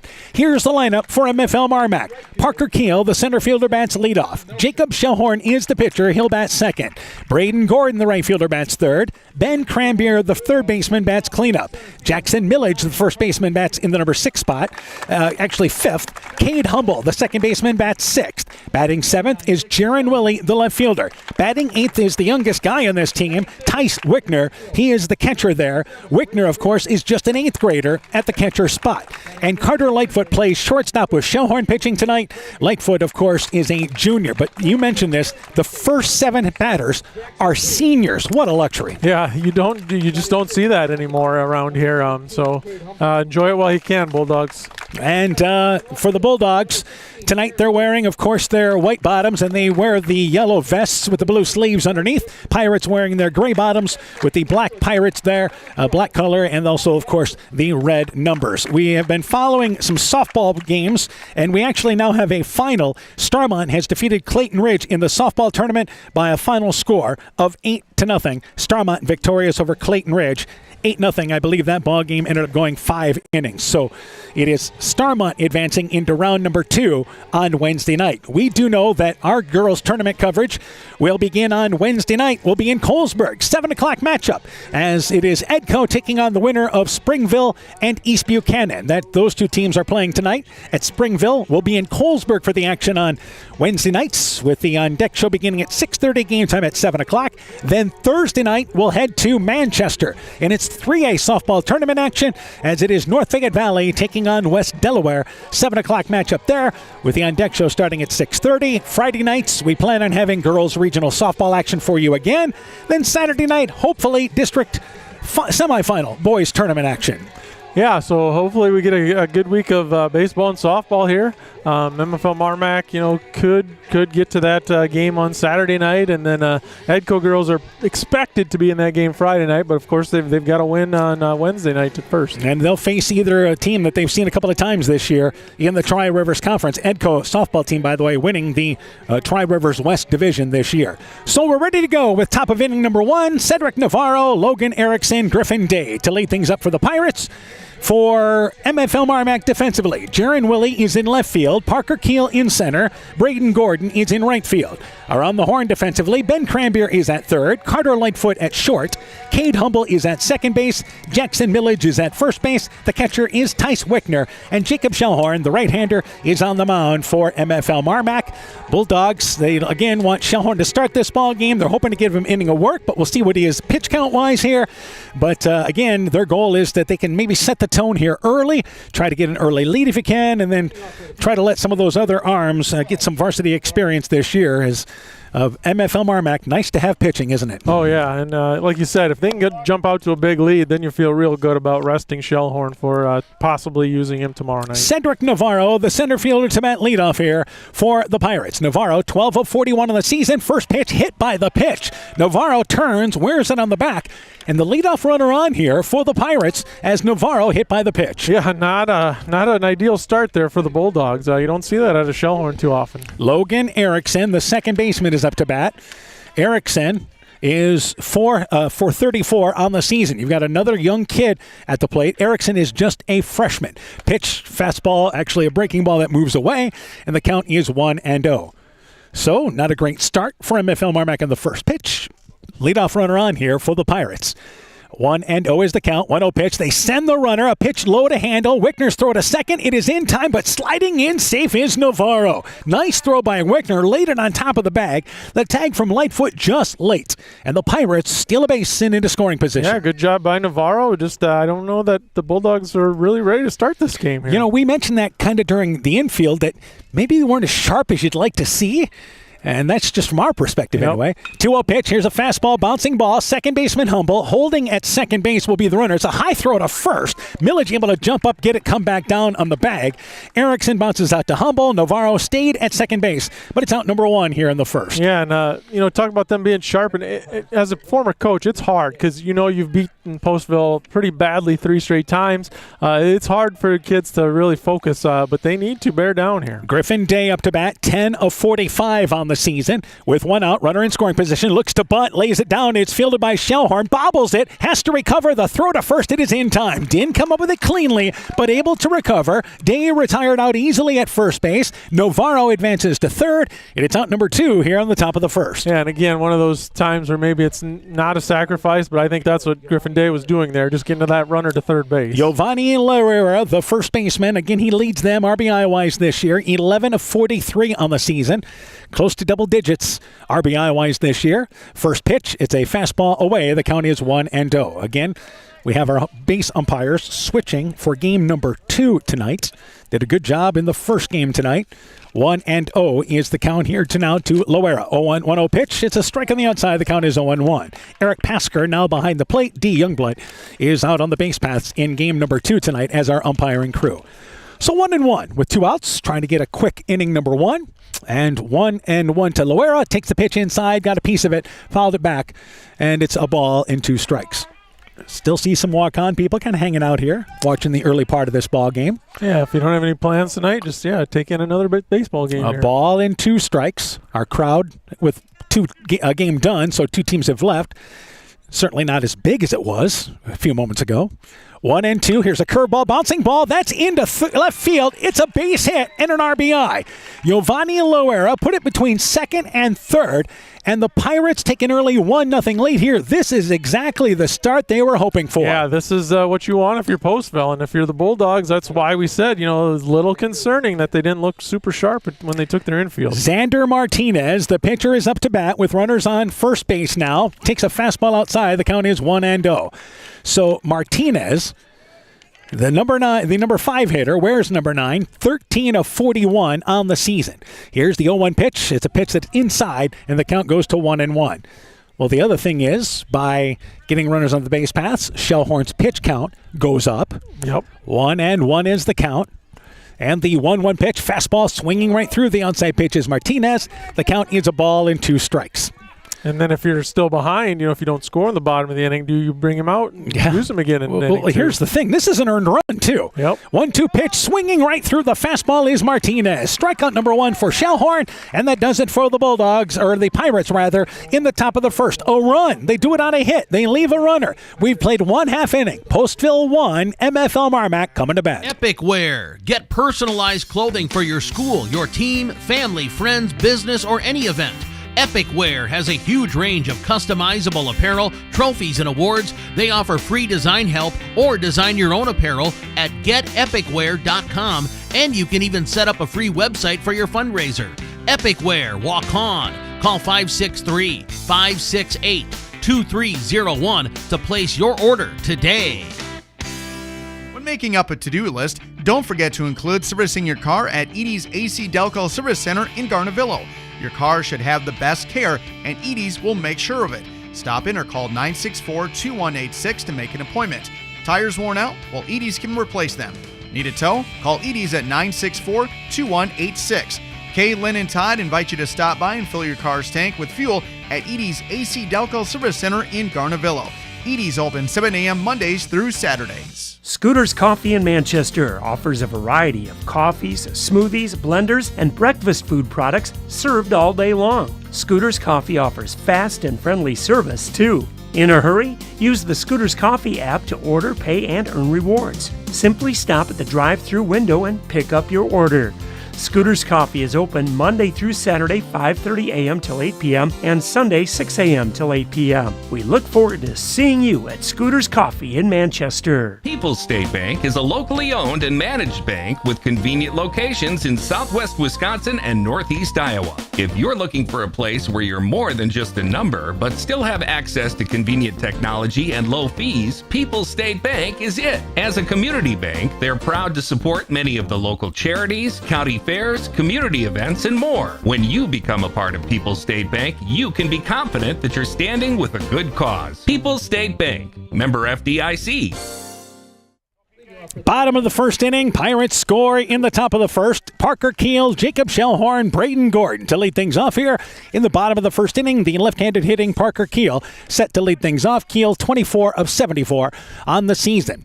And the first pitch, it's outside for a ball. The count is 1-0. For Postville defensively, Landon Giese in left field, Cedric Navarro in center, John Melcher is in right field. We'll go around the horn defensively in a second. 1-0 pitch inside as that curveball missed, and it goes to 2-0. Dylan Wenthy is at third base. Zaid Brock is at shortstop. Logan Erickson at second. Giovanni Loera at first base. The catcher Griffin Day. And Xander Martinez is on the mound. That pitch fouled back by Keel. And the count goes to now 2 balls and a strike. So the Pirates scoring in the top of the first inning. And 2-1 is the count to the leadoff hitter. And once again, Keel. The 2-1 offering inside, swinging through the curveball inside is Keel, and the count goes to 2-2. Yeah, the first inning couldn't have gone a whole lot better if you're Postville. And they like to keep the leadoff hitter off the base paths here in the bottom of the first. So 2 balls, evened up, 2 balls, 2 strikes, 2-2 pitch. It's a fastball away. Count goes to full at 3 balls and 2 strikes. Yeah, if they can get this first out, that'd be huge again. Keep Keel off the base paths. Yeah, Postville tonight, they want to make the routine plays defensively. It's really what they want to see tonight. Just make the routine plays. 3-2 pitch, swinging right through it is Keel. Strikeout number 1 by Martinez. Challenge Keel with a fastball, and it's 1 out here in the bottom of the first. Yeah, again, so far, dream start for Postville. Let's see if they can keep it going. Jacob Shellhorn is up to bat. Shellhorn 30 of 84 on the season with 25 RBIs. So Keel retired, and that takes a major threat off the base paths in the bottom of the first inning. So with 1 out, Shellhorn, the number 2 hitter, up to bat. Martinez works. He's still in the sunlight a little bit, and then there's a curveball swinging through to Shellhorn. The count is 0-1, but our son has about another, maybe 15 minutes up? Yeah, not too much longer, and it'll be down. Lights are on. We expect to finish this one under the lights tonight. 0-1 is the count. And Martinez works relatively slow. 0-1 curveball. It bounces away from the catcher Day. It was in the dirt. Count goes to 1-1. So, again, winner of this ball game, 5 o'clock, heads to Dyersville. A quick turnaround. And 1-1 is the count. Martinez, his job is to go as deep as he can in this ball game tonight. 1-1 pitch, fastball outside, called strike, and the count goes to 1-2. And he's started off really well. He's locating his pitches. His breaking ball's got some nice movement. Let's see if he can continue because he's started really well. So, again, our count is 1-2. And Martinez looks at this catcher Day for the sign. 1-2 fastball, broke upstairs, looked like a breaking ball actually. It stayed high. 2 balls and 2 strikes. Yep, seeing if Shellhorn would chase one out of the zone there maybe. We mentioned Martinez has made a number of starts for them this season. This is his 6th start for Postville. 2 balls and 2 strikes is the count to Shellhorn. 2-2 pitch. It's a curveball that bounces off the glove of Day right behind the plate, so it's low, and the count goes to full. Obviously, if you are Postville in this ball game, walks have to be kept down tonight. Yeah, absolutely. You've got to make the Bulldogs earn it. No free passes would be huge for the Pirates. Postville actually, according to the stats, only averages 2 errors a ball game.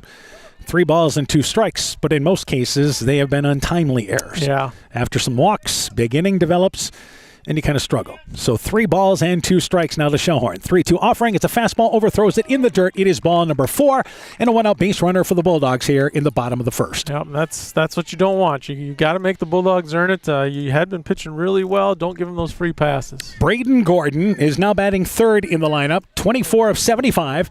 Has 17 RBIs, batting .320 on this season. Shellhorn, certainly likely a threat to go. Shellhorn, not your typical base stealer, but he's 11 for 11 this year. Just knows when to go. Right. Maybe not the speed Keel has, but good instincts and knows when to go, and again, hasn't been caught.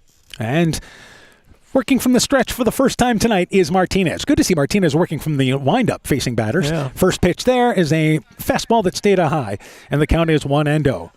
So Gordon, the right fielder, up to bat here. Bottom of the first inning. Pirates striking first in the top of the first. Shellhorn, decent lead at first base, is off and going, and Braden Gordon, they go hit and run, fouls it back, got a piece of it. It's a ball and a strike. Yeah, Gordon never gets cheated up there, that's for sure. He swings hard. We talk about the difference when you're upperclassmen facing, again, freshmen, sophomores, things like that, maybe 8th graders in some case. There's a size difference between both these teams. Yeah, you look at Braden Gordon, he's a big kid, and then Griffin Day's catching, who's, what is he, a freshman, sophomore maybe? Yeah. So there's definitely a size difference there. Yeah, Day, by the way, is just a sophomore. And again, this is what happens when you have plenty of seniors. Yep. And 1-1 is now the count. So it will be Martinez from the stretch. It throws the first base there. No tag put by Loera. And we'll do it again with a ball and a strike. Postville entering the tournament here. Again, battling the final week of the season against North Fayette Valley. Gave them a good ball game. 1-1 the count. They go running, swinging through the pitches. Gordon on the curveball. Throw to second. It is not in time on the head first slide by Shellhorn. Throw was to the shortstop side of the bag. He had stolen anyway. But Gordon, a good big cut. Missed it in the count 1-2. Yeah, again, Gordon doesn't get cheated up there. And accurate throw by Day. Just needs to work on that arm strength maybe a little bit more and get it down there a little bit quicker. And again, that'll develop as the kid continues to get older. A ball and 2 strikes. I've done this long enough to remember when his dad was the catcher. Yep. He was my age, so yep. 1-2 pitch, fastball upstairs. The count is 2-2. Part of that 1994 state baseball tournament team for Postville. Yeah, he would have been one of the younger guys on that team, but he was on the team. Team that won it in 92. That was an experienced team. Yeah, I think he was on that team too, just didn't maybe play at all. But 2 balls and 2 strikes. That was a senior-dominated team. 2-2 pitch inside. Gordon takes it inside. Count goes to full at 3 balls and 2 strikes. Hard to believe it's been that long, but it was, again, Mike Bossum was the pitcher of the 1992 team. Yeah, he threw a lot of innings. 3-2 pitch, curveball swinging right through it is Gordon. Strikeout number 2 for Martinez, and it's out number 2 here in the first. Yeah, Martinez throwing well early on. Only negative is he's throwing a lot of pitches to get those strikeouts, but striking out their first and third batters. So Ben Cranbeer is up to bat, the leading hitter for MFL MarMac, with a runner in scoring position. This is where you want him up, certainly. And Cranbeer on this season is 45 of 96, so batting just short of 500. And he lines that ball between first and second. It's into right field, a base hit. Melcher fields it. They throw it in. Shellhorn waved around from second. The throw cut off by Loera, and the run scores. Cranbeer, good piece of hitting to the opposite field. A base hit and an RBI, and the Bulldogs knotted up. Yeah, just went with the pitch there, right through between first and second. Easy RBI for Ben Cranbeer. Jackson Millage is now up to bat. So with 2 outs, the Bulldogs get something going. And it is, again, Cranbeer coming through in that situation. The Pirates will try to keep MFL MarMac away from a big inning. Yeah, I mean, that's got to be one of their goals. That's what's happened so many times, giving up the big innings. And the first pitch there is high upstairs to Jackson Millage. 5th hitter, Millage on the season is 25 of 83. That's a little over 300. Has 19 RBIs. Again, the Bulldogs pretty much getting production up and down their lineup. 1-0 pitch. It's a curveball, broke high, but it's caught the top part of the strike zone. Good enough. And the count now goes to a ball and a strike. Yeah, Martinez pitching well early in this game. Ben Cranbeer, if you're talking about him running again, 1 of 1. Just 1 stolen base on the season, showing no sign of moving over there from first base. Yeah, I don't think I'd expect him to be going here. And doesn't have a big lead at all. Millage was going to step out, but gets back into the box and fouls that one out of play. It goes to a ball and 2 strikes. So Millage was going to step out there quickly. He tried to call time and tried to step out, but then he realized, it might be too late for that. And he got back in there and got a piece of it. So a ball and 2 strikes with 2 outs. Martinez, a strike away from trying to get out of this inning with the game tied here. And the 1-2 pitch, and that's a Millage bouncing ball. That's over the glove of the second baseman, Erickson. It's a base hit into center field. Millage there, singles, back-to-back singles for the Bulldogs. There's runners on second and first now. And with 2 outs, Cade Humble, the second baseman, is up to bat. Yeah, Erickson almost able to make that play. Kind of a weird hop there at the end and not able to get there. Cade Humble is 18 of 65 on the season with 19 RBIs. Bulldogs with 2 outs have a runner on second base and a runner on first base after pushing across a run with 2 outs here in the bottom of the first. And the runners being held very lightly at second base. First pitch there, it's in the dirt. Nice job by Day, moving over to the right. Keeps it in front of him, the count 1-0. Yeah, good job by Day to keep that in front of him for sure. The other thing is for Martinez, it's important to take care of what you can control on the mound. 1-0 pitch, and the ball popped up, and giving a look is the catcher. Day, it's out of play. Count goes to 1-1. You don't want a case there where 3-4 hits come together, there's an error there, and all of a sudden start walking guys. Stay focused in the present moment. Yep, do what you can do and hope your defense helps you out. And if they do make errors, you got to control yourself and get back to work. Oh, ball and a strike. 1-1 pitch is a breaking ball that stayed away outside. Count goes to 2 balls and a strike. So if the Pirates can get out of this inning number 1, I think they'd be absolutely ecstatic as the Bulldogs looking at the 2-1 pitch that is low, and the count goes to 3-1. But here's a good example. We've had a walk in the inning, and it's 3-1 the count. Yep, and I think Martinez wanted that one, so we'll see. Hopefully he doesn't get frustrated. 3 balls and a strike. The 3-1 offering, and it's a bouncing ball. Third baseman able to knock it down is Wenthy. Picks it up, and he's able to tag Cranbeer, who runs right into the tag for the 3rd out of the inning. So for the Bulldogs, 1 run on 2 hits. They leave 2. We've played 1, and we're tied at 1 here in Monona. The doctors and staff of Family Dentistry Associates of Monona encourage everyone to get out and support your local baseball and softball teams and enjoy the weather and get your kids' summer checkups with Dr. Jessica Wilkie, Dr. Chase Bruner, and Dr. Daphne Hoffler. Family Dentistry Associates of Monona. Call today to schedule 539-4651. Northern Country Co-op and Viafield are now Nexus Cooperative, your full-service ag partner supplying all your agronomy, energy, feed, grain, and lumber needs. Our highly knowledgeable and experienced team utilizes the latest technology in feed manufacturing, agronomy services, precision ag, plant and animal nutrition, energy products, and grain marketing to keep our customers ahead of the rest. Stop in today at any of our 26 locations across northern Iowa and southern Minnesota, or visit us online at nexus.coop.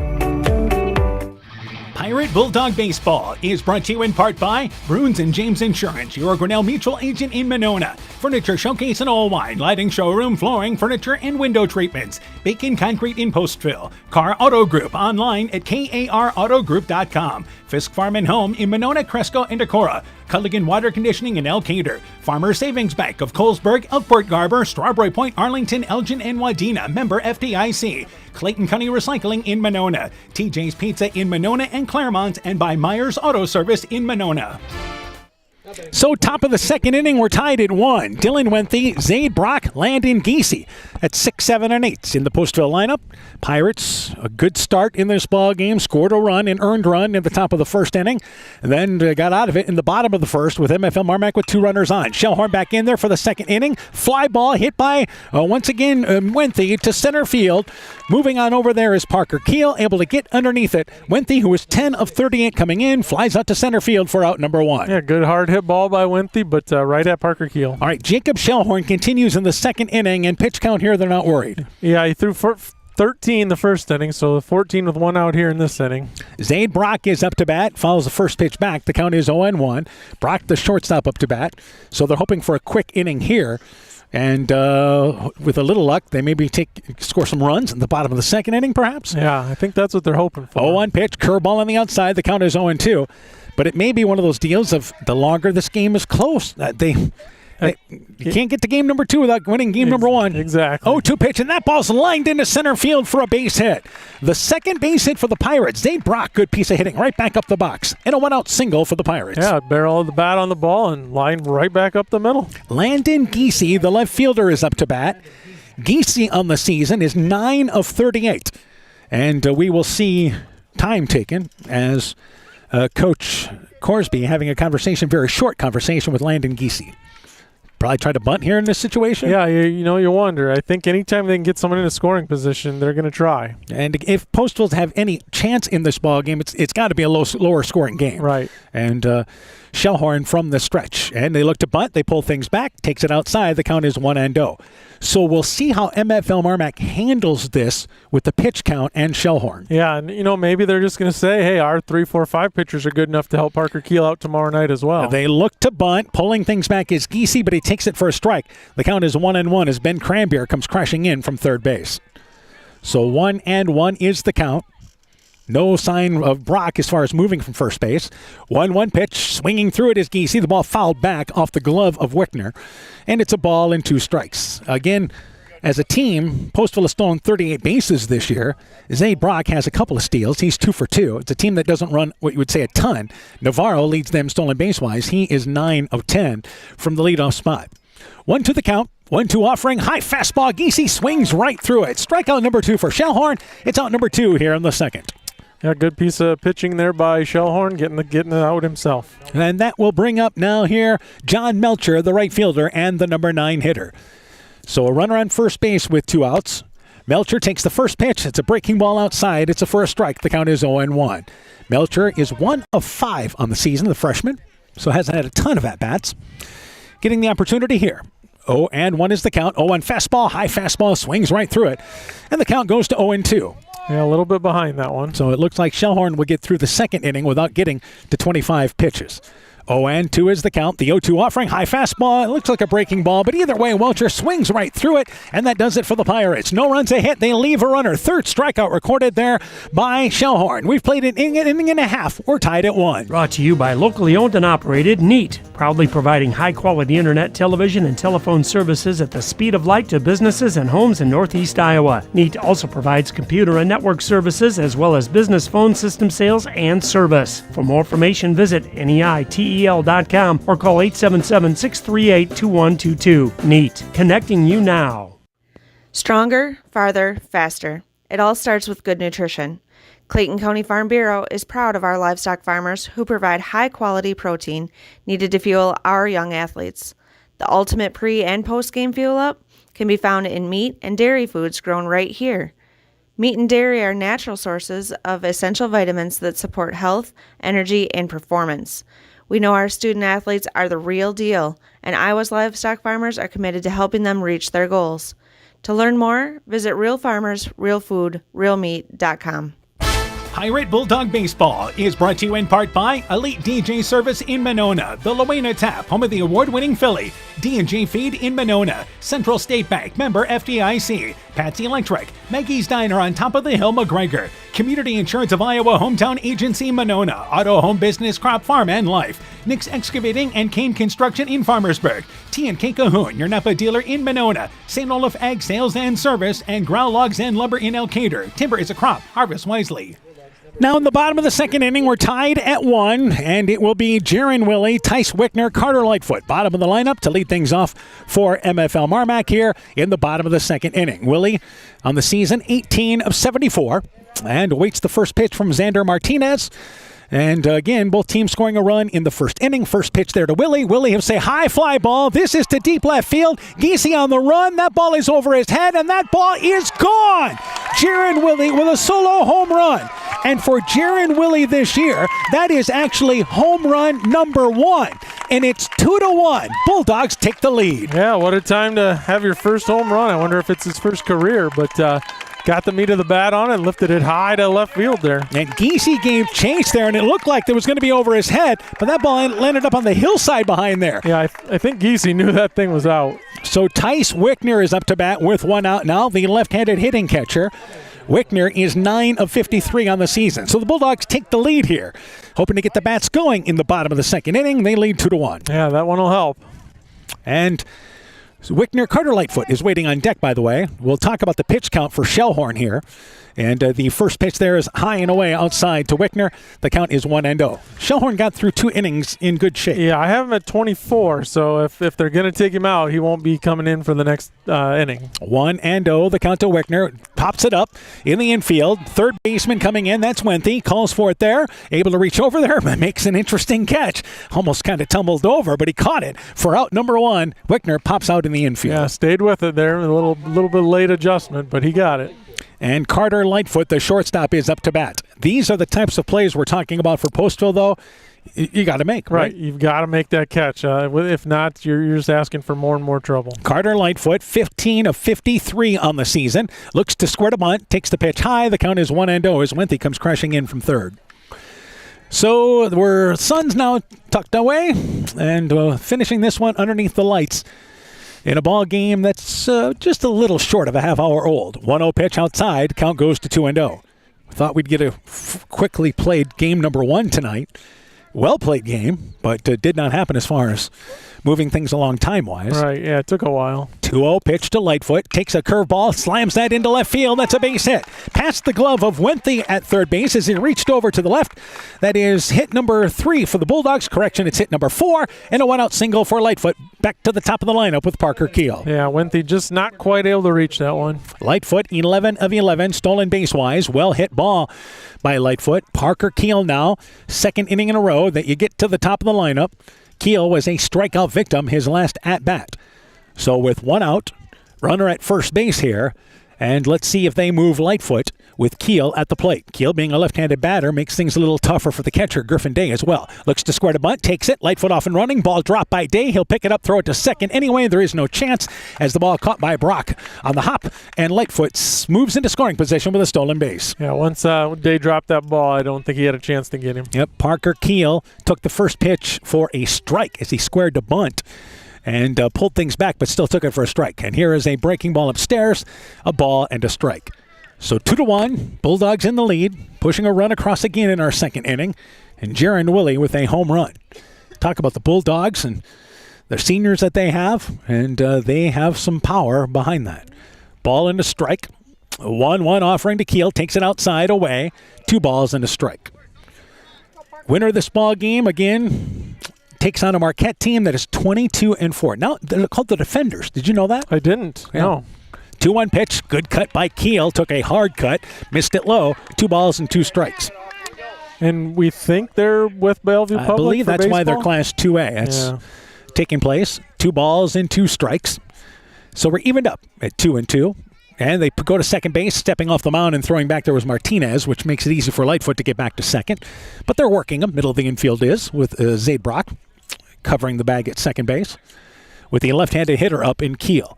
So 2 balls and 2 strikes. Martinez looks back at second base and comes to the plate now here as he looks back at second again. 2-2 pitch. It's a fastball away. Count goes to full. 3 balls and 2 strikes. 1 walk issued so far by Martinez. That came back in the first inning, and by the way, that run came around to score. 3-2 pitch. It's high. It's called strike 3. Kiel caught looking on a breaking ball that broke across late. Strikeout number 3 recorded by Martinez, and it's out number 2 here in the second. Kiel thought it was ball 4. Yeah, he got Kiel a couple times. I don't know. Kiel, I think, wanted the umpire to think it was ball 4 for sure, but I don't think he argued too much when he did call that strike. Jacob Shellhorn up to bat, walked in the first inning, scored the first Bulldog run, I should say. At second base is Lightfoot. And the offering to Shellhorn takes a breaking ball high. The count is 1-0. Martinez certainly throws a decent velocity. Yeah, I think he's pitched well here. Did leave that one out to Willie over the plate, but otherwise he's done pretty well. And he works here with the count 1-0 to Shellhorn, the number 2 hitter in the lineup. So turns to second base, kind of spun there to the inside, threw it back to second base, but no tag there. Erickson now covering the base, the second baseman. Back in there standing up was Lightfoot. So runner in scoring position, 1-0 to Shellhorn. Martinez shaking off his catcher and now sets with the count at 1-0. And the 1-0 offering to Shellhorn takes it inside, turned away from it. It's too far inside, nearly hit him. Count is 2-0. Turned like it was maybe a little further inside. Yeah. So the count is now 2-0, hitter's count for Shellhorn. Martinez takes his time on the mound. Couple of looks back at second. 2-0 pitch to Shellhorn. Takes it low. It is ball number 3. Count goes to 3-0. You're talking about finding a rhythm or a pitcher that works quickly. That would be Shellhorn. Right. Not necessarily Martinez. No, Martinez takes his time out there. 3-0 is now the count. And the 3-0 offering to Shellhorn takes it all the way. It's a strike on the outside. The count is now 3-1. But Martinez so far doing his job for Postville. Again, trying not to give away free passes in this game. 3-1 is the count. The 2 Bulldogs that have reached this inning have done so via the hit. 3-1 pitch to Shellhorn. Takes a good cut at a curveball, and it was a strike. Right across the middle. Count goes to full. 3 balls and 2 strikes. Yeah, another good pitch by Martinez there. So a full count here. Runner has nobody behind him at first base. You expect Lightfoot to just take a secondary lead with the count at 3-2. Martinez sets. And here is now the couple of looks back at second base. 3-2 pitch outside. Shellhorn swings right through it. Strikeout number 4 by Martinez. And that does it for the Bulldogs in the bottom of the second. But the Willie home run gives them the lead. 1 run on 2 hits. They leave 1. We've played 2. 2-1 our score. Bulldogs in the lead. For generations, local farmers have trusted Freedom Bank to provide the financial backing they need to succeed. We have a long tradition of empowering success, and that continues today. We offer competitive financing options at competitive rates, whether for equipment purchases, building construction, land purchases, or operating capital. Visit one of Freedom Bank's experienced ag loan professionals in Elkader, Monona, Postville, and Waukon, or online at freedombnk.com. Member FDIC, Equal Housing Lender.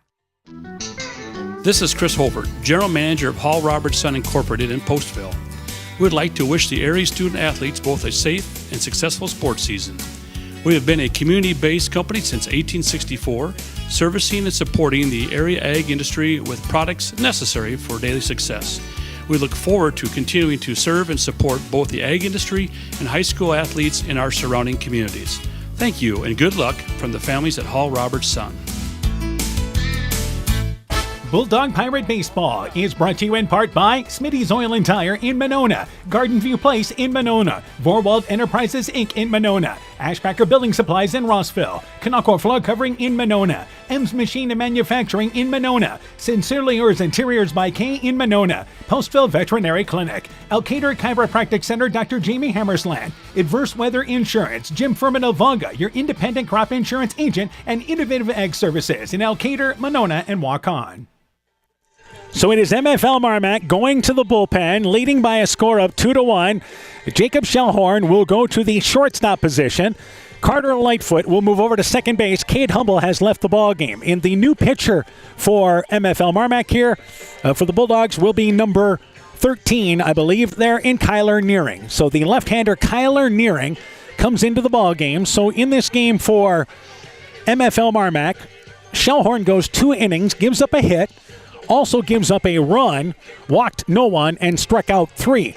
But the pitch count is the reason why they're making this move right now. Yeah, 24 pitches, so he's eligible to go tomorrow night if they need him. And that's the case now here, as they were hoping to have maybe a little bit of a better lead at this point of just 2-1. But they've got confidence. Again, they've got a number of arms, and Kyler Nearing again comes in. Nearing actually has thrown 8 innings this year, given up 9 hits, 4 earned runs, walked 5, and struck out 9. He is a junior. His ERA is 3.36. Yeah, so they've got confidence that Nearing can hold it down for them the rest of this game, and they think they're going to get their offense going yet as well. Set to lead off is the top of the lineup for Postville in the top of the third. Cedric Navarro, Logan Erickson, and Griffin Day. Navarro hit by the pitch to start this ball game and scored the Pirates' lone run in the first inning. But here we are into inning number 3, and if you're the Pirates, you look at this game by inning by inning, and you're in this ball game in the top of the third. Yeah, they're in good shape right now. Navarro, leadoff hitter. The left-handed Nearing delivers the first pitch there. Good cut by Navarro, misses it, and the count is 0-1. So this game, interesting early here, which is good for us to see.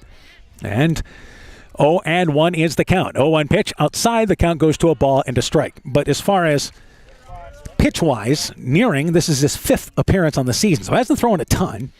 But he entered the ball game for Cade Humble in the lineup. 1-1 pitch, fastball on the outside. The count is 1-2.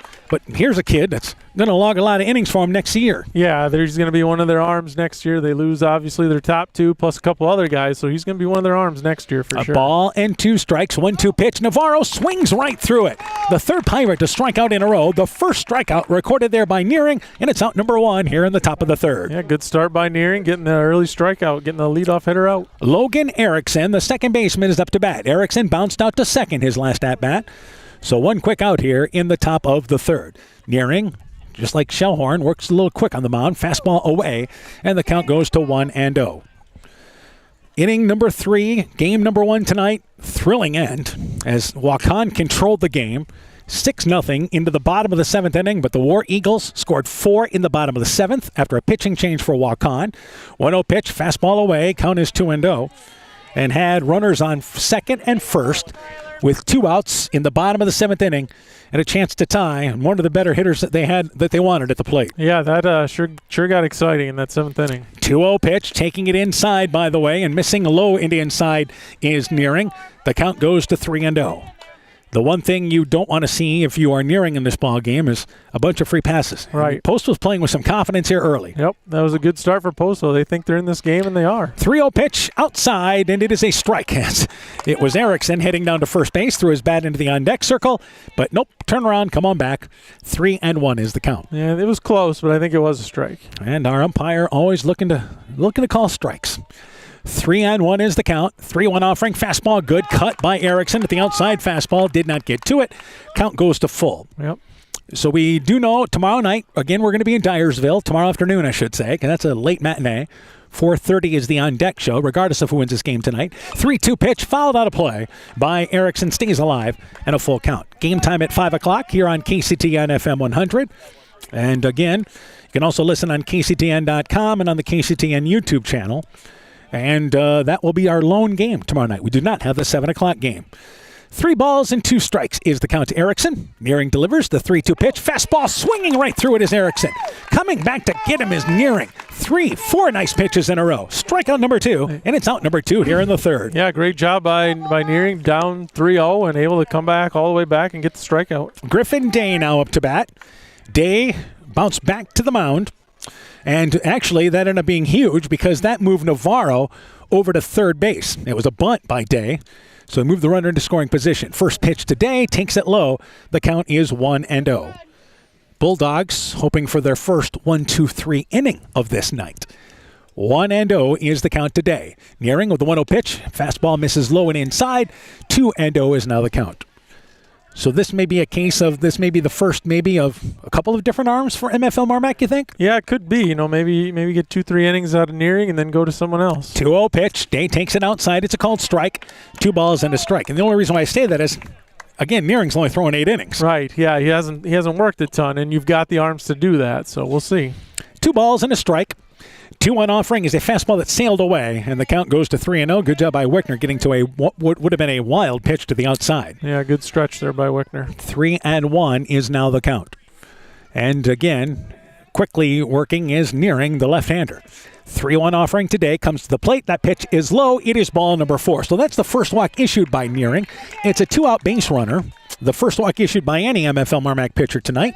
And Giovanni Loera is up to bat. Loera singled in the first inning, driving in the lone Pirate run. Yeah, so he's got the RBI, and you never know. Maybe we can get another one here.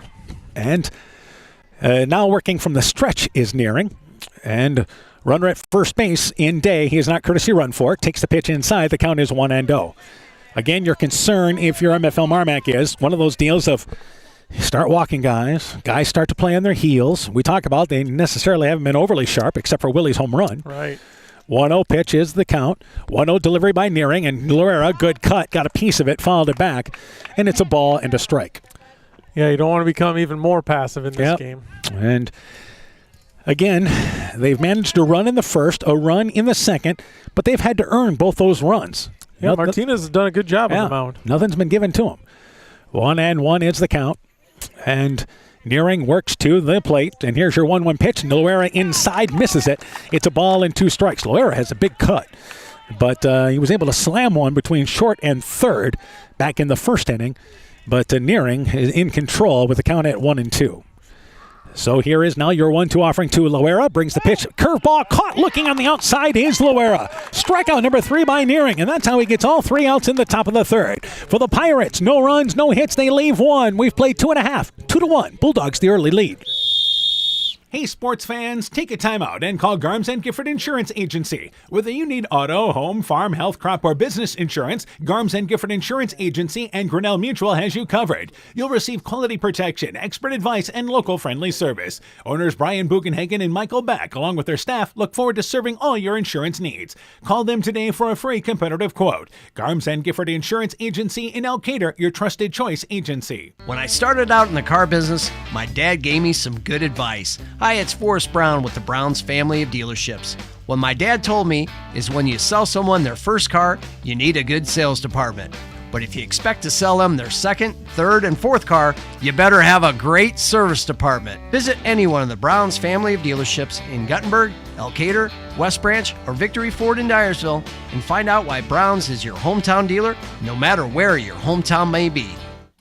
Pirate Bulldog Baseball is brought to you in part by Bruins and James Insurance, your Grinnell Mutual agent in Monona. Furniture Showcase and All Wine, lighting showroom, flooring, furniture, and window treatments. Bacon Concrete in Postville. Car Auto Group online at karautogroup.com. Fisk Farm and Home in Monona, Cresco, and Decorah. Culligan Water Conditioning in Elkader. Farmer Savings Bank of Colesburg, Elkport Garber, Strawberry Point, Arlington, Elgin, and Wadena. Member FDIC. Clayton County Recycling in Monona. TJ's Pizza in Monona and Claremont, and by Myers Auto Service in Monona. Now in the bottom of the third inning, again our score 2-1. MFL MarMac in the lead. Braden Gordon, Ben Cranbeer, Jackson Millage, 3, 4, and 5 in the MFL MarMac lineup to lead things off here in the bottom of the third. Gordon, a strikeout victim, his last at-bat. Xander Martinez in his third inning of work for Postville. Postville has 1 run in this ball game. It was an earned run, 1 run, 2 hits. They have not committed an error. MFL MarMac has 2 runs, 3 hits, and they also have not committed an error early in this ball game. Here we are now, bottom of the third inning, getting close to the halfway point of this ball game. And Gordon set to lead things off. As Martinez works from the windup, first pitch is a breaking ball high, count is 1-0. So the Bulldogs into their bullpen, and Shellhorn keeping it below 25 pitches. I think they were hoping to maybe just get through 1 inning of work, but he was stretched out to 2. Breaking ball outside, count goes to 2-0. I think as long as you didn't hit that 25 pitch mark, you're okay with that. But they would like to see a little bit more offense, I think. And the count is 2-0 to Gordon.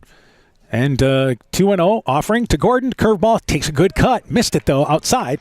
And it's 2 balls and a strike. And I'll say it again. He does not get cheated when he's swinging the bat. And it's an uppercut. It's, again, how everybody nowadays is taught to hit. The launch angle they always talk about.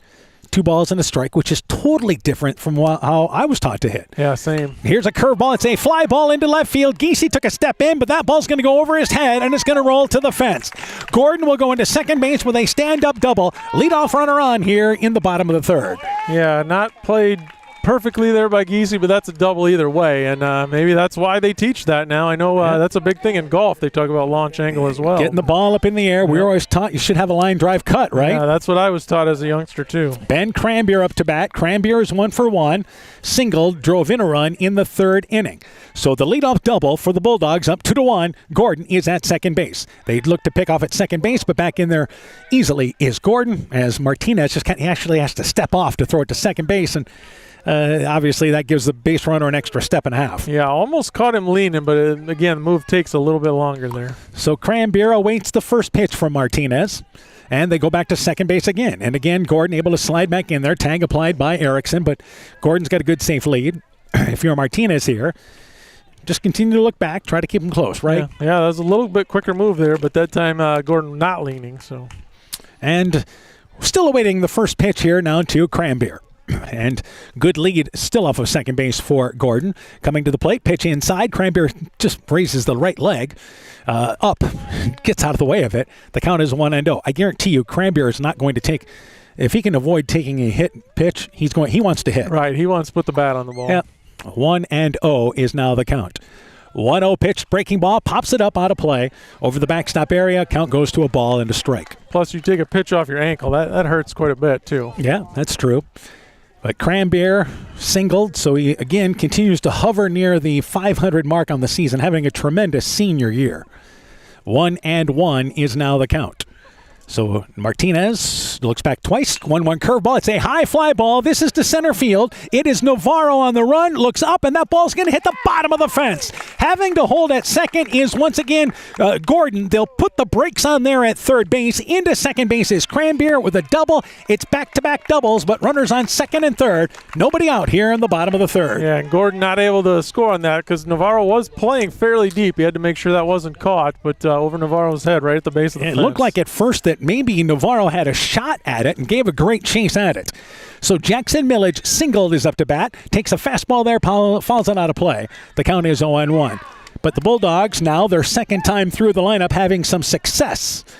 After Keel and Shellhorn both went down striking out, it is the heart of the lineup now having success. Yeah, top two, not as much success, but back-to-back doubles here. And again, you have nobody out in the bottom of the third. Bulldogs hoping to grab control of this ball game in the bottom of the third inning. Navarro trying to stop the makings of a big inning. 0-1 pitch to Millage. It's a curveball. Caught the outside corner for a strike. The count is 0-2. Yeah. Martinez, I should say. Yeah, Martinez up here. If he could get this strikeout up to 0-2, that'd be huge for the Pirates. Yeah, gets ahead on the count, so he's now got some things to work with here with the count at 0-2. And he'll work back to the plate. 0-2 fastball. Overthrew that one outside. It goes to a ball and 2 strikes. Martinez, as we mentioned, done an outstanding job pitching-wise this year for Postville, and he is just a junior. So the 1-2 pitch, breaking ball didn't break, stayed upstairs. Count goes to 2 balls and 2 strikes. Yeah, so he'll have another year if he can keep working on that and maybe add a little velocity, get that breaking ball a little sharper. He could have a really good senior year. 2 balls and 2 strikes is the count. The 2-2 offering, and Millage hits a slow bouncing ball up the first base line. It is fielded there by Martinez. He'll shovel it to Loera and get the out there as Gordon scores from third. Little nubber hit what looked like off the end of the bat by Millage. Fielded well by Martinez, but that'll score a run. And it's 3-1 MFL MarMac in the lead. Yeah, not much else Martinez could do except get the out at first there, which good job by him and good job of getting that run in by Millage. Cranbeer advanced to third, and the case there was almost like a bunt, wasn't it? Yeah, pretty much sacrifice bunt there without actually bunting. Yep, so Kyler Nearing is now to bat. Nearing entered this ball game for the second baseman, Cade Humble. He throws left-handed, but bats right-handed. Yeah, just the opposite of my son this time. Yep, and with 1 out, the pitch from Navarro is a fastball high, but catches the top part of the strike zone. It's a strike. The count is 0-1. Kyler Nearing has 34 at-bats, has 8 hits in those 34 at-bats for MFL MarMac. This breaks up their run of 7 seniors in the lineup. 0-1, and a pitch that is lined into right field. Giving chase is Melcher, going to fall in front of him. It's a base hit and an RBI. Third hit of the inning. Cranbeer scores from third, and it's 4-1 MFL MarMac in the lead. Yeah, the Bulldogs trying to get a big inning going here. And Jaron Willie is up to bat, the left fielder. Willie homered back in the second inning to give the Bulldogs the lead, but put up crooked numbers. With one out, they still have a runner at first base here in the bottom of the third. Yeah, they're not done. They're not done yet here. They want a big number here if they can. Here's the thing about the MFL MarMac lineup. With all that experience they have, it's, again, you don't usually get too many easy outs against that lineup. Correct. They're deep. Even the bottom two guys, Wickner and Lightfoot, are hard to get out. And runner at first base there in Nearing. They throw to first base. He's back in there standing up. So Navarro, first inning has really been, I would say, hit. I mean, this is the third hit of the inning. He's given up 6 hits in 2 and a third innings of work. The good news is he has only walked 1 in this ballgame and actually has struck out 4. So, again, he works here now to Willie. First pitch, they send Nearing off and running. The throw from Day down to the second baseman, Erickson. Sliding in on the pop-up slide. Safe at second base is Nearing. He moves into scoring position on a pitch that was a called strike low to Willie. Yeah, good speed there by Nearing, and easily takes second base. MFL MarMac seeming to find their footing a little bit better here in the bottom of the third inning on offense and defense, as they were kind of slow to get going in this ball game tonight. I agree. It took a couple innings, but they seem more into it now. 0-1 pitch. Ducking out of the way is Willie. The count goes to a ball and a strike. So Navarro will keep an eye on his pitch count. That's going to be the issue. He's having to work on the mound in every inning. He has not had a 1-2-3 inning. As a matter of fact, he has faced, in the first inning, faced 6, faced 5 in the second inning, and this is the 5th batter he'll face this inning. 1-1 pitch. Good cut by Willie, but misses it on the inside. It goes to a ball and 2 strikes. A good pitch there by Martinez. A little late movement on the inside. Ball and 2 strikes with a runner at second base and 1 out. And set to work once again here now is Martinez. Martinez, the look back at second base. They lightly hold the runner on there. And here is now the 1-2 pitch. Curveball breaks away and scoots by the catcher Day. That will put Nearing over to third base. So a pitch that was low, and Day just had no chance to get to that pitch. Yeah, not as low and outside, so he had to move over and try and stay down and get the short hop, and that was a tough one. And Willie has now worked it back to a 2-2 count. So 2 balls and 2 strikes with an out. Runner at third base now in Nearing. They do not courtesy run for the pitcher. Nearing will stay out there on the base paths. 2-2 pitch inside. Willie kind of backs the head back. Full count. 3 balls and 2 strikes. No, that was not a brushback pitch. Nope. And like you said, Nearing's got good speed, so it makes sense that they don't pinch run for him. Or 3 balls and 2 strikes. Postville in at third. Here's the 3-2 pitch to Willie. Swings right through the outside pitch. Strikeout number 5 recorded there by Navarro, and it's out number 2 here on the bottom of the third. Yeah, Martinez he's really pitched well. I know he's given up 4 runs here, but I think he's done a heck of a job on the mound. Absolutely. Tice Wickner now up to bat. Popped out to third. He is 0 for 1. 2 runs on the board here for MFL MarMac in the bottom of the third. And the left-handed hitting Wickner takes the pitch. It's a strike on the outside. The count is 0-1. Well, the big thing is, even when he got to 3 balls there, able to throw a strike. He hasn't given up the free passes. Right, and that's huge. You know, we've talked about that all the time. 3 balls and 2 0-1 pitch, rather. The last count was 3-2, and he got the strikeout. This pitch is high, and it's a ball and a strike. So MFL MarMac, lead of 4-1. Back-to-back doubles by Gordon and Cranbeer to start things out in the third. They have both scored. And the 1-1 offering now to the number 8 hitter, Wickner, takes the pitch outside, called strike on the corner, and it's a ball and 2 strikes. Outside strike's been there all night long by both umpires. Yep, I was going to write down a ball for that one, so that one got me a little bit, but he knows better than I do. A ball and 2 strikes. As we are behind home plate again for this ball game. 1-2 pitch. Wickner slams that into left center field. That's a base hit. And it goes by Giese, who took a bad angle. It will roll by him, and going into second base is Wickner. It'll be a base hit. It'll be an air charged on the play. Scoring from third base is Nearing, and it's 5-1 MFL MarMac in the lead. Yeah, good piece of hitting by Wickner, just going with that pitch the other way and getting that RBI. Carter Lightfoot, the shortstop, is now up to bat. So a 2-out base hit for MFL MarMac brings in the third run of the inning. Lightfoot singled his last at-bat. We will have a Wickner there. Will stay to run. At first, I thought they were going to make a courtesy runner, but Wickner will stay in and run at second base. Maybe took off a hitting, something with his hitting? I think so, yeah. Okay, so with 2 outs, number 9 hitter Lightfoot is up to bat. And here is Martinez, a fastball that is high. Count goes to 1-0. So the Bulldogs starting to pull away a little bit here in the bottom of the third. It has not been easy. 5-1 is our score. 1-0 is the count. 1-0 offering, fastball inside. The count goes to 2-0. And as we mentioned, if you're Postville, Martinez, again, I think you stretch him out. No matter what the score, you're going to let him go as far as you can. I think so, and he's pitched well. 2-0 pitch, that's outside. Count goes to 3-0. Again, he's not going to make it here. 7 innings. And right. That's your goal if you're at Postville here. At this point, we talked about, can you get to 7 innings in this ball game? 3-0 is now the count. They look to bunt. It is Lightfoot bluffing. Takes it. It is ball number 4. So that's the second walk issued by Martinez. Second and first with 2 outs. Back to the top of the lineup with Parker Keel. Third inning in a row. The leadoff hitter for MFL MarMac has been up. But Keel actually 0 for 2. He has struck out twice. Yeah, 2 strikeouts by Parker Keel. Not something you'd expect. Martinez has had his number. So at second base is Wickner. Lightfoot is over at first base. And Martinez trying to end things here with the 8th Bulldog to bat here in the third. Fastball outside. It's a strike. The count is 0-1. Keel looking to reach base for the first time in this ball game. Already in this game, 8 of the 9 Bulldogs have reached base that have been up to bat. Keel the lone one that has not yet. And the 0-1 pitch, curveball, fouls it out of play. The count is 0-2. Yeah, I would have lost that bet if you would have said who's going to be the last Bulldog to get on base. Yeah, I think absolutely. I would have lost. You pushed it all in the middle of the table with Keel, right? Yep. Again, he's had a spectacular season. 24 of 74. Again, batting at .324, but 31 of 33 stolen base-wise. But again, hasn't been able to use that speed, hasn't been on the base paths. So here's now the 0-2 pitch in the dirt, scoots by Day, and that ball will actually hop over the backstop out of play, and everybody will only be able to move up 60 feet anyway. And runners on second and third as Wickner goes to third, Lightfoot to second base. Keel took that pitch for a ball. The count is 1-2. Day had that ball go hop right by him there, and he helped knock it up in the air. Yeah, a little short of the plate there, and then Day couldn't quite keep it down. I don't know. I haven't seen that for a long time. A pass ball ending up out of play. Yeah, I don't think we've seen it in a couple of years. So 1-2 is the count to Keel. Base hit, scores 2. You've got good speed on the base paths with Lightfoot at second base. Left-handed hitting, Parker Keel. Looking at a 1-2 count. Scoreboard says it's 1-0, but it's 1-2. And Martinez, the long look to his catcher, Day.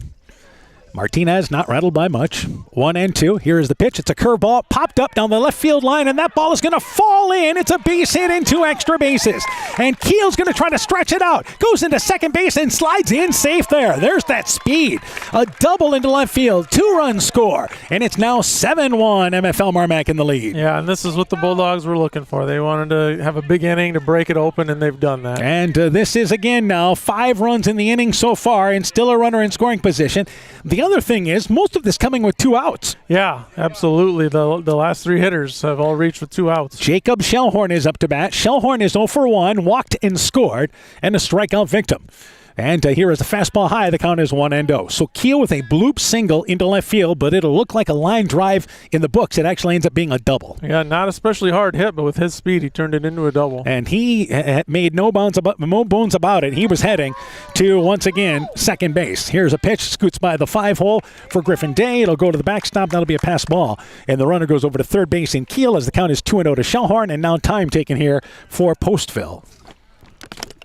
It is not Coach Corsby. Nope, Coach Ramos, I believe. Coach Ramos coming out to have a conversation with his pitcher, Xander Martinez. Again, Martinez has had a long inning. We'll get you a pitch count here, as that will be an issue for Postville. At some point, they're going to have to go to the bullpen in this ball game, and it may be sooner than what we think. Yeah, he was at 46 coming into the inning, and he's thrown quite a few this inning. He's got to be, at this point, he's had to throw in at least, 30 pitches this inning, I think? Probably around that. And it's become a long inning. Again, this is the 9th batter to bat for the Bulldogs. Keel is over at third base. So MFL MarMac breaking it open here, which, again, they were favored to do in this ball game, but it took them till the bottom of the third inning to do so. Yeah, 34 this inning. Yeah, so he is at 80 already in this game. 2-0 is the count now to Shellhorn. 2-0 offering. That is a pitch. Struck on the outside. The count is 2-1. So you want to end it here if you are Postville, to not let any more runs come through, and then with a little luck, Martinez gets you through the 4th inning. Right. 2-1, the count to Shellhorn. 2-1 pitch, misses high and away. Count goes to 3 balls and a strike. Braden Gordon is waiting on deck, and he started this entire inning for MFL MarMac with a double in the bottom of the third. 3-1 is the count. 3-1 pitch outside. Shellhorn looks it away. He'll walk for the second time. And that is the third walk issued by Navarro. It is the second walk issued this inning. You've got runners on third and first, and you know as well as I do that Shellhorn will be moving. Yep, I think he's going on the first pitch here. Braden Gordon is up to bat. Gordon struck out in the first, but doubled to start this inning out. So runners on third and first, and Shellhorn is again the shortstop now. So he is no longer they had no chance to run the courtesy runner with him, but you wouldn't anyway, even if he was still pitching. They do not hold the runner onto first, or if they do so, it's very lightly. Here's the balk steal. They throw it to second base there. Shellhorn trying to get in a run down, and it's between second and first. They go to the plate, and Keel slides in safe as the throw sails above the catcher, Day. Shellhorn goes to second base. They ran the balk steal. Shellhorn took off immediately when Martinez turned and as he set, and they threw it to second base, and it was a good throw to Erickson. Erickson tried to chase back Shellhorn, but then with Keel running from third, tried to throw it back to the plate. And it overthrows Day. Shellhorn ends up at second base. Bulldogs run themselves into a run, and they lead 8-1. Yeah, and mentally, the Pirates did the right thing there. They just physically weren't able to make that throw to home in time. And a case there where they almost had Shellhorn tagged out as Erickson tried to chase him down. Yep, Shellhorn almost ran into that tag, but able to get away from Erickson and then throw home was just So high. the air moves Shellhorn to second base. Pitch to Gordon. It is inside, and it is a ball. The count is 1-0. So they've batted it around here in the third inning. They have put 6 runs on the board so far and still have a runner in scoring position. But I believe they've scored here now, 4 of these runs with 2 outs. Good cut by Gordon. Big, healthy cut on the outside curveball. Missed it. Count is a ball and a strike. Yes, 4 runs with 2 outs. Yeah, so again, it's been situational hitting as 4 Bulldogs have reached in a row. 1-1 pitch. Good cut by Gordon. Tried to yank that out of the yard and missed it. And it's a ball and 2 strikes. Yeah, he's trying to hit one out. Yeah, we mentioned never cheated. And his at-bats. Good. Another one of these seniors for MFL MarMac. 2 balls and 2 strikes is the count. So Navarro works to the plate. There's a pitch. Gordon reaches out for it, swings right through it. Navarro with his 6th strikeout. And that does it for the Bulldogs in the bottom of the third inning. But it's an impressive inning. 6 runs. They do it on a total of 6 hits. They leave 1. We've now played 3. And MFL MarMac taking control. They lead by a score of 8-1. At Top Gun Customs, we know that cars are complicated. We can handle all the complex new features of any vehicle, foreign or domestic.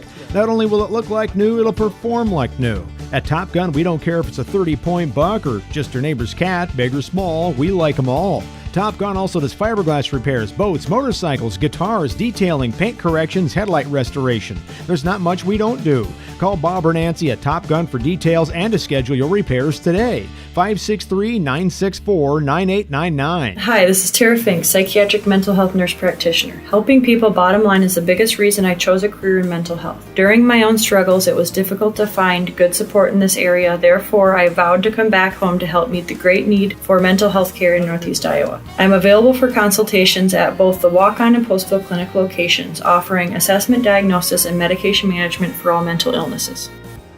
Exceptional caring people, Veterans Memorial.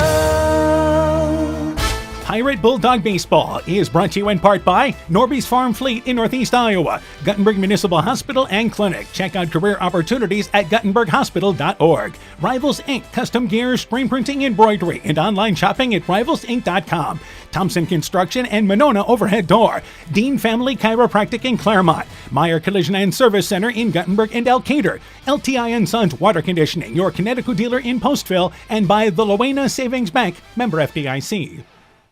War Eagle Baseball is brought to you in part by... Whoop, hit the wrong button there. So it's 8-1, MFL MarMac in the lead. As we go to the top of the 4th inning, Bulldogs scoring 6 runs, the bats going in the 3rd inning. Yeah, finally, woke up a little bit there in that bottom of the 3rd. And set to lead things off for Postville, Xander Martinez, Dylan Wenthy, and Zaid Brock. That will be 5, 6, and 7 in their lineup. A long inning for Xander Martinez. This is the 3rd pitching change now here for MFL MarMac. Humble, again, re-entering the ballgame as pitcher for Kyler Nearing. So Jacob Shellhorn went 2 innings. Shellhorn gave up 2 hits and a run in those 2 innings. He did not walk anybody and struck out 3. Nearing went 1 inning, allowed no hits, no runs, walked 1, and struck out 3. Cade Humble now on the mound re-entering the ballgame. Yeah, so they're just going to pitch this game by committee, it looks like. Yep. And the first pitch to Martinez. Curveball slams it into right field. The second baseman going back, diving up for it. His light foot jumped up for it. It's off his glove. Great effort to try to get to it. Martinez bloops one into right field after striking out in the first, the leadoff single here in the fourth. Yeah, good effort by Lightfoot, just not able to get enough glove on that one. Dylan Wenthy, the third baseman, is up to bat. Wenthy flew out to center field his last at bat. So now we talk pitching-wise. Humble, as we mentioned, into the ball game. Humble with his 9th appearance. He has thrown 17 innings, allowed 13 hits as the pitch outside, has given up a total of 9 earned runs. Actually, correction there, 1 earned run, has walked 9 and struck out 9. His ERA is .41, believe it or not. Yeah, he's. I think we saw him earlier in the year, and he pitched well. 1-0 pitch there. It's low. The count is 2-0, so he falls behind here, and we'll see how long they go with him, but the Bulldogs, again, not wanting to wear down their pitching staff.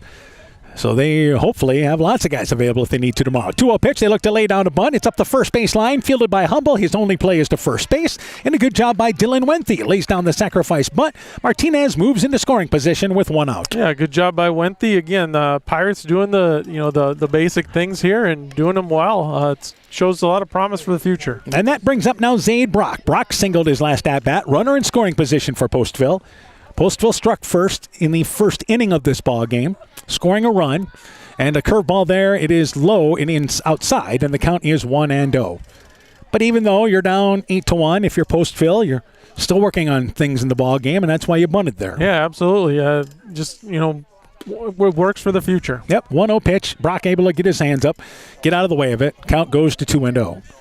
Because this is a case now where, again, 8 runs for Postville is awful hard. Yeah. And here's a bouncing ball, slow roller, shortstop Shellhorn fields it on the edge of the infield, goes to third, and they throw out the runner there. Shellhorn, with the runner running directly in his path, realized he had a chance to make the play. Martinez throwing out at third. That's the second time we've seen that tonight. Yeah. Short to third for out number 2. Yeah, seen a play just like that in the first game. Zaid Brock is once again safe on the fielder's choice. So Landon Giese is up to bat. Giese is 0 for 1. You've got a 2-out base runner for Postville at first base. The thing about that for the runner at second base is if the shortstop is in front of you and a chance to make that play, that's when you hold it steady. That's almost the area there where Shellhorn, again, fielded it with the runner right by him. Here's a slow bouncing ball up the middle to Shellhorn, able to slide down on it. He'll throw it to first base there. Pretty play. Throws it across the diamond to Giese, and it is, or I should say to Millage, and Giese retired for the 3rd out of the inning. For the Pirates, no runs, a hit. They leave 1. We go to the bottom of the 4th. It's 8-1. Once again, MFL MarMac in the lead. Inspiring changes to a happier, healthier you is what they do at Clayton Drug, now offering free delivery of prescriptions to the Monona area. To find out more, call 563-245-2530. Clayton Drug can help you transfer your prescriptions quickly and easily to their pharmacy. Clayton Drug is committed to helping you achieve the highest quality of life possible. Clayton Drug, connecting the communities of Elkader, Strawberry Point, and Sumner to serve all in between. Hi, this is Cody from Torkelson Motors in Elgin and Waukon. At Torkelson Motors, we believe that student involvement in activities is a great way to help grow our communities, and we are proud to help sponsor this game for your enjoyment. We've been serving Northeast Iowa since 1926 and appreciate the business that our customers have given us and the support they provide to our area schools and communities. So the next time you are in need of a new or used vehicle or a repair, stop into Torkelson Motors. We've been selling cars the old-fashioned way with a friendly smile and a handshake right here next door in Elgin and Waukon.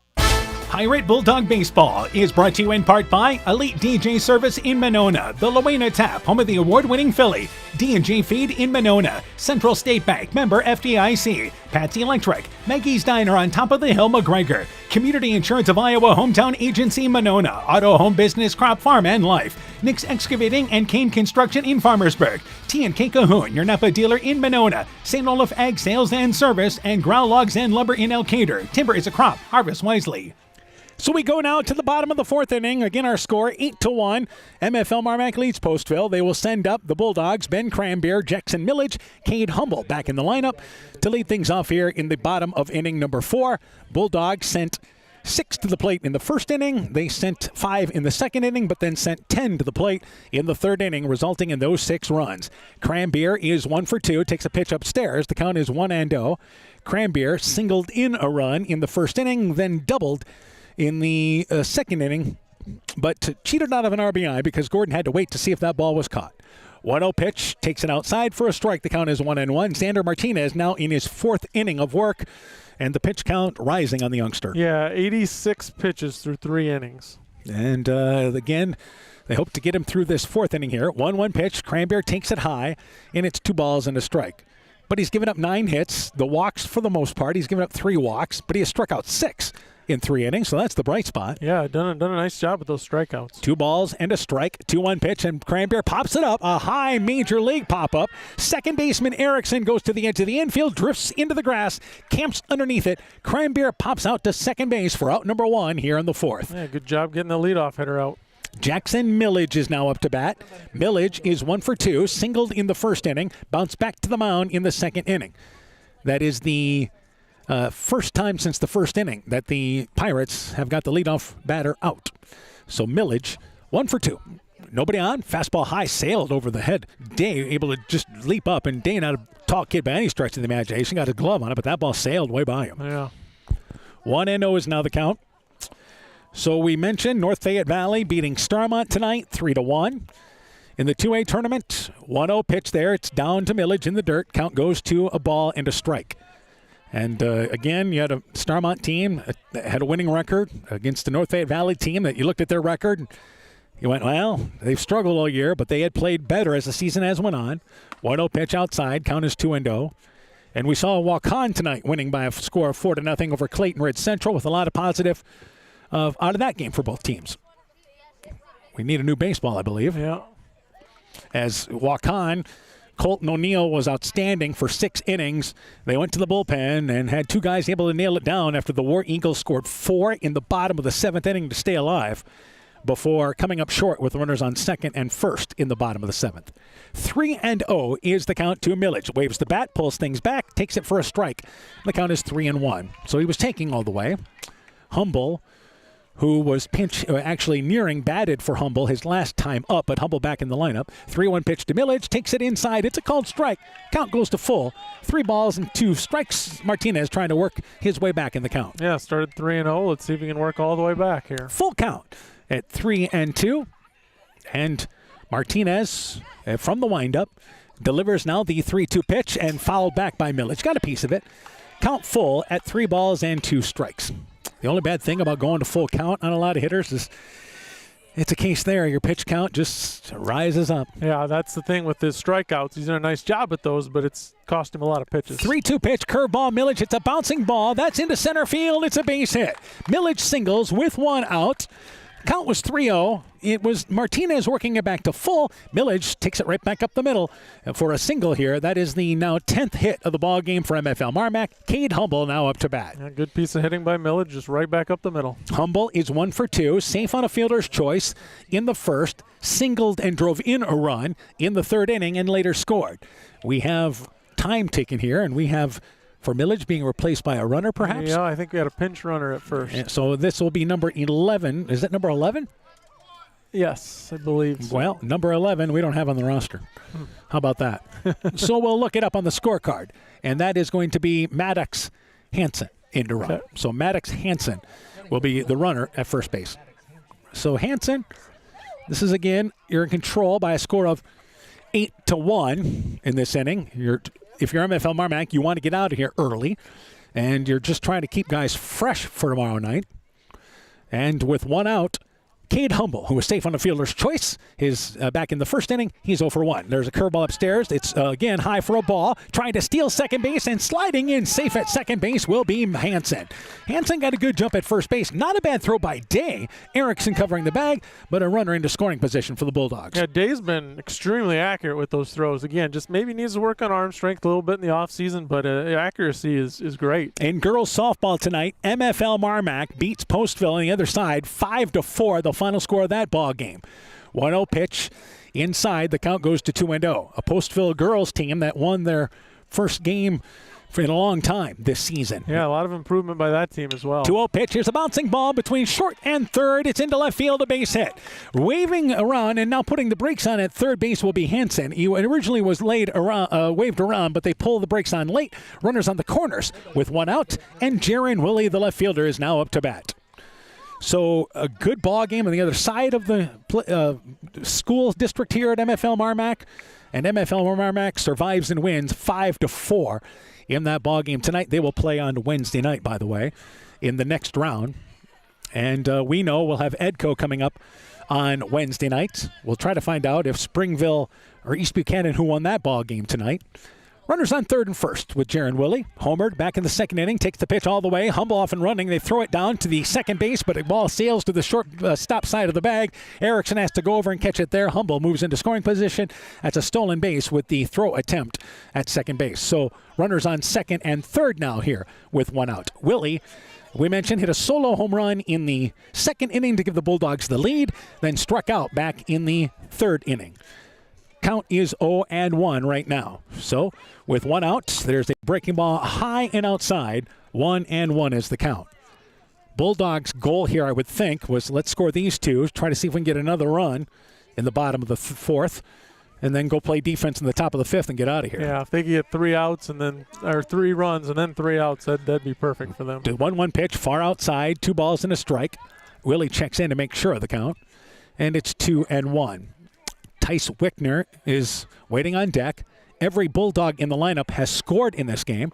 2-1 pitch, scoots by the catcher, but they'll hold the runner at third base. Only for Day, did a good job. It was near the on-deck circle, but he was able to at least frame it up and keep it relatively close. But it's 3-1 now to Willie. Yeah, it didn't squirt too far away from him, so good job and good hop there by Day. In this inning, Navarro only has 24 pitches to work with starting this inning. And he is quickly approaching that. He can only go to 110. 3-1 pitch, it's outside, scoots by Day, but only a couple of steps. That is a walk to Jaron Willie, and the bases are now loaded. The fourth walk issued by Navarro. Tice Wickner, the number 8 hitter, is up to bat. Wickner is 1 for 2, popped out to third, and singled and drove in a run in the first inning. Springville beating East Buchanan tonight by a final score of 3-2. So we will see Springville, and once again, Edco coming up on Wednesday night here in Colesburg. Bases loaded for Tice Wickner. Takes a fastball high. The count is 1-0. And Martinez showing signs of fatigue on the mound. Yeah, I was just going to say that. He looks like he's wearing down just a little bit. His fastball's not quite as crisp. His breaking stuff's not moving as much. I think just getting a little worn down. And he's over 100 pitches in this game. 1-0 pitch, breaking ball, and Wickner slams that into right field. It's a base hit. That'll drive in 2. Scoring is Millage. Humble waved around from second. The throw comes in. It's cut off in the infield. Base hit, 2 RBIs, and it's 10-1 MFL MarMac in the lead. Yeah, good base hit there by Tice Wickner. Drives in 2 more runs. Bulldogs within a run of getting up by 10 runs. Wickner has 3 RBIs in this ball game. He is 2 for 3. So Carter Lightfoot was due up, but they are going to pinch hit for Lightfoot, and it will be number 6, Cashton Decker. So Cashton Decker here will come in to pinch hit as Coach Gordon feeling at this point we've got control of the ball game. Still runners on second and first. Willie only ended up at second base out of that as the throw came in, Melcher from right field. So Cashton again, Decker is up to bat. With 1 out, takes the pitch inside, almost hit him. It scoots by the catcher Day. That will move everybody up 90 feet. Willie goes to third. Wickner goes to second base. I believe that's still Wickner running out there. I think so. I didn't see a change there. And again, first pitch was a ball to Decker. Decker this season, this, according to our stats, his first official at-bat. 1-0 pitch, and he lifts a high fly ball. This is in the center field. Navarro goes over to left center field, calls for it, makes the play. He'll throw it all the way to the plate, but Humble scores standing up, or I should say Willie scores standing up from third. Wickner advances to third. Navarro showing some arm, but it is a sacrifice fly RBI hit by Cashton Decker. He still does not have an official at-bat, but has an RBI, and it's 11-1 MFL MarMac in the lead. Yeah, good piece of hitting there, and good arm by Navarro. That was closer at home than I think Willie thought it would be. So back to the top of the lineup, and I think that's it pitch count-wise for Martinez in the ball game.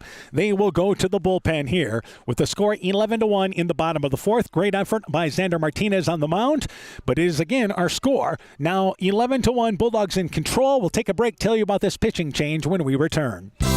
Being good at life means getting your finances together so you can focus on the moments that matter most. With over 175 years of expertise, New York Life Insurance Company provides you with benefits you can enjoy while you're, living. So give your local agents, Andrew Reimer or Troy Springer in both Guttenberg and Monona, a call. You can reach Andy or Troy at 563-252-2471. That's 563-252-2471. They can help you and your family be good at life. Energy consumers everywhere are getting calls and texts from scammers. The callers threaten to shut off their power if payment is not made immediately. Don't fall for it. Never give out financial or personal information to someone who calls claiming to be from your provider. When in doubt, always call your utility and get the facts. Alameda Clayton Electric Cooperative, your Touchstone Energy Cooperative. Strawberry Building Supply offers all your building materials for residential and commercial projects. Whether you're building from the ground up, remodeling your home, or a weekend project, we have the materials you'll need. We are an authorized Milwaukee dealer for all your Milwaukee tools. Strawberry Building Supply also has everything you'll need for your pets and livestock. Stop into Strawberry Building Supply today at 413 West Mission Street, Strawberry Point, or call 563-933-4579. So a pitching change for Postville. It will be Cedric Navarro as the pitcher. I believe Xander Martinez. Does he go out to center field in that situation? He's on the infield he's here. He's at the shortstop position. I think short or third. I'm not sure. All right, so they still have yet to work that out. Meanwhile, it is Cedric Navarro as the second pitcher for Martinez in this ballgame. 3 2/3 innings, 12 hits, 11 runs, responsible for runners on second and first, walked 4 and struck out 6. Navarro was originally scheduled to start on Saturday nights, but again with the off nights, able to go with Martinez in this ballgame. Navarro now making his 8th appearance, 16 innings, has allowed 30 hits, 34 earned runs, walked 6 and struck out 15. So the walks haven't been, again, hurting him, but he's given up a lot of base hits. And Parker Keel is up to bat. Keel is 1 for 2, struck out twice, doubled in 2 runs back in the third inning. Fastball outside, the count is 1-0. There's actually runner just on third base, by the way, as Wickner advanced to third on that fly ball that was hit by Carter Lightfoot. Pitch outside there to Keel, count goes to 2-0. But if you're the Pirates here, try to get out of it, bottom of the 4th. Try to get something going in the top of the 5th. Yeah, get out of this, see if you can score a run to prolong the game. 2-0 pitch, and Keel takes a good cut, missed the fastball, 2 balls and a strike.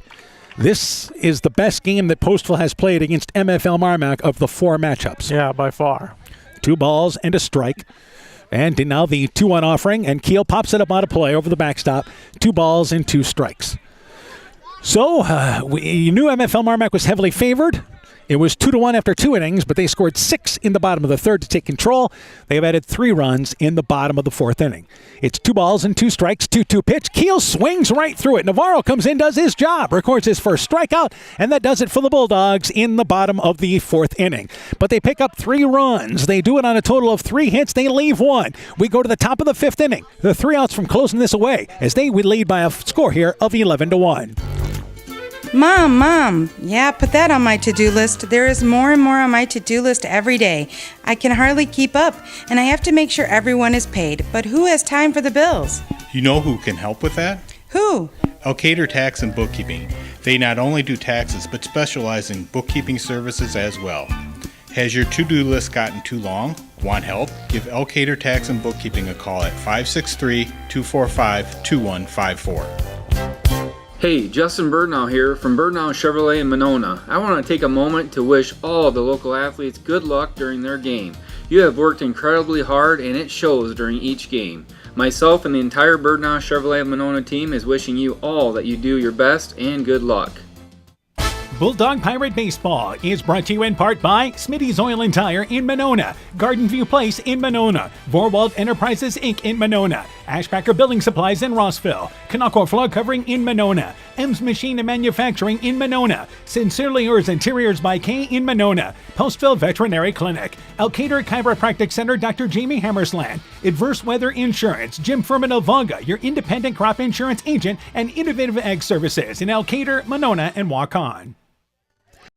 So now here in the top of the 5th inning, if Postville does not score, this game will be over. And MFL MarMac leads by a score of 11-1 here. For Postville, 9-1-2, John Melcher, Cedric Navarro, and Logan Erickson. Navarro came in did a real nice job recording a strikeout to the lone batter he faced. Yeah, struck out Keel. Kind of an off night for Parker Keel, but that's all right. He'll bounce back tomorrow night. And have that opportunity as Bellevue Marquette, awaiting the winner of this ball game. And Bulldogs 3 outs away from ending this via the 10-run rule in 5 innings. So, again, we know that Springville has won, so tomorrow night it will be baseball at 5 o'clock as Humble works here to Melcher. Melcher, a strikeout victim, takes a breaking ball for a strike outside. The count is 0-1. The On Deck Show at 4:30. Game time at 5 o'clock from Dyersville tomorrow. Then on Wednesday night, Springville and Edco playing there once again at Colesburg. Pitch outside. The count goes to a ball and a strike. Yeah, it'll be our first chance to see the Edco ladies this year. Yep. And we've been waiting for the postseason. We will live with them in the postseason. Yep. 1-1, breaking ball, swinging through it there is Melcher. Count goes to a ball and 2 strikes. Starmont beat Clayton Ridge tonight in the girls' softball tournament, 8-0. So Starmont advancing to Wednesday night. Clayton Ridge sees their season come to an end. 1-2 pitch, overthrowing that one is Humble outside, and it goes to 2 balls and 2 strikes. So the Pirates try to get a run going, see if they can keep this ball game going in the top of the 5th inning. 11-1 is sure a heck of a lot better than 30-7. 2-2 pitch, high fastball, swinging through it is Melcher. Strikeout number 1 recorded by Humble, and it's out number 1 here in the 5th. Yeah, I think if you're Postville, you're proud of the way you've played tonight. Absolutely. Yep. I think you struck early in this ball game, and the big thing is you look like a solid baseball team tonight in this game. Yeah. I think that for a young team, I think that's everything. Yeah, absolutely. Not many errors and pitched fairly well. You just ran into a pretty good team that you played against. Yeah, tonight. and even when things started to kind of go haywire in the bottom of the 3rd inning, still kept at it there. And I think there's a lot of positive you still get out of this ball game tonight for Postville. Yep. But it is a case there that their losing streak will go on for another year. And that's something they'd like to get off the schneid. Had some JV success back in 2020. 1-0 pitch low. The count is 1-1. But they have not won a game since returning to the field. And that was after the COVID season there. They played a JV schedule. So this will be the 4th season in a row they haven't won a game. 2-0 is now the count. And now the 2-0 offering, and it's a bouncing ball. Charging it is Shellhorn, gets a good hop to handle, throws it on the run, cross the dime into the first baseman Millage, and retired there is Navarro. Bounces out to short for out number 2, and a nice play there by Shellhorn. Yeah, and I think they've got a good chance to pick up a win next year if they continue working hard in the offseason. Again, we talked about building some arm strength. Get some cuts over the winter and over the rest of the summer and kind of prepare for next year. I think they can win a game next year. Absolutely, because another year of growth, I think, is here. They're so young. Yeah. As Logan Erickson is up to bat, and he is 0 for 2, takes the first pitch outside. The count is 1-0. But you'll bring back Martinez, you'll bring back Navarro, so you'll start there with a couple of arms. Brock is a young shortstop for you. Just a freshman at shortstop. There's a fastball, and that pitch low. The count is 2-0. But sophomore at catcher, so you got a lot of people coming back with some good possibilities next year. Well, and again, we're talking a couple of seniors for Postville. The one who has played tonight is Giovanni Loera, as there's a pitch outside for a called strike. The count is 2-1. But also on their roster, Hunter Handgartner has not played in tonight's ball game. Josiah Minikue did some courtesy running this year in a few early games for Postville. And Landon Giese. And there's a pitch called strike on the outside. The count is 2 balls and 2 strikes. But otherwise, everybody else back, and a lot of youth making up this team. Yeah. A ball and actually 2 balls and 2 strikes is the count.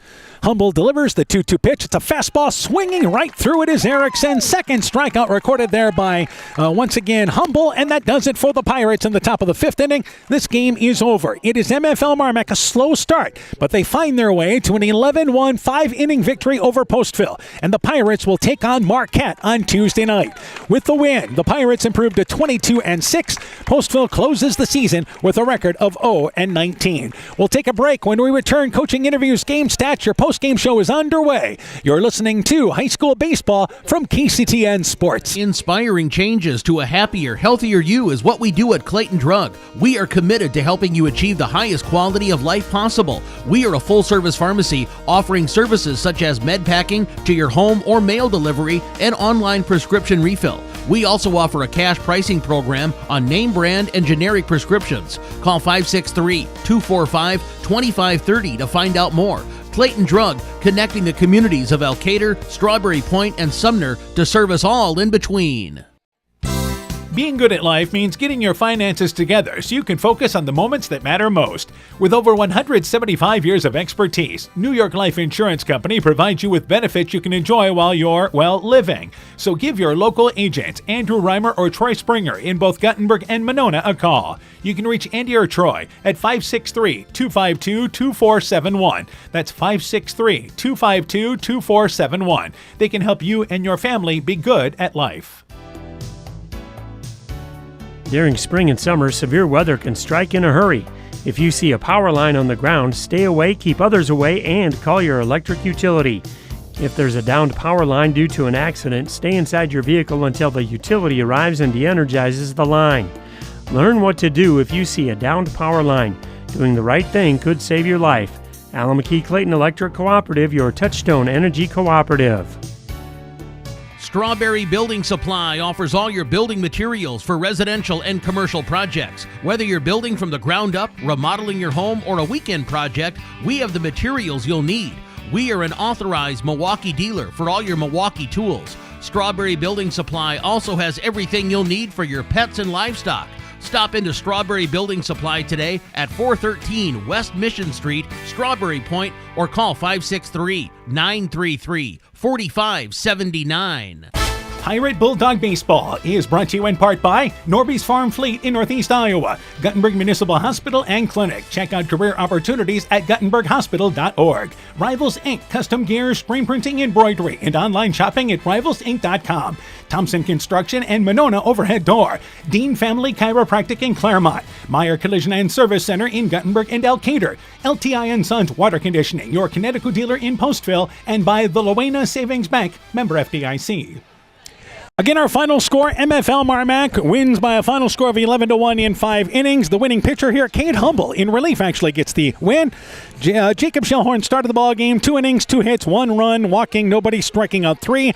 Kyler Neering gave him a solid inning, 1 inning, no hits, no runs, walked 1, struck out 3. Cade Humble finished things out. Humble went 2 innings, allowed 1 hit, did not give up a run, did not walk anybody, and struck out 2. So Humble gets the win for MFL MarMac. Meanwhile, offensively, the Bulldogs 11 runs, 12 hits. They did not commit an error. Parker Keel was 1 for 4 with a double and 2 RBIs. Jacob Shellhorn 0 for 1, scored a run. Braden Gordon 1 for 3 with a double and a run scored. Ben Cranbeer 2 for 3 with a double, a run scored, and an RBI. Jackson Millage 2 for 3 with a run scored. Cade Humble 1 for 2, scored a run. Kyler Neering 1 for 1 with an RBI. Jaron Willie 1 for 2 with a home run and an RBI, a solo shot, and scored 2 runs. Tice Wickner was 2 for 3 with a run scored and had 3 RBIs. Carter Lightfoot was 1 for 1 with an RBI and scored a run. Everybody in the Bulldogs touched home plate of their 9 batters in the lineup tonight. Yeah, just kind of did what they were supposed to do. A little bit of a slow start, but they got it going and kind of took over. For Postville, Xander Martinez takes the loss. 3 2/3 innings, 12 hits, 11 runs, walked 4, struck out 6. Cedric Navarro finished things off. He went 1/3 of an inning, no hits, no runs, walking nobody, and striking out 1.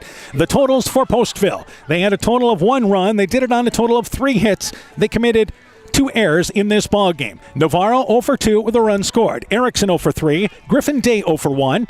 Giovanni Loera 1 for 2 with an RBI. Xander Martinez was 1 for 2. Dylan Winthy 0 for 1. Zaid Brock was 1 for 1 with a single. Landon Giese 0 for 2. John Melcher was 0 for 2 for the Pirates in this ball game as they close their season 0-20. MFL MarMac wins, improves to 22-6, and for the Bulldogs, they now face Marquette Tuesday afternoon at 5 o'clock at Dyersville. Yeah, they don't get any time off. They'll face Marquette tomorrow night. I'm sure they'll be ready to go. We're going to move right through to our post-game show here on this late night tonight from Monona. We're joined by MFL MarMac baseball coach Paul Gordon. Coach, first off, took you a few innings to get going in this game tonight.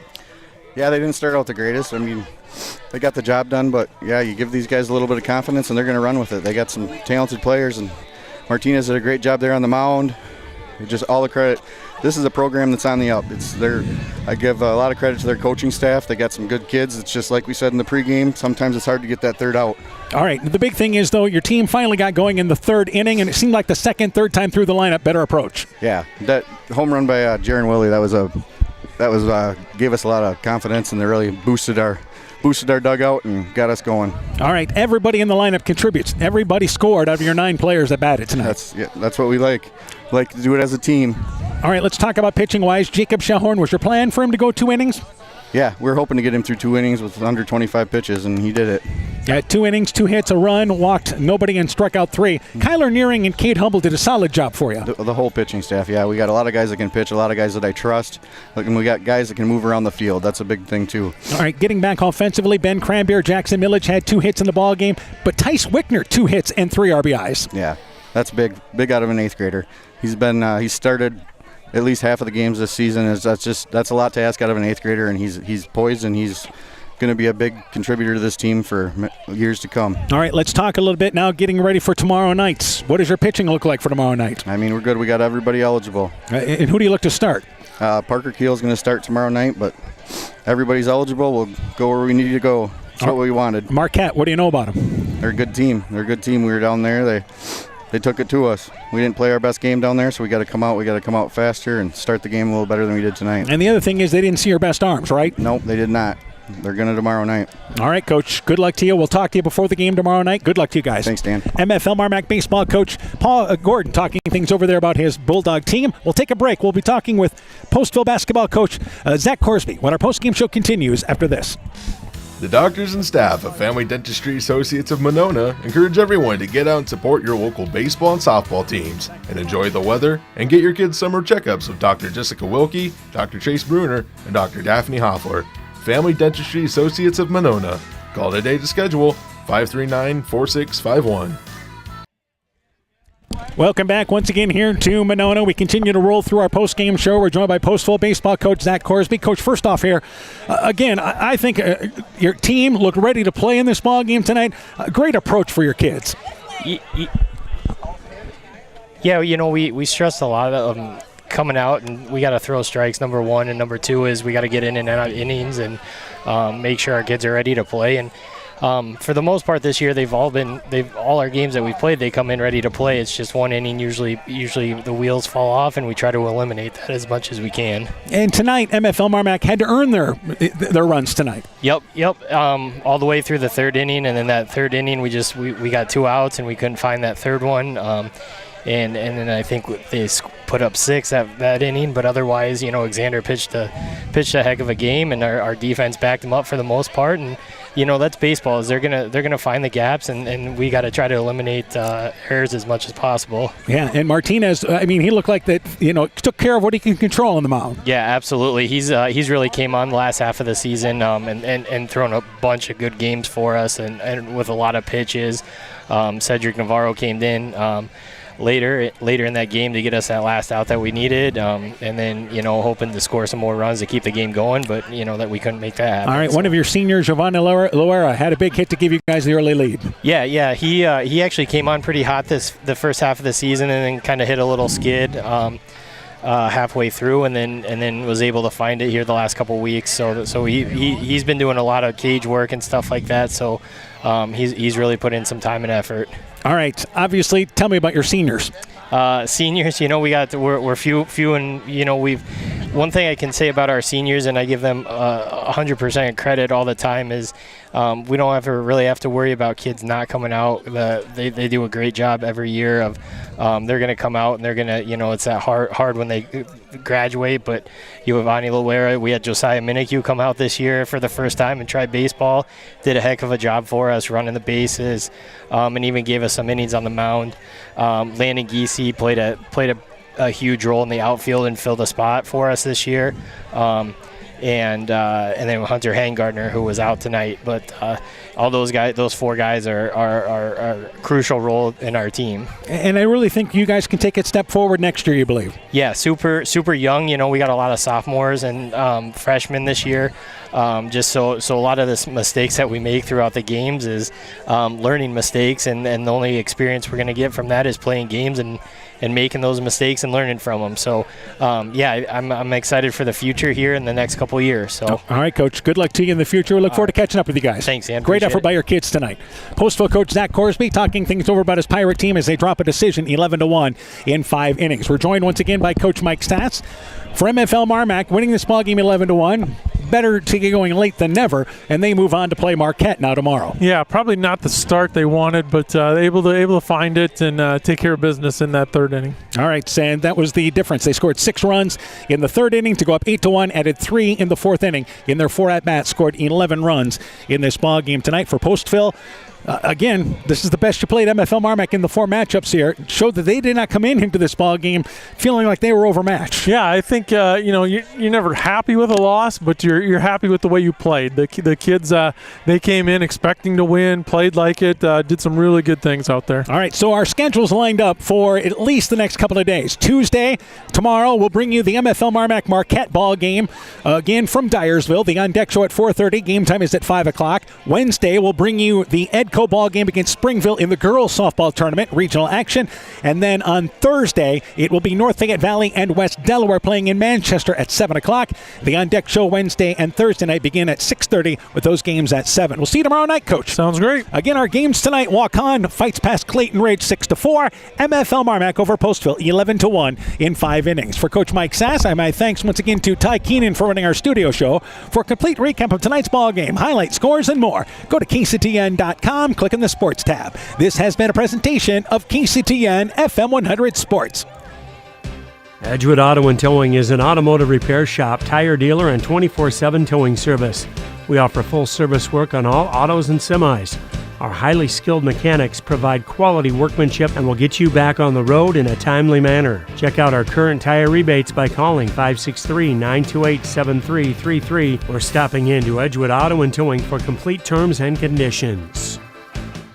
Pirate Bulldog Baseball is brought to you in part by Bruins and James Insurance, your Grinnell Mutual agent in Monona. Furniture Showcase and All Wine, lighting showroom, flooring, furniture, and window treatments. Bacon Concrete in Postville. Car Auto Group online at karautogroup.com. Fisk Farm and Home in Monona, Cresco, and Decorah. Culligan Water Conditioning in Elkader. Farmer Savings Bank of Colesburg, Elkport Garber, Strawberry Point, Arlington, Elgin, and Wadena. Member FDIC. Clayton County Recycling in Monona. TJ's Pizza in Monona and Claremont, and by Myers Auto Service in Monona.